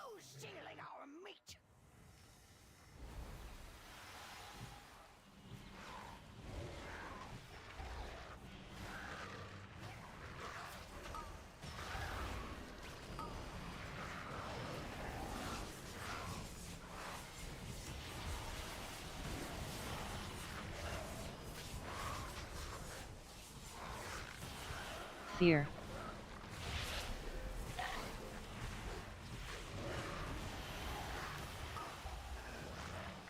Fixated.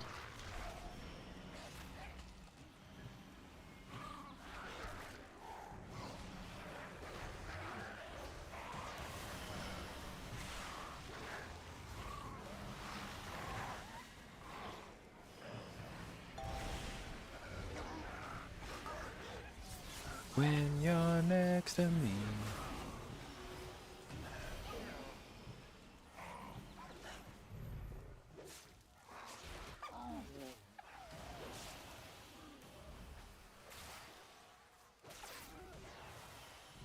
Oh, I didn't open the first cage, did I? Fuck.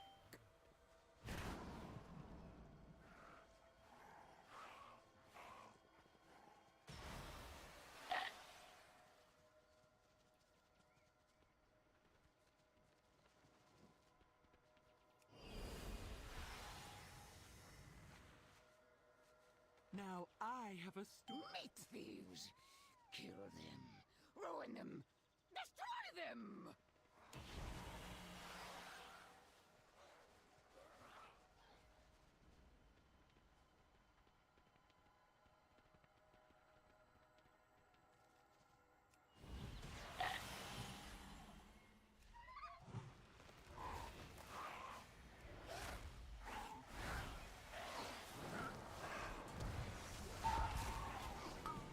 Fixated.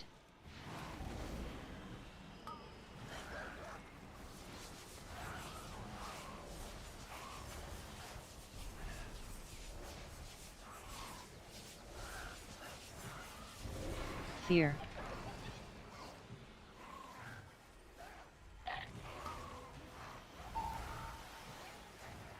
Fixated.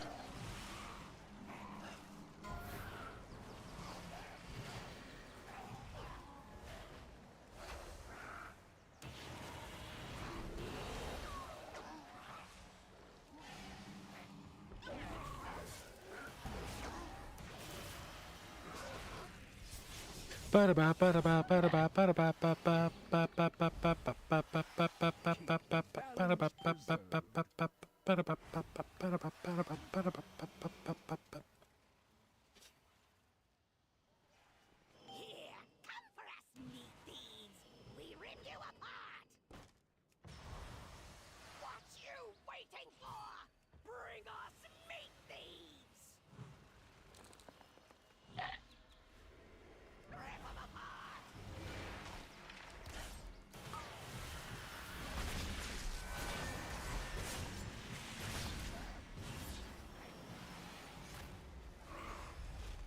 Butcher it. It's all meat. Whack you to pieces. It's all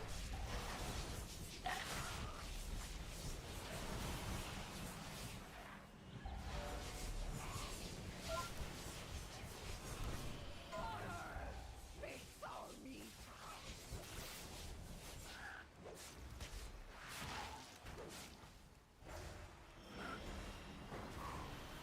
Totem. Never see it coming.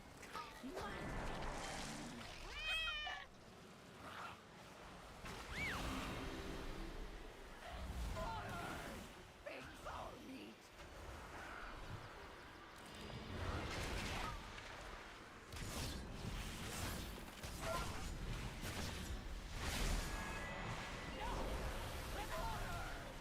It's all meat. Butcher and slice.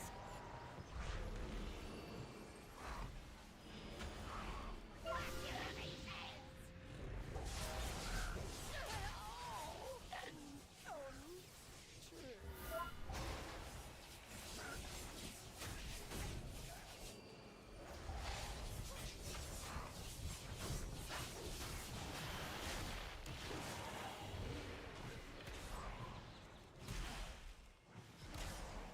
No!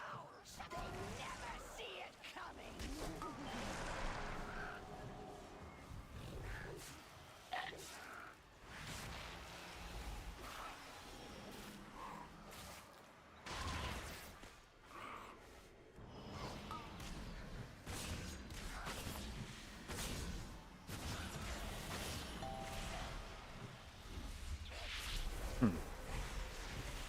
Butcher and slice!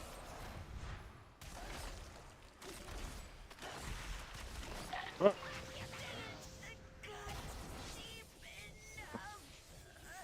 I thought that dude was gonna die, to be honest.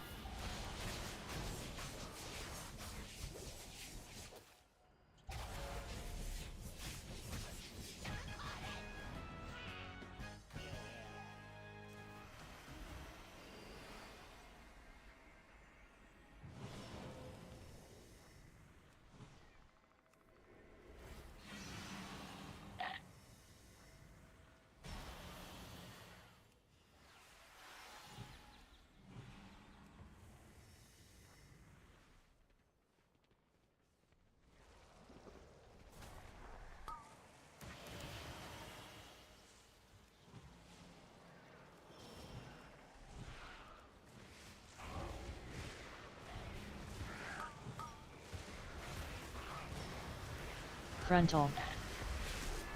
Where's that frontal going, dude? No, no, no, no, no, no, no, no, no.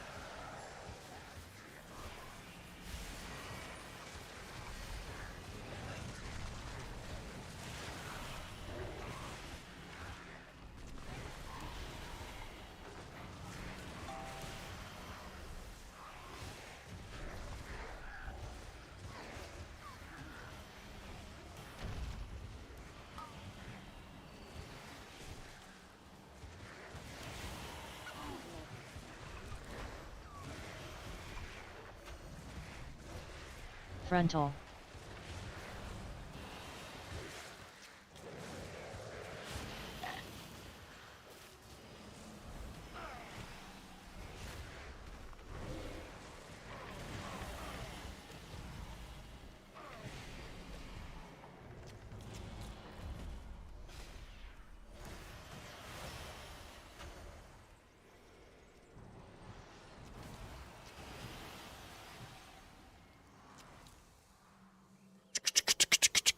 Do I think Druid DH can be the meta tank healer? Well, I'm pretty sure, barring any kind of nerfs, the Demon Hunter will be the meta tank. Druid seems very likely to be a meta healer. I don't know if it will be the only meta healer.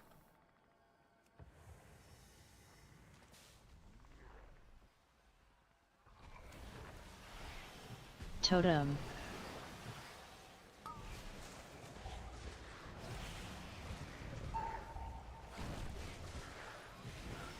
Frontal. Okay, good, good. Ooh, fuck yeah, dude. All right.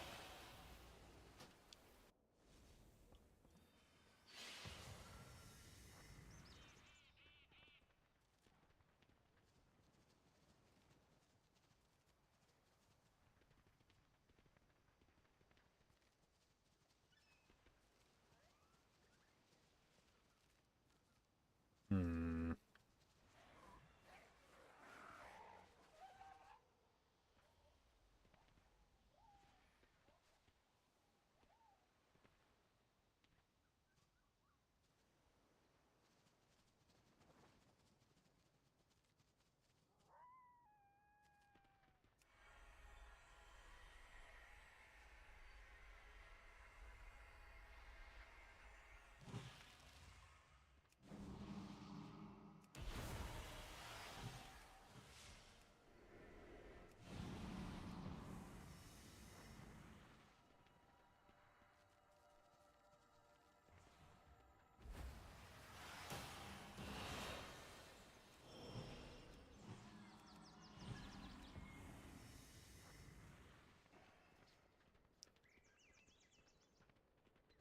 Ba ba da ba ba ba ba da ba ba ba ba da ba.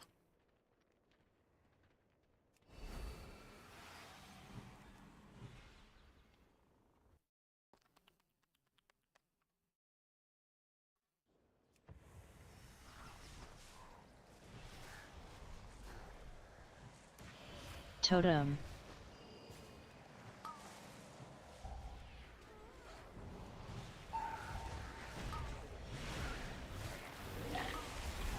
Frontal.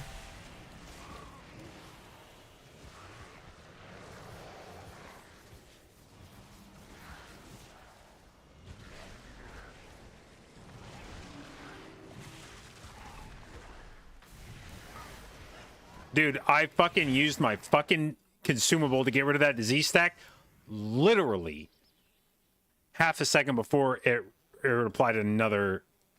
I hit it, it disappeared, and it showed back up half a second later. Very sick.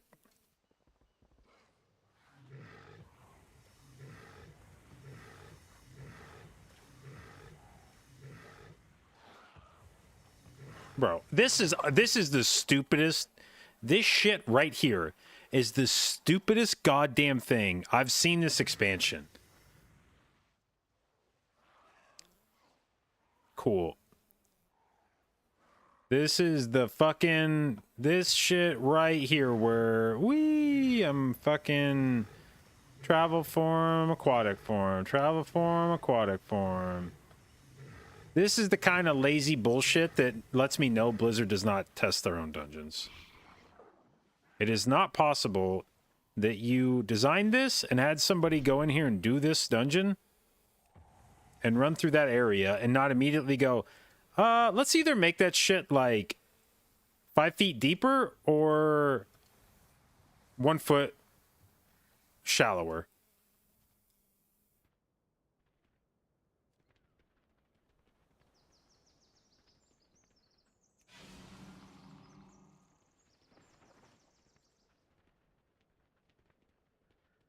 And that to me is like the most, like that's the most damning kind of issue in a dungeon, because that's purely self-inflicted. It's not a problem with the code. It's not a problem. It's not a bug. It was designed by somebody. Somebody made the water that deep on purpose. They may not have realized the effect of what that was going to do, but that's not a thing where it's like, oh, that's an unintended. Okay, dude, this is you can do rot slingers, but I would not recommend it right now. This shit fucking shreds. Oh, I was getting meleeed. Okay. But even still, the withering plus the bleeding is like fucking crazy.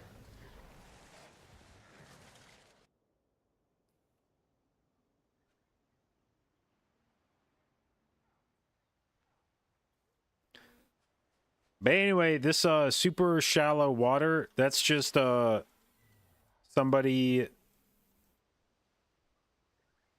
decided that they were going to make the water that deep and then never actually like test it out. Never run around in their own. Oh, cool. We snapped the withering oak, or the wilted oak up here. Frontal. All right, all right, all right.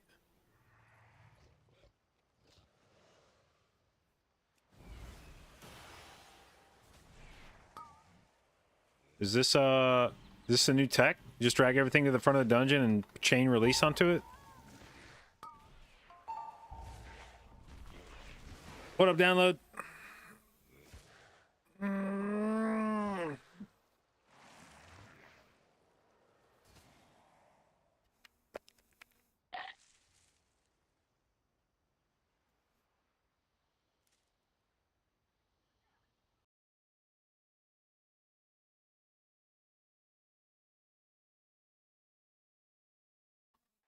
Is it gone? Nope, it's not gone yet.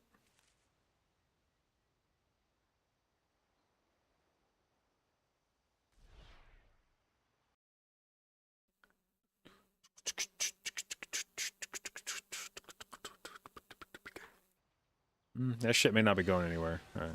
No. Rolling Druid for season 4. I've not really seen any reason not to assume that that's going to be a good decision.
All right.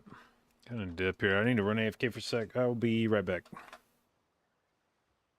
Aventus, thank you for the host. I hope you had a fantastic stream, although we were in the same group together, so I know that the stream wasn't that fantastic, but even still. All right. I'll be right back.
Okay.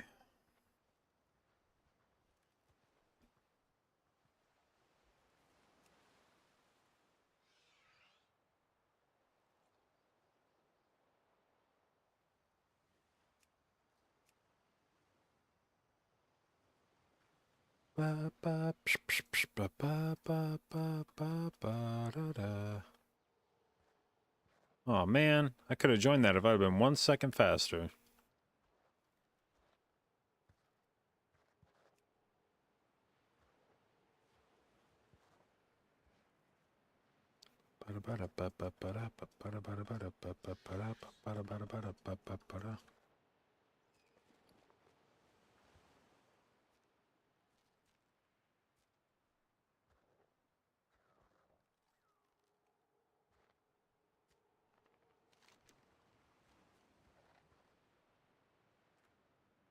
Wait, is that a new thing?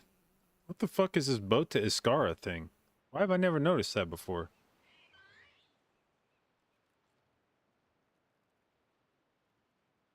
Huh.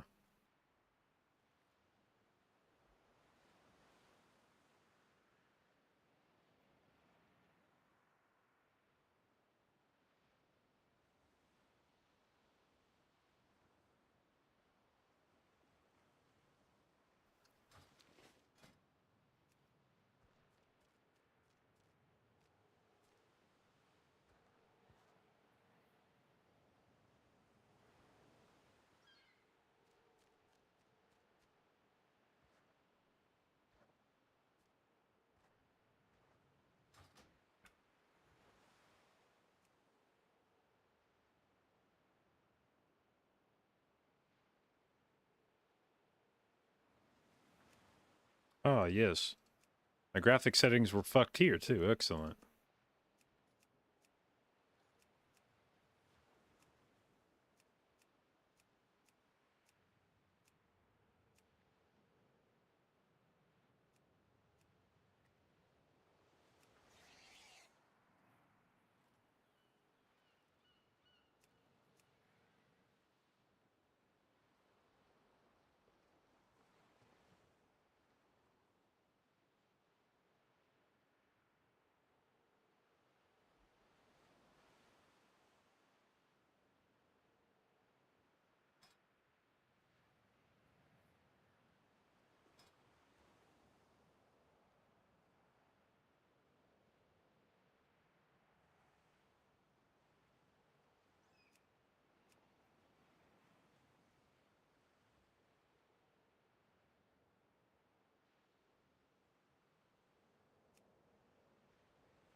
Ba ba ba da da ba da da ba ba ba da da ba ba ba.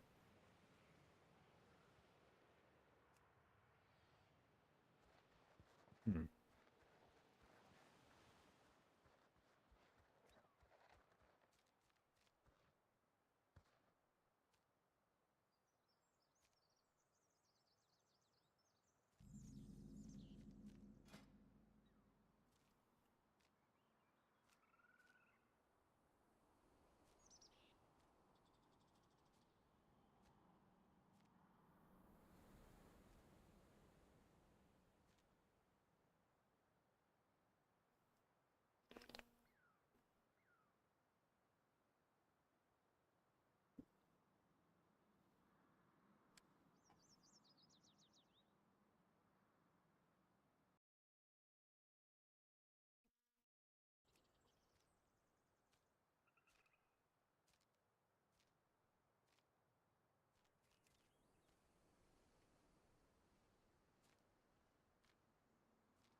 Any good Rest of Druid guides for beginners? I'm not sure. I mean, normally I just recommend people go to the Druid Discord, Dreamgrove.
Discords usually suck these days for beginners. Yeah, maybe, but I'm not sure about guides.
All right.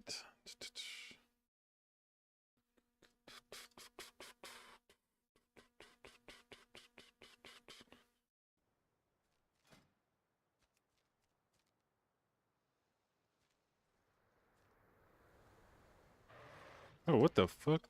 Why is there a grizzly hiding in that bear? Why is there a grizzly in that tree?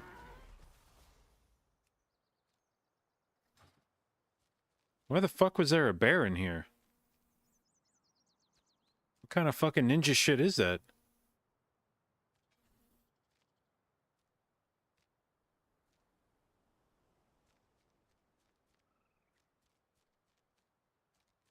Oh yeah, did you guys see this new setting, by the way? I saw this turn into a meme on Twitter, but there's is it nameplates? No, it's just names. Yeah, minimum character name size. You can change how big people's oops. You can change how big names are in the distance, or like how they scale. If you crank it all the way up, things show up like this.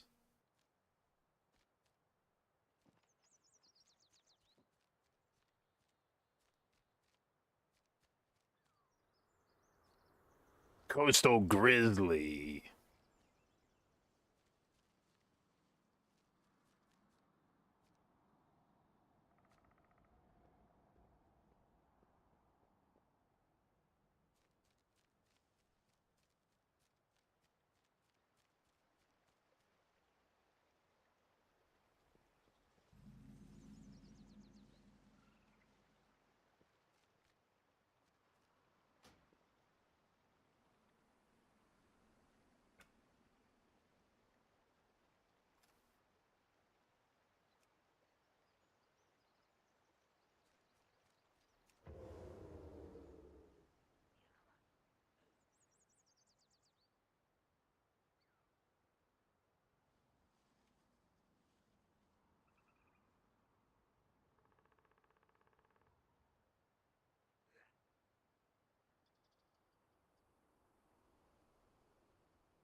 Show graphic settings again? Yeah.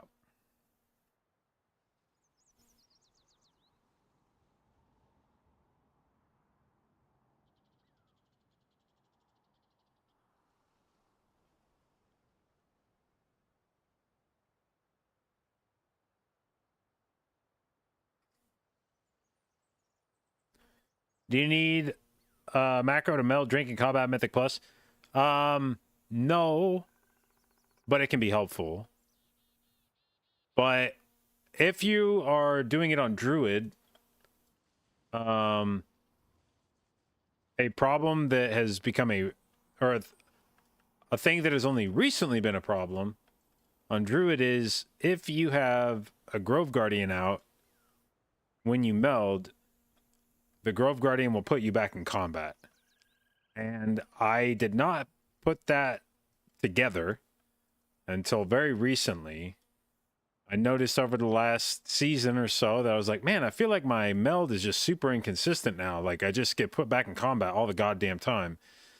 And originally I thought it was that Blizzard had like made a change to the way that combat worked or something to discourage melding in dungeons.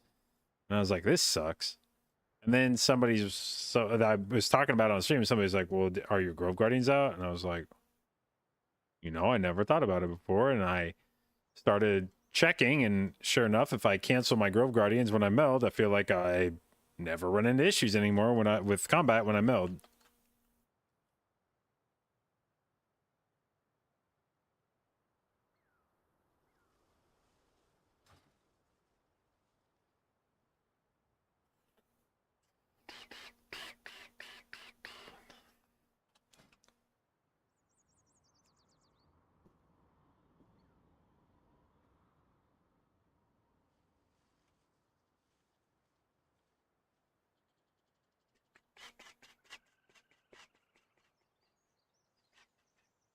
Do, do, do.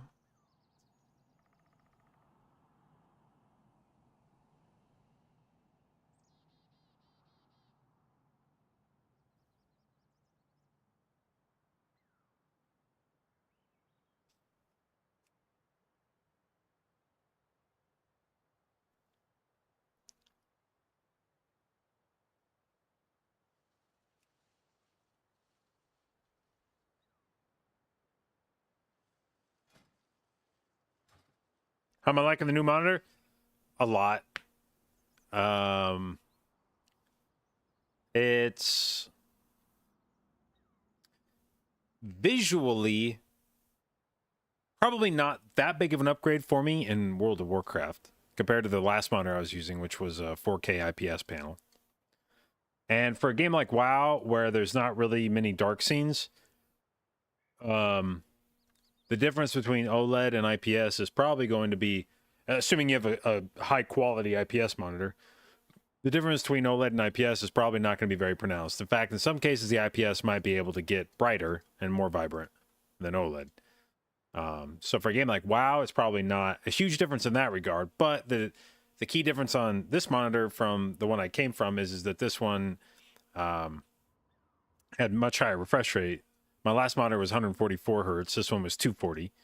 So much higher refresh rate, which I appreciate. The response time is way lower. Like that's one of the nice things about OLED is it has very low response times. So it feels like the picture is very clear in high motion.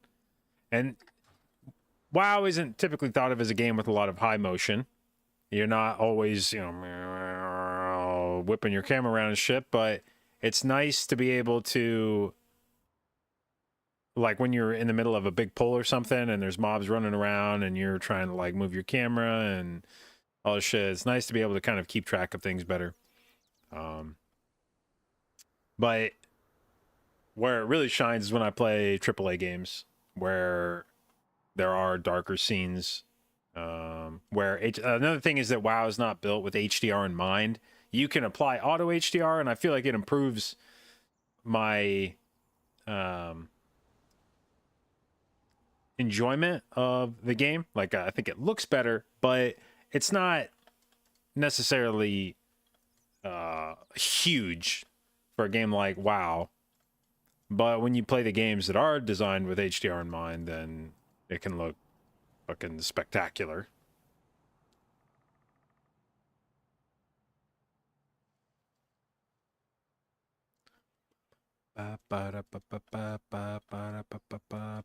Don't see any difference between my screen and your monitor. I actually had a conversation with Shauna the other day where we were watching a video about a monitor, and I was like, yeah, that monitor is gonna have like really nice HDR. Well, I don't even remember exactly what it was, like what feature of we were talking about. But she said something to the effect of like, well, I don't notice that on this video. And I was like, well, yeah, that's because this is our TV. We you can only notice that on that monitor. It wouldn't be able to like show you that through your TV because your TV's not as good.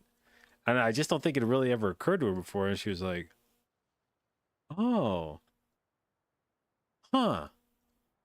And then then I think she kind of had this moment where like all crystallized, and she realized how many times in the past that same phenomenon must have happened, that she was looking for something on a screen where the screen wasn't capable of showing it. And then I think she was kind of like, whoa, it never really occurred to me before that if I'm watching a video of a monitor that I'm really not going to be able to appreciate what that other monitor does because you're bottlenecked by the capabilities of your screen. And it was like, yep.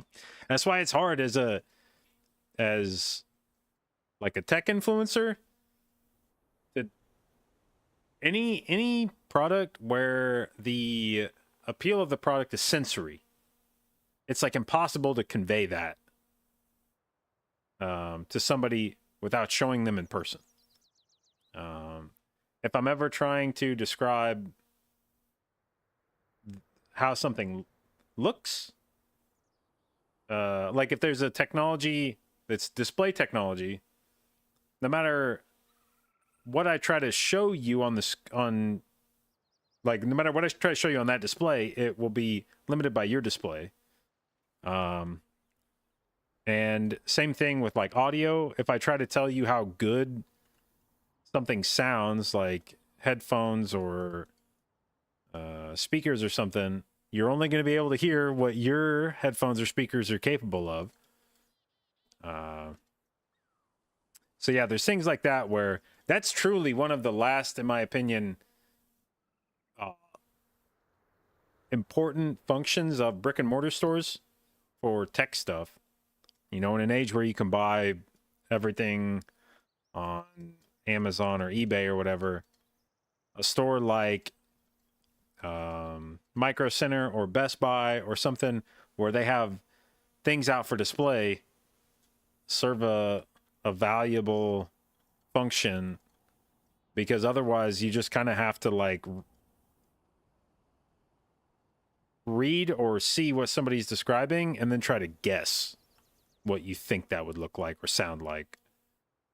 And there's a lot of times where somebody describes a thing and you're like, oh, that definitely sounds like something I want. And then you get it and you're like, that fucking is not anything at all like I imagined it would be.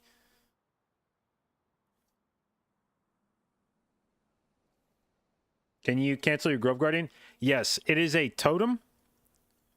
So your UI should have some way to display totems. I don't know if you can see it on mine. I don't think you can. I have, let me disable my camera real quick so you can see it. So mine show up down here. And if you right click this, it'll get rid of the Grove Guardian.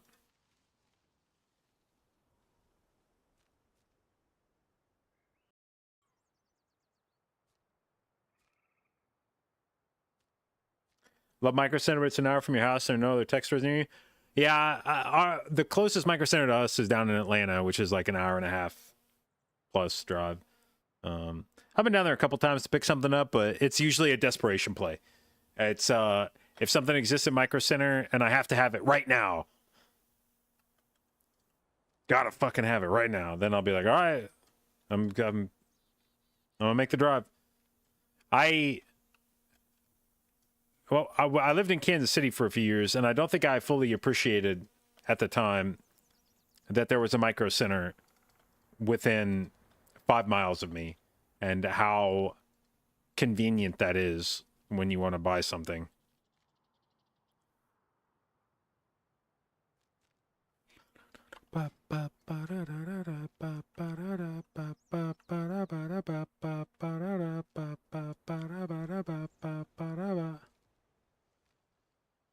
What the fuck? Why did the whole fucking screen just change to colors? I'm not fucking crazy, am I? What just happened?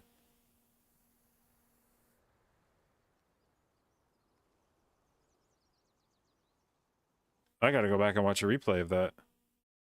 What the fuck just happened? I swear to God, all the colors on my screen just changed.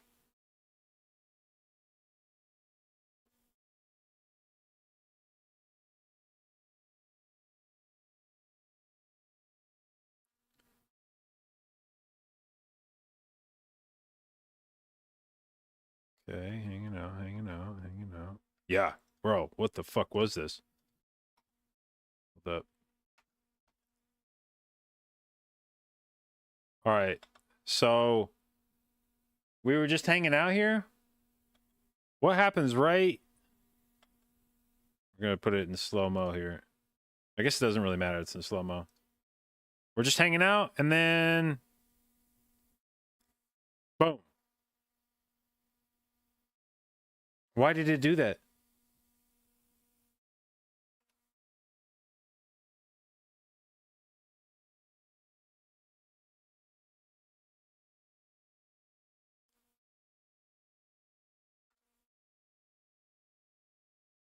Did I change layers? I didn't do it. Like this is it. I was like I just had looking for group open. I didn't do anything.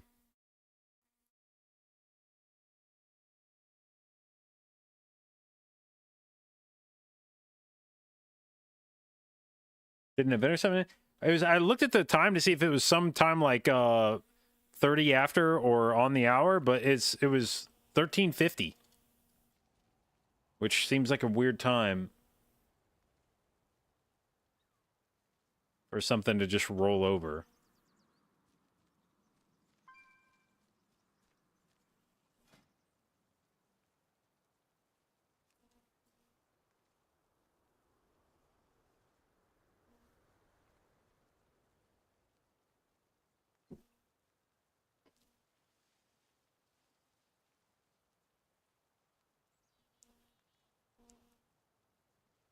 Probably weather? Yeah, but I mean, like, why the fuck would weather make the ground turn vibrantly different colors? I don't know. Whatever.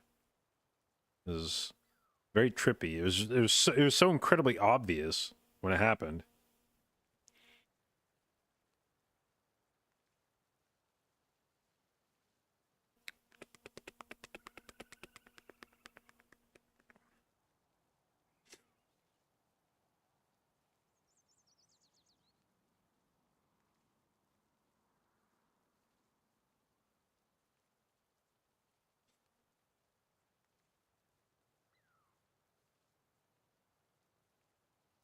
Well, let's go, dude. Sierra got a 3-month contract working at Blizzard as a production coordinator.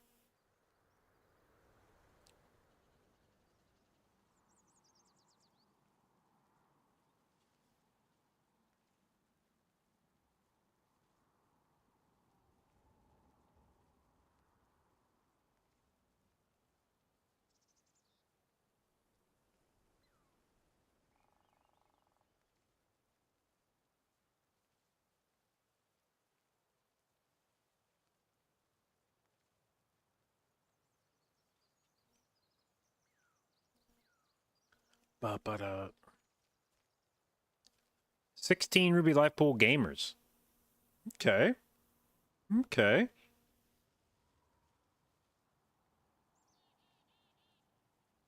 Interesting.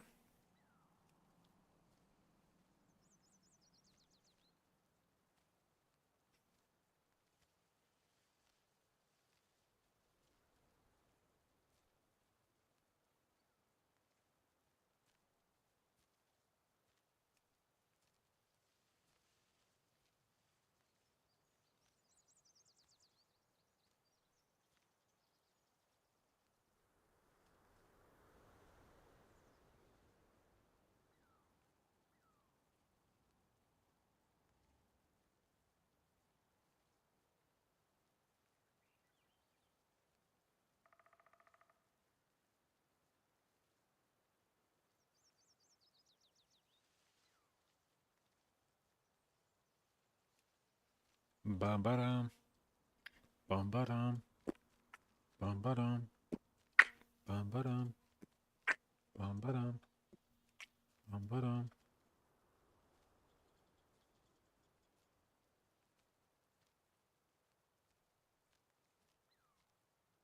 Mm-hmm. There's no tanks on the PTR.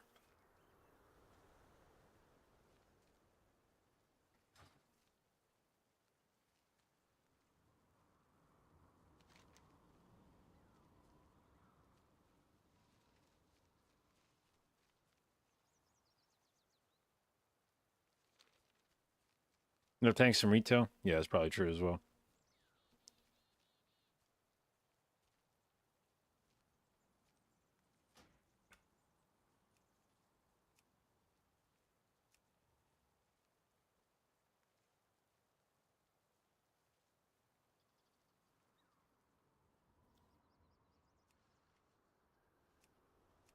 I don't even know what this does, changing the number of audio channels you have. Ah, dude, it just did it again!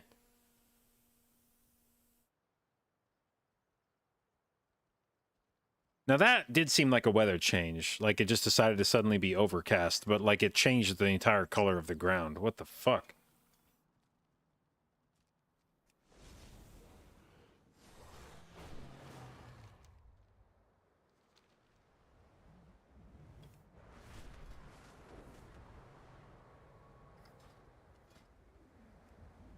Bum-ba-dum. Bum-ba-dum. Ooh, a 17 for it. The Null presence is a blight upon our lands, festering, growing. It is time we put an end to this. Oh man, I remember coming out here and killing your ass all the time, Blisterhide. Those were good days. Same with Rot Knuckle over here. And what was it, Festerhide, I think, over here? Where were you at, dude? Yeah, down here. Nope, that's Snarglebone.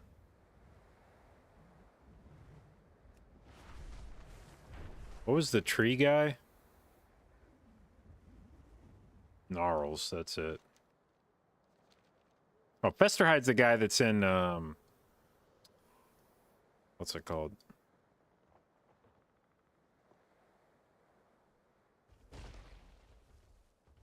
Brackenhide. Ah! Fuck, he's fast. Entangling roots. Uh-oh. Don't do it. Don't do it. What the fuck? A 15-minute fucking disease, dude. Was that necessary? Could have melded.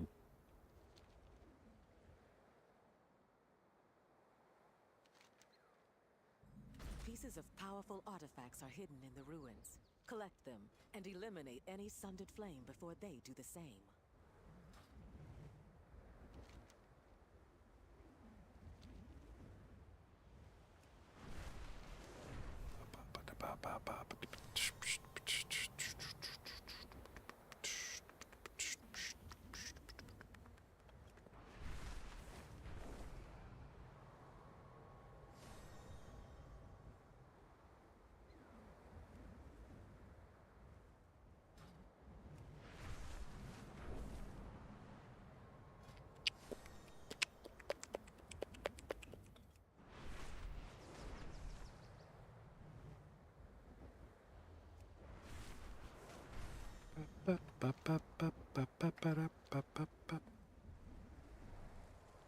Everybody's on Roblox?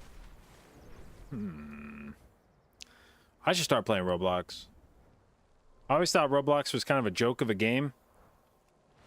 So I moved in with Shauna and her kids played it all the time. Still play. I mean, some of the kids still play it frequently.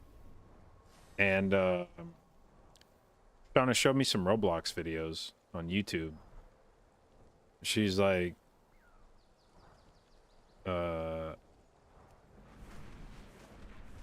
how many views do you think this video has? It's just like some random fucking Roblox video. I was like, I don't know, 100,000 or something. And then she scrolled down to show the amount of views, and it was like fucking 14 million or something. I was like, cool. So I'm really glad I picked World of Warcraft to be the game that I play. It's the fucking winner decision of mine. And nailed that life choice.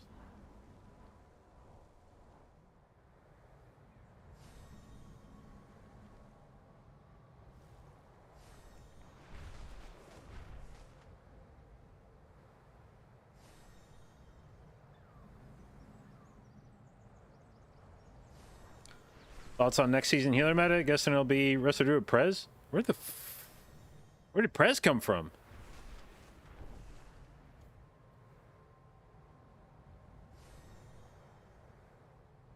Why would you play Prez Evoker?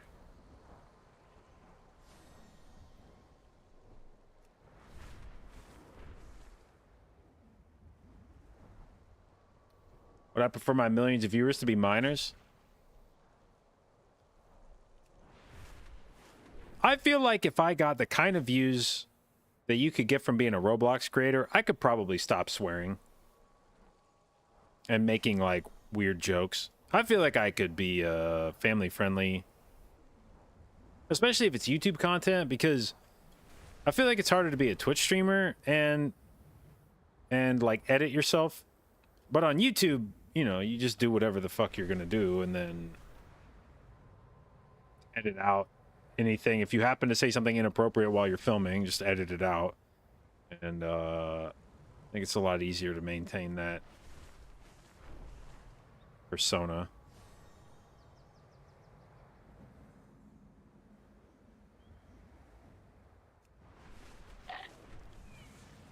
Stupid devs, you mean, what do you mean I can't put a fucking block here? Yeah, but that's the thing about Roblox is like, I feel like you wouldn't, I feel like I just would never take it seriously at all.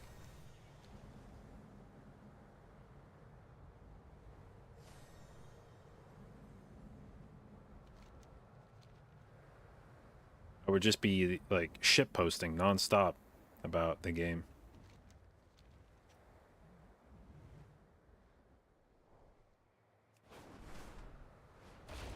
Heard Kira talking about it, guessing it's from the value of triple stasis cauterize for Algathar first boss. Well, maybe for like one dungeon, yeah.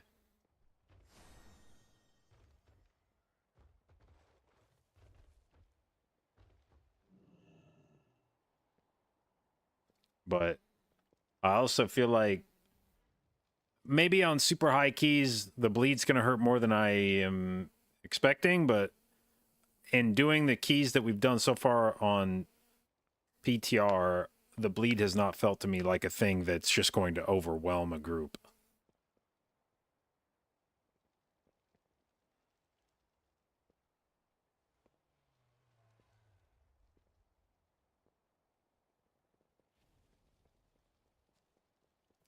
And you can still get bleed removal from a different evoker. Stasis bleed removal on Algathar first boss is a distinctly preservation thing, but just being able to cauterize shit, you don't need a Prez for that. You bring any of the evokers.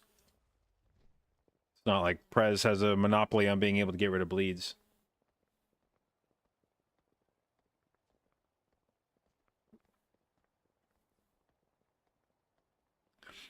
How's Mistweaver looking? I mean, unless your spec gets a different set bonus going forward, so like Preservation, Wrestler Shaman, Holy Paladin, I think those are the only ones. The only specs that even should feel any different, as of right now, are the ones that got a new set bonus. Otherwise, everything should feel basically exactly like it feels on Season 3 because they haven't fucking done anything. There's been no class tuning. Set bonuses haven't changed. There's different dungeons, but that doesn't matter that much. So, as far as like what classes are good and which ones aren't, if it was strong in Season 3, it's probably strong now. And if it wasn't good in Season 3, then unless it's a new set bonus did something crazy for it, it's probably not going to look a whole lot different now.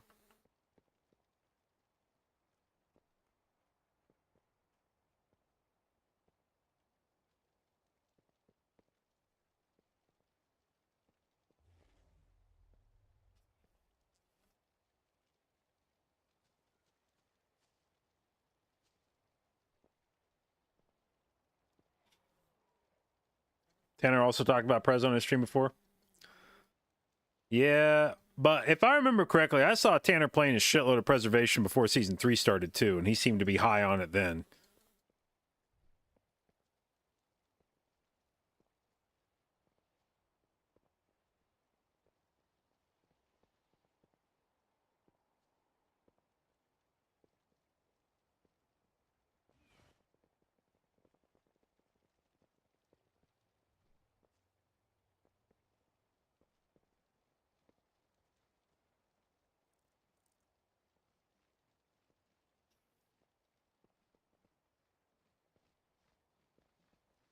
Season 4 with no twist to it will be boring.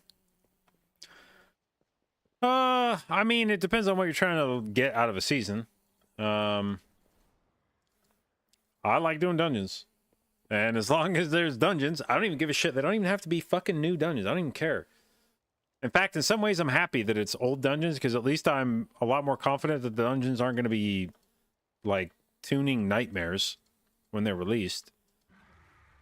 And I just want to have fun dungeons that are challenging but fair and a spec that isn't total butthole to play.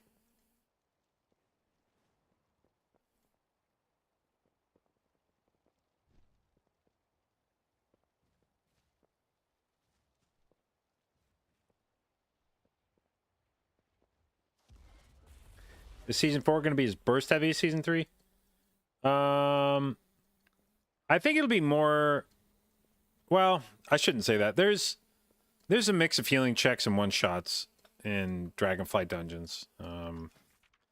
Like, if you look through, like, Algathar, for instance, Veximus is a little weird because Mana Bomb is both a healing check and it's not really a one-shot, but it's also... It chunks you down so fast that it's kind of like a one-shot.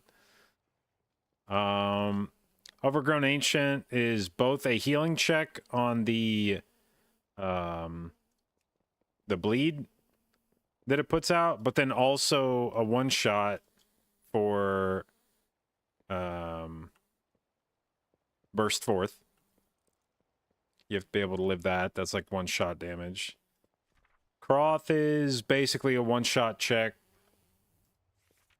Echo is sort of a one-shot check if you get hit hard enough by Energy Bomb that it kills you, I guess. I think if you can survive the rest of this dungeon, this won't one-shot you. Brackenhide's pretty fucking chill. About the only thing in here that's tough is if you can't kill totems fast enough on Deca Triarch, and then you have to heal through the Withering Rot. Otherwise, everything's pretty easy to heal.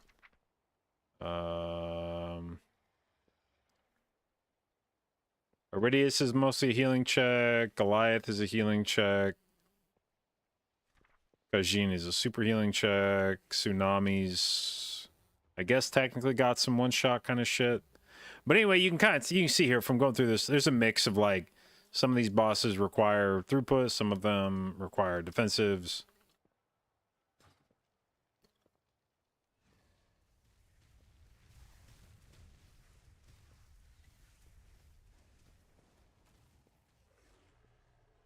More referring to scaling.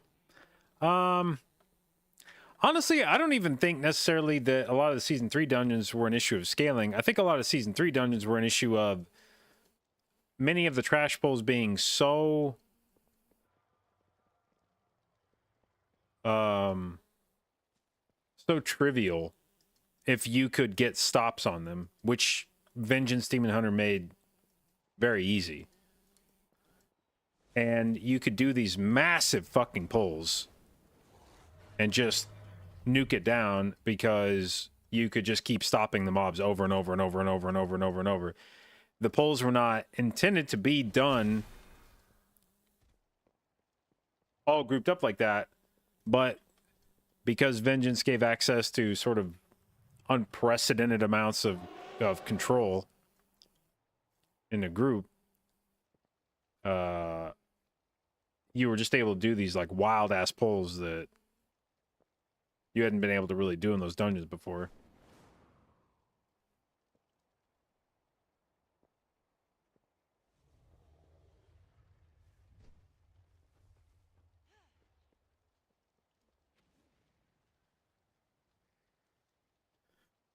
What trinkets I think will be meta? Depends on what you want out of your trinket. For damage, Tome and Balorlos are really good. Augury's strong. Rage Feather's strong. For healing, the stat sticks are good. Icon, Chromatic Essence. And then if you want defensive trinkets, Ward and Rage Heart are both. Ward for like using on your teammates and Rage Heart for yourself.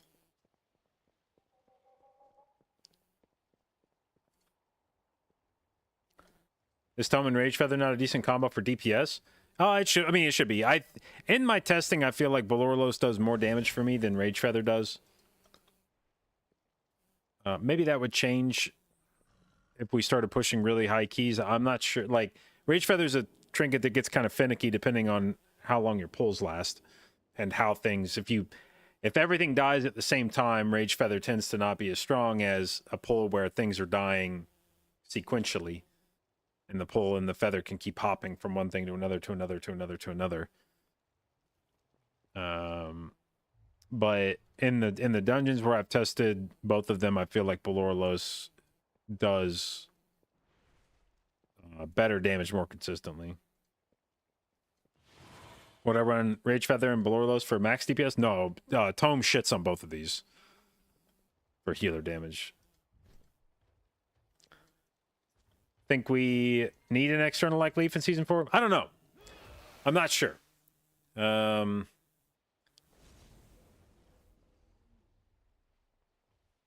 I have not yet felt like I needed it in the keys that we've done.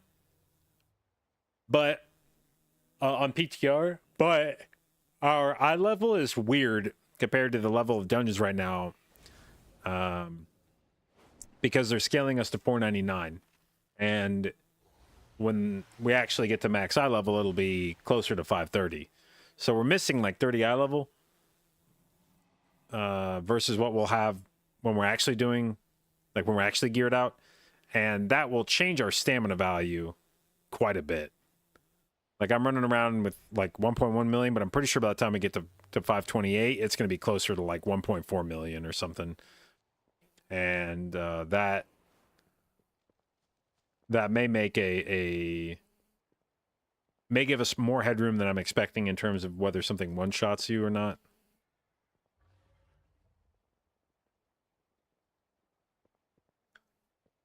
$489 blood, heroic Rage Heart, heroic Balorlos. Which two would I use? I mean, I use Rage Heart and Balorlos on live right now. Heard there were PTR keys nerfed. There were hot fixes that got pushed through today that nerfed some things in PTR. Wait, what the fuck? Inoculated. You have recently recovered from a disease and cannot be affected by another. What the fuck? Wowhead has a list of what they were. Some of them were older hotfixes that were announced previously, but they'd never actually gotten applied. And then there were a few new ones that hadn't that were new today. Balorlos versus Beacon. I think you always wear Balorlos. It wins on virtually every front. It's primary stat instead of mastery.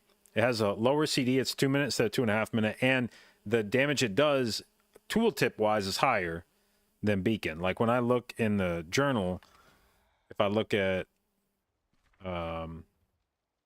Beacon, it shows is doing 1 million cosmic damage, whereas Balorlos is oh shit, sorry, this is showing the I guess I can look in bags, I think. No, I don't have Beacon on this character. Fuck. Hang on. Does it show? All right, so this is 528 Beacon, and this is 528 Belorlos. Okay, so this is 1 million, and this is 1.1 million.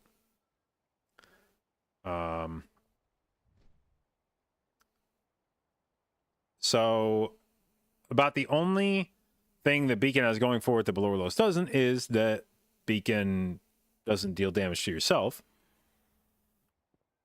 So I get, or snare you. So that's the, I guess the downside of Belorlos is you get the snare and the self damage. But if all you care about is damage, Belorlos is going to do more of it.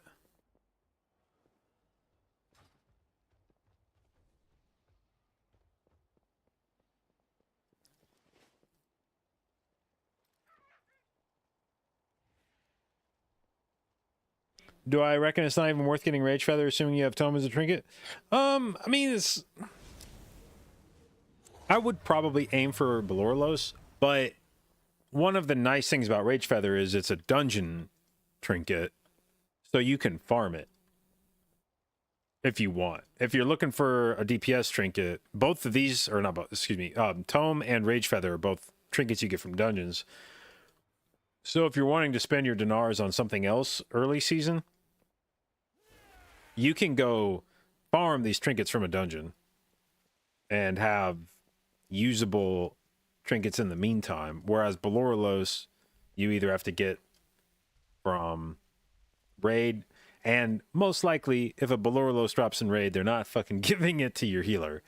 If you get this thing to drop from Tendril, they're giving it to a DPS player, not their healer. So even if it drops in raid, you're probably not getting it. At least not for a good long while. And you'll either have to get it from your vault or from dinars. No Rage Heart? I don't know that we'll need Rage Heart. But honestly, even if we do need a trinket to keep us alive, I think Ward would be the better play. Because it's 1.5 minute, or it's a 1 minute CD instead of 1.5, and you can use it on other party members, and it gives you primary stat instead of verse. So as a healing trinket, much more useful. Farak would give you more damage, and it puts a bigger absorb on you, but the absorb it puts on you is so fucking big that it's exceedingly rare you would ever actually need the shield that's that big. You're getting hit by something you shouldn't be getting hit by if you need the entire Farak Rage Heart shield to live it. So Ward would be enough to survive anything that's intended to be survived. And you can use it more often, and you can use it on party members, and it helps you out with healing more than Rage Heart does. So I think if you're in the market for a trinket for absorbs, I think Ward would probably be the more likely play. Also, probably easier to get your hands on than Rage Heart. Rage Heart's a rare trinket, so smaller chance that it drops, and then because it's a tank trinket, all the tanks are going to want it, and your guild's going to give it to a tank over a healer. Whereas with Ward, not exactly a sexy trinket. It's not rare, so decent chance it drops off the boss. And technically anybody can use it. You know, it's an and agi and strength. It's like a multi-stat trinket, and anybody can use the shield. But I mean, good luck convincing your guild if you're a DPS or a tank player that like you are actually going to use that trinket over a healer. So I think we would actually be in line to receive a ward when it drops from a boss. Whereas Rage Heart, that's going to a tank. Did they buff it? Yes. Buff sort of, it got reworked a bit. It used to be a 2-minute CD, and they changed it to 1 minute, which is, it's come a long way, because when they very first announced it on the original PTR for Aberys, it was a 3-minute on use. And I actually had the, I remember the guy, Skarzard, that does trinket design for Raid, he was in my chat one day when I was looking at it, And I mentioned him, I was like, dude, you got to do something about this CD on ward, like 3 minutes for an absorb. Like, nobody's going to play that. That's way too long for an absorb trinket. The value of an absorb trinket is that you can use it frequently to save people from one-shots. And shortly after that conversation, it got changed from a 3 minute to a 2 minute, which was better, but still 2 minute absorb trinket. But now changing it to a 1 minute, that gets it now to where, okay, now I can use this pretty consistently on a fight. Especially if your group's rolling with like 2 of them or something. If there's a fight you're scared of with one-shots that happen fairly frequently and you get both your like tank and healer wearing ward, you'll be able to rotate so many of those fucking shields out that it should trivialize a lot of the one-shots if you want to. What am I going to spend dinars on? I'm not sure. TBH. Part of it is I don't know how many we get. We really still have despite us being like 2 fucking weeks away from season 4, we still really don't know where we get dinars from or how many of them we get. So I don't know if I should be expecting to be like flooded with items from dinars, or if I need to be picky about. They say we get, by number I don't mean what the total amount we get is. I mean numbers and how many, like how frequently we receive them. Are we getting 1 a week? Are we getting? Now I guess I'm trying to think. If I expect this season to be like 4 months long, then that's like 16 weeks. So if you go up to a max of 12 and you're getting 1 a week, that means you are still only getting that. I wouldn't be surprised if we get 2 dinars a week. If we can get 12, I wouldn't be surprised if they give us 2 a week.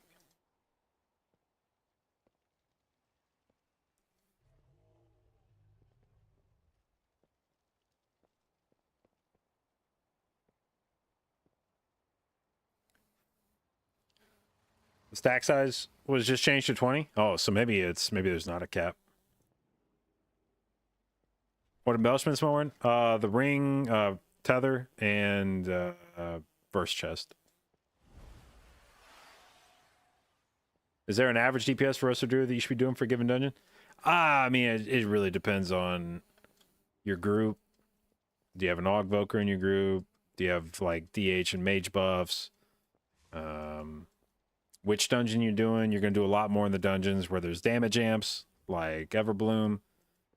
Are you wearing DPS trinkets? I mean, the number can be all over the place.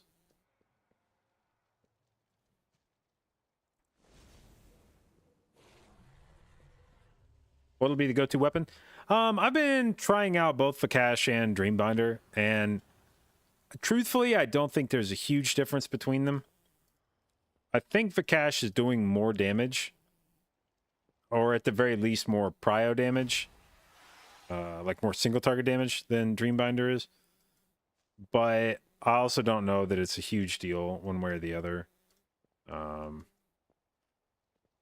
And if you have access to one of them more easily than the other, that may just be the tiebreaker.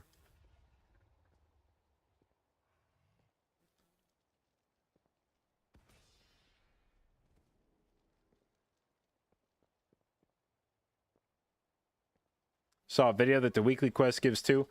So there was a bit of misrepresentation of what that was. The quest that gave 2 dinars was the quest that this guy gives. That's the Emissary of War quest, where when you do 4 mythic dungeons, you get a piece of loot from raid. On PTR, that quest also gave 2 dinars. But that quest is not weekly in the way that a lot of people assume. Like, when it was described as weekly quest, what it meant was the quest that comes off this guy who gives 1 quest a week, and that quest rotates, and therefore technically that quest is a set among a set of weekly quests, but that quest by itself does not show up every week. It shows up every, I don't know, 6 weeks or some shit. So it was a little weird. I wouldn't even be surprised if it was like an error. But you will not be getting that quest to show up every week and receiving those dinars from it every week.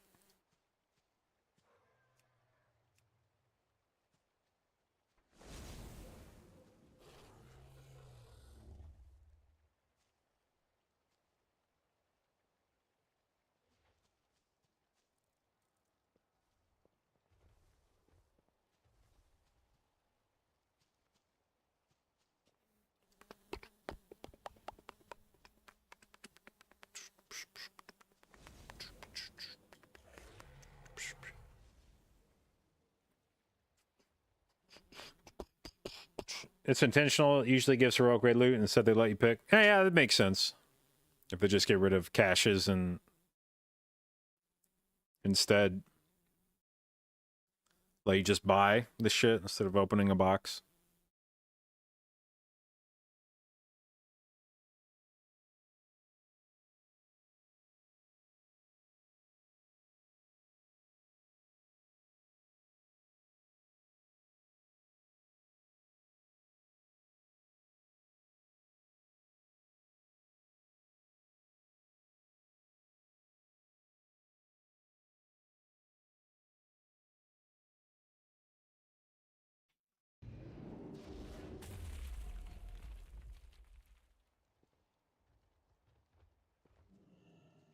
What up, guy?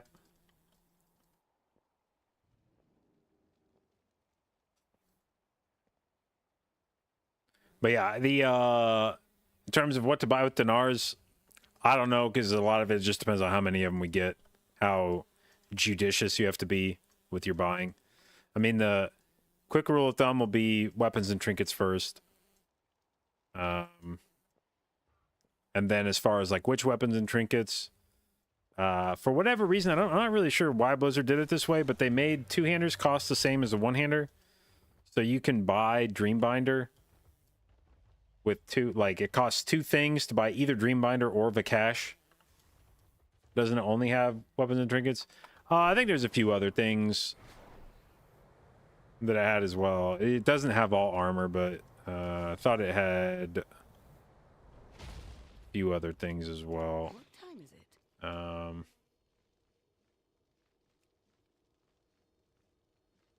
Like a cloak. Fair skies and strong winds. A necklace.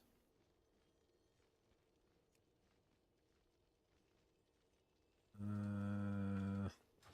have a bright future. A ring. A different ring.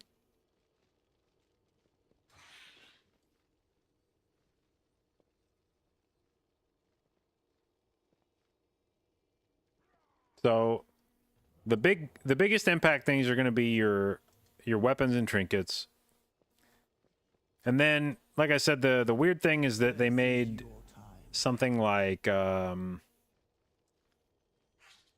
Dreambinder costs 2 of these things, but Vakash also costs 2. So I can either spend 2 and get a main hand and an offhand, or I can spend 2 and only get a main hand.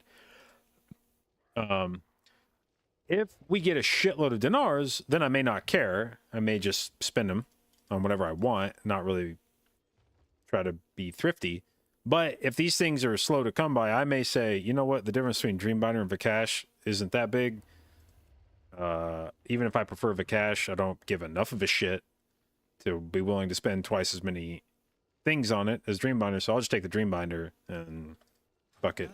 Use my dinars on other things.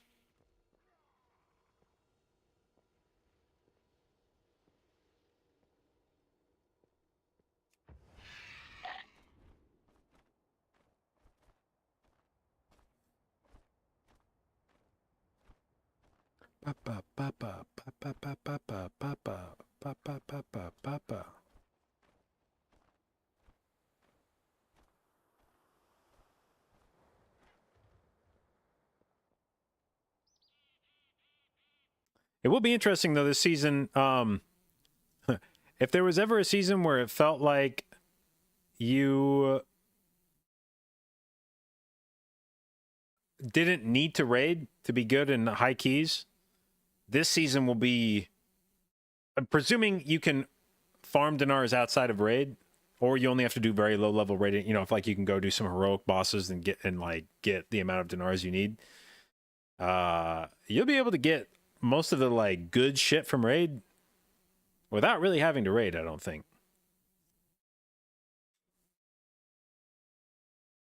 What's cooking around these parts? Well, we're just sitting on PTR, thinking about PTR shit, not doing keys because nobody actually does keys on PTR.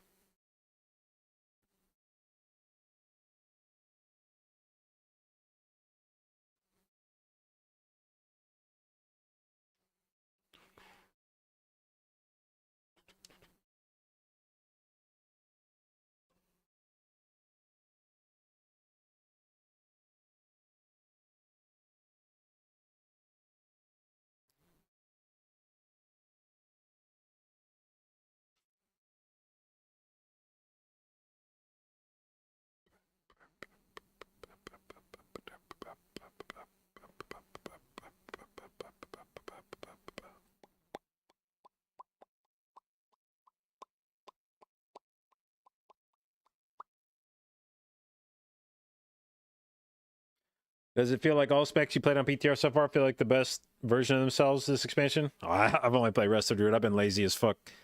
But I will say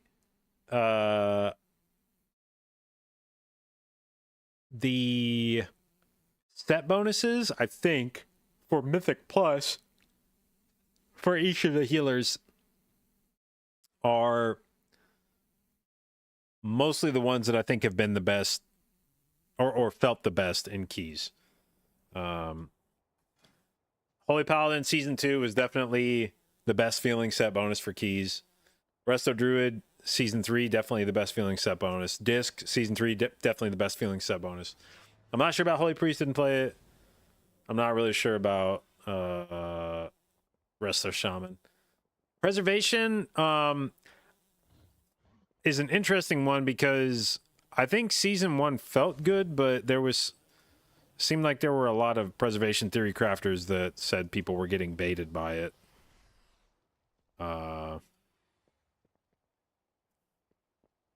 Like it's definitely nice for damage, but I don't know how good it actually is for healing.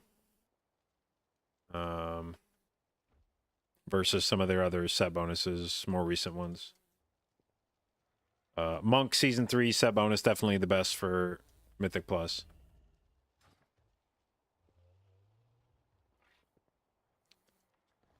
Any reason I don't play SOD? Because I'm fucking a terrible content creator.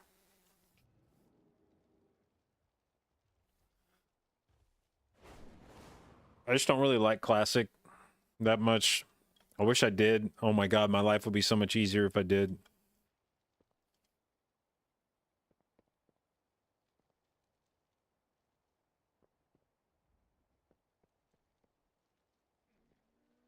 Why would it be easier? It's free content. Instead of doing this shit when retail's dead, I could go play SOD every few weeks.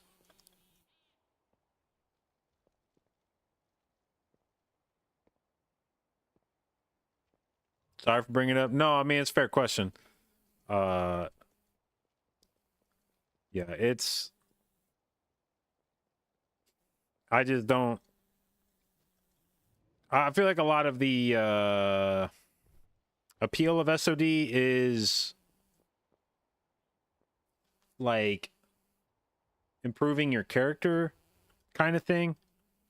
Leveling up, finding your runes, running raids to get gear. But the end game isn't really there. It's like all the shit that leads up to an end game, but then none of the payoff of an end game. Which is exactly the opposite reason of me wanting to play WoW. I don't really care that much about finding new gear and leveling and all that shit. I just want to go do difficult dungeon content and have fun doing that.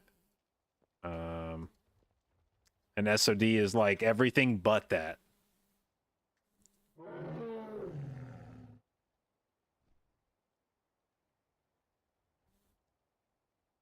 Benefit from SOD, but I don't like playing Classic. Yeah. I mean, SOD is like easy stream content. It would be another... I mean, choice is always a good thing if you're trying to be a content creator, like having multiple different things to do so that you're not locked in. Or else you run into this problem I'm having right now where there's nothing to do on retail. So I log on PTR. There's nothing to do on PTR. So we're fucked. We just run around in circles. But if I was willing to play SOD right now, I would go log on SOD and we would level a character or run some raids or do something.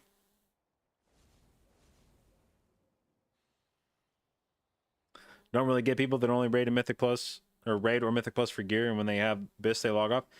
I mean, I get it. It's like not a lot different than being a collector. I think it scratches the same itch.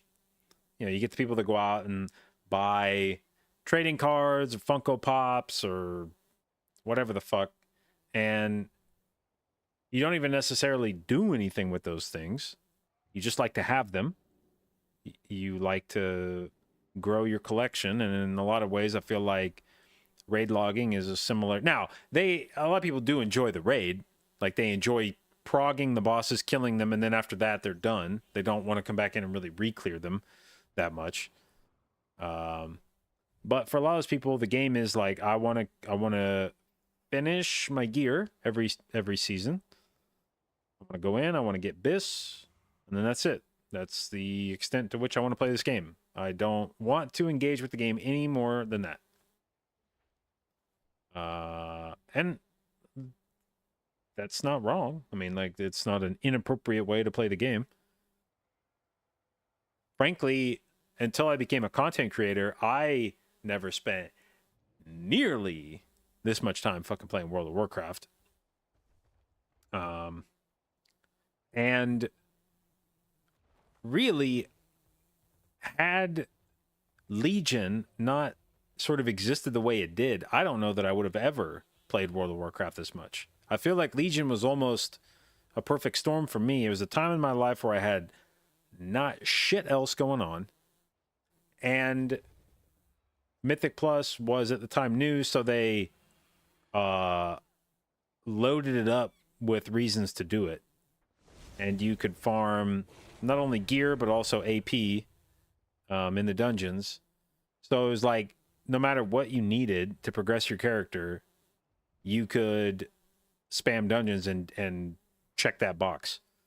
So I sat in Mythic Plus all day, every day. And because it was incredibly difficult to actually cap out your AP, at least until you got a ton of artifact knowledge, there was never really a point that you were like, oh, there's no reason to do dungeons anymore. You could always get more AP. And so I was like, yeah, run it again, run it again, run it again, run it again, run it again. And you could get Titan Forged gear. Like, there was always, like right now, it's almost impossible for me to get an upgrade from a dungeon unless it's from Vault. But back in Legion, it used to be any dungeon you go into, at the end of the dungeon, could drop your BIS item. Like your literal BIS item. And even if you got an upgrade, very often whatever the item cap on Titan Forging was for a season would be like 20 levels higher than whatever you got from base Mythic raid. Maybe not quite that much. Maybe it wasn't 20, but maybe it was like 15 or something.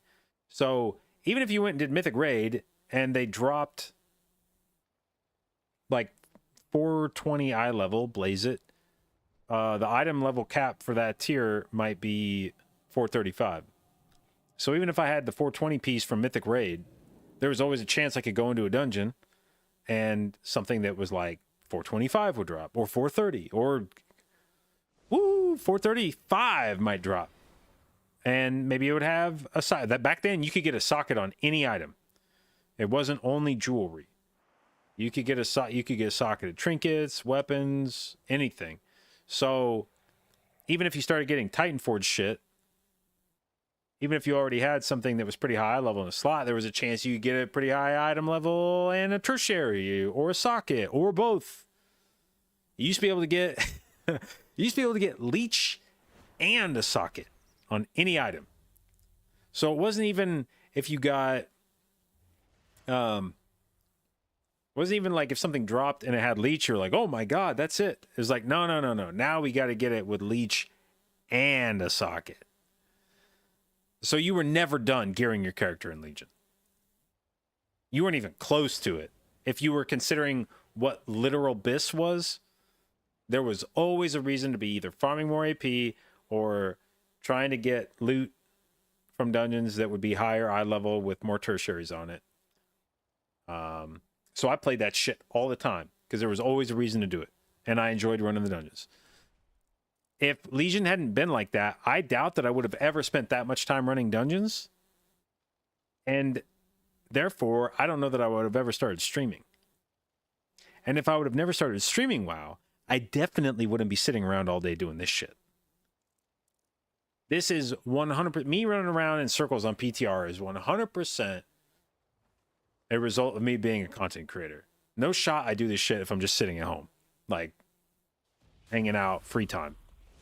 This is just, the stream goes on, got to find something to do, so we'll run around in circles in Valdrakken on PTR.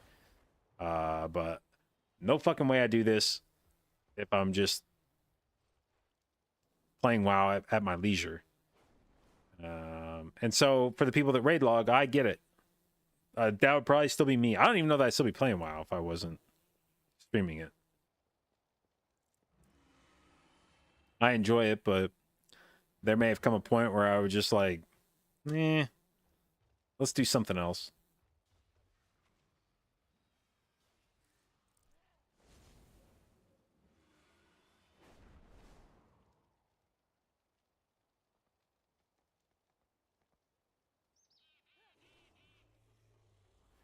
Week 1, you got a socket at 100% haste ring from a world mob that Titan Forge with a socket and leech and was 15 eye levels above mythic. Yeah, I would have sold that bitch in a heartbeat.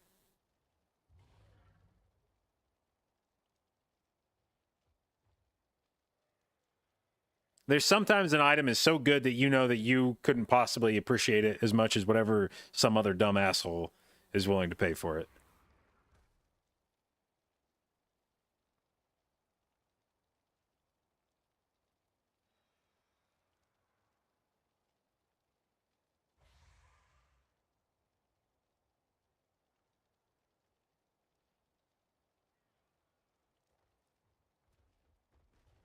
Don't like how if you start a character late in the season, you can never catch up. I mean, that's not really true. You might be missing a few things, but truthfully, I haven't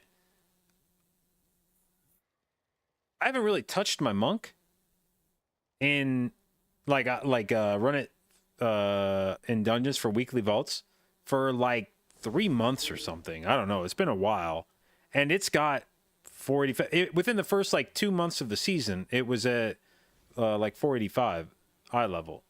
I needed to grind a few more flight stones that I didn't feel like grinding. Needed to craft a few pieces I didn't feel like crafting. But it was within a few eye levels of basically BIS very early on in the season without really that much effort. I feel like in the history of Mythic Plus right now is about as easy as it's ever been to catch up a character.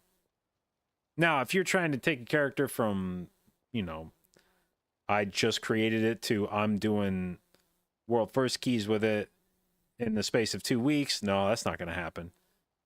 But you can have a character that's at least high enough. I mean, I think some people put too much emphasis on gear at times. If the highest keys in the world are being done at level like 31, every key level jump is a 10% difference in damage and healing. And the difference in your character going from like 480 to 489 is not that big. Like 9 more eye levels isn't making you do that much more damage or have that much more health, maybe that's like a 1 key level difference of eye level. Like what you'd be capable of doing in a dungeon. Like to be strictly gated by your eye level. Maybe that's like 1 eye level, or maybe that's like 1 key level's worth of gear.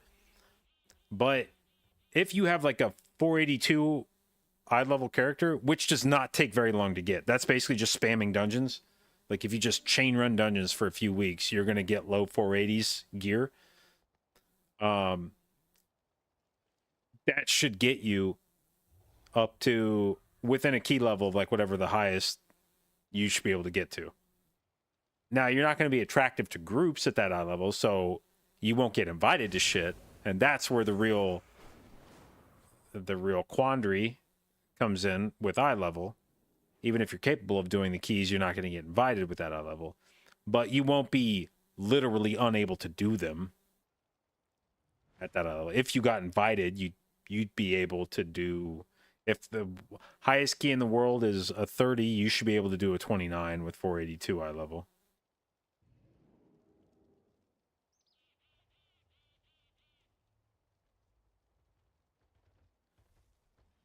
If you don't get invited, you're unable.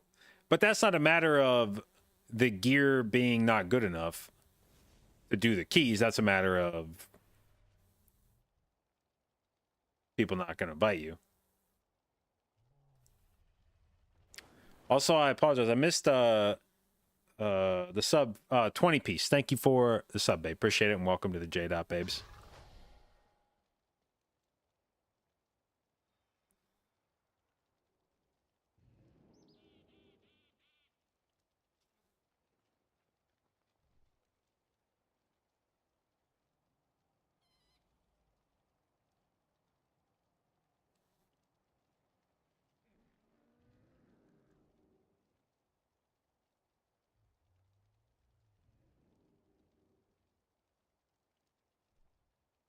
And also getting maxed out on gear, maxed out on eye level at least.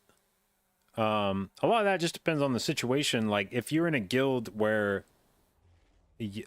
everybody else in the guild has all their gear and you show up with an alt. Like when I brought my paladin last season to raid, I was just sniping gear left and right.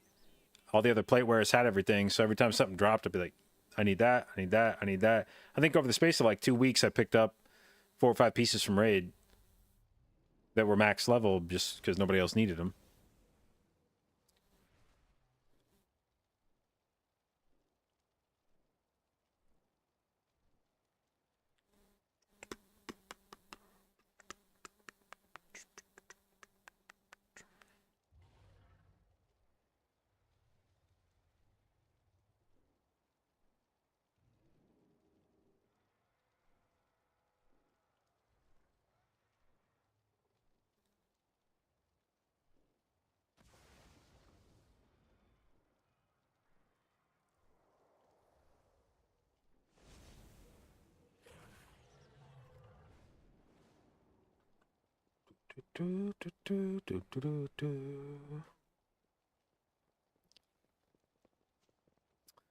All right, well, I think we'll maybe call it there today. My group said they wanted to play together today, and I hope that that kind of meant we were going to do keys together for a while. And what that meant was we're going to do like 3 keys together. Actually, I think we only even did 2 keys together. I think we got on. I think we did Academy. I think we did Nokud. And then servers went down for like 15 minutes. And we were like, all right, well, I guess we'll see you guys tomorrow. So that did not, in fact, turn into a decent key session. But tomorrow, well, I guess today in North America, but tomorrow in EU begins the last tyrannical push week of the season. Well, last tyrannical week at all, but also the last tyrannical push week of the season. So we will be playing together as a team and trying to squeeze out the last few drops of IO that we can get from this season. And we'll see. I don't know what my goal is for the season now. I think we're like 49-30. I guess if I could end up the season above like 49-50-ish, that's probably chill. And then, yeah, Shauna leaves on a trip for a while tomorrow, so we'll be in bachelor mode for a while. I can't remember how many days she's gone. I don't think it's a super long trip this time, but at least a few days. So, all right. Anyway, I hope you guys have fun watching. I have fun streaming as usual, primarily a Mythic Plus stream. So if that's something you're interested in or want to learn more about, hit the follow button. I will do my best to both educate and entertain you, and I will see you tomorrow.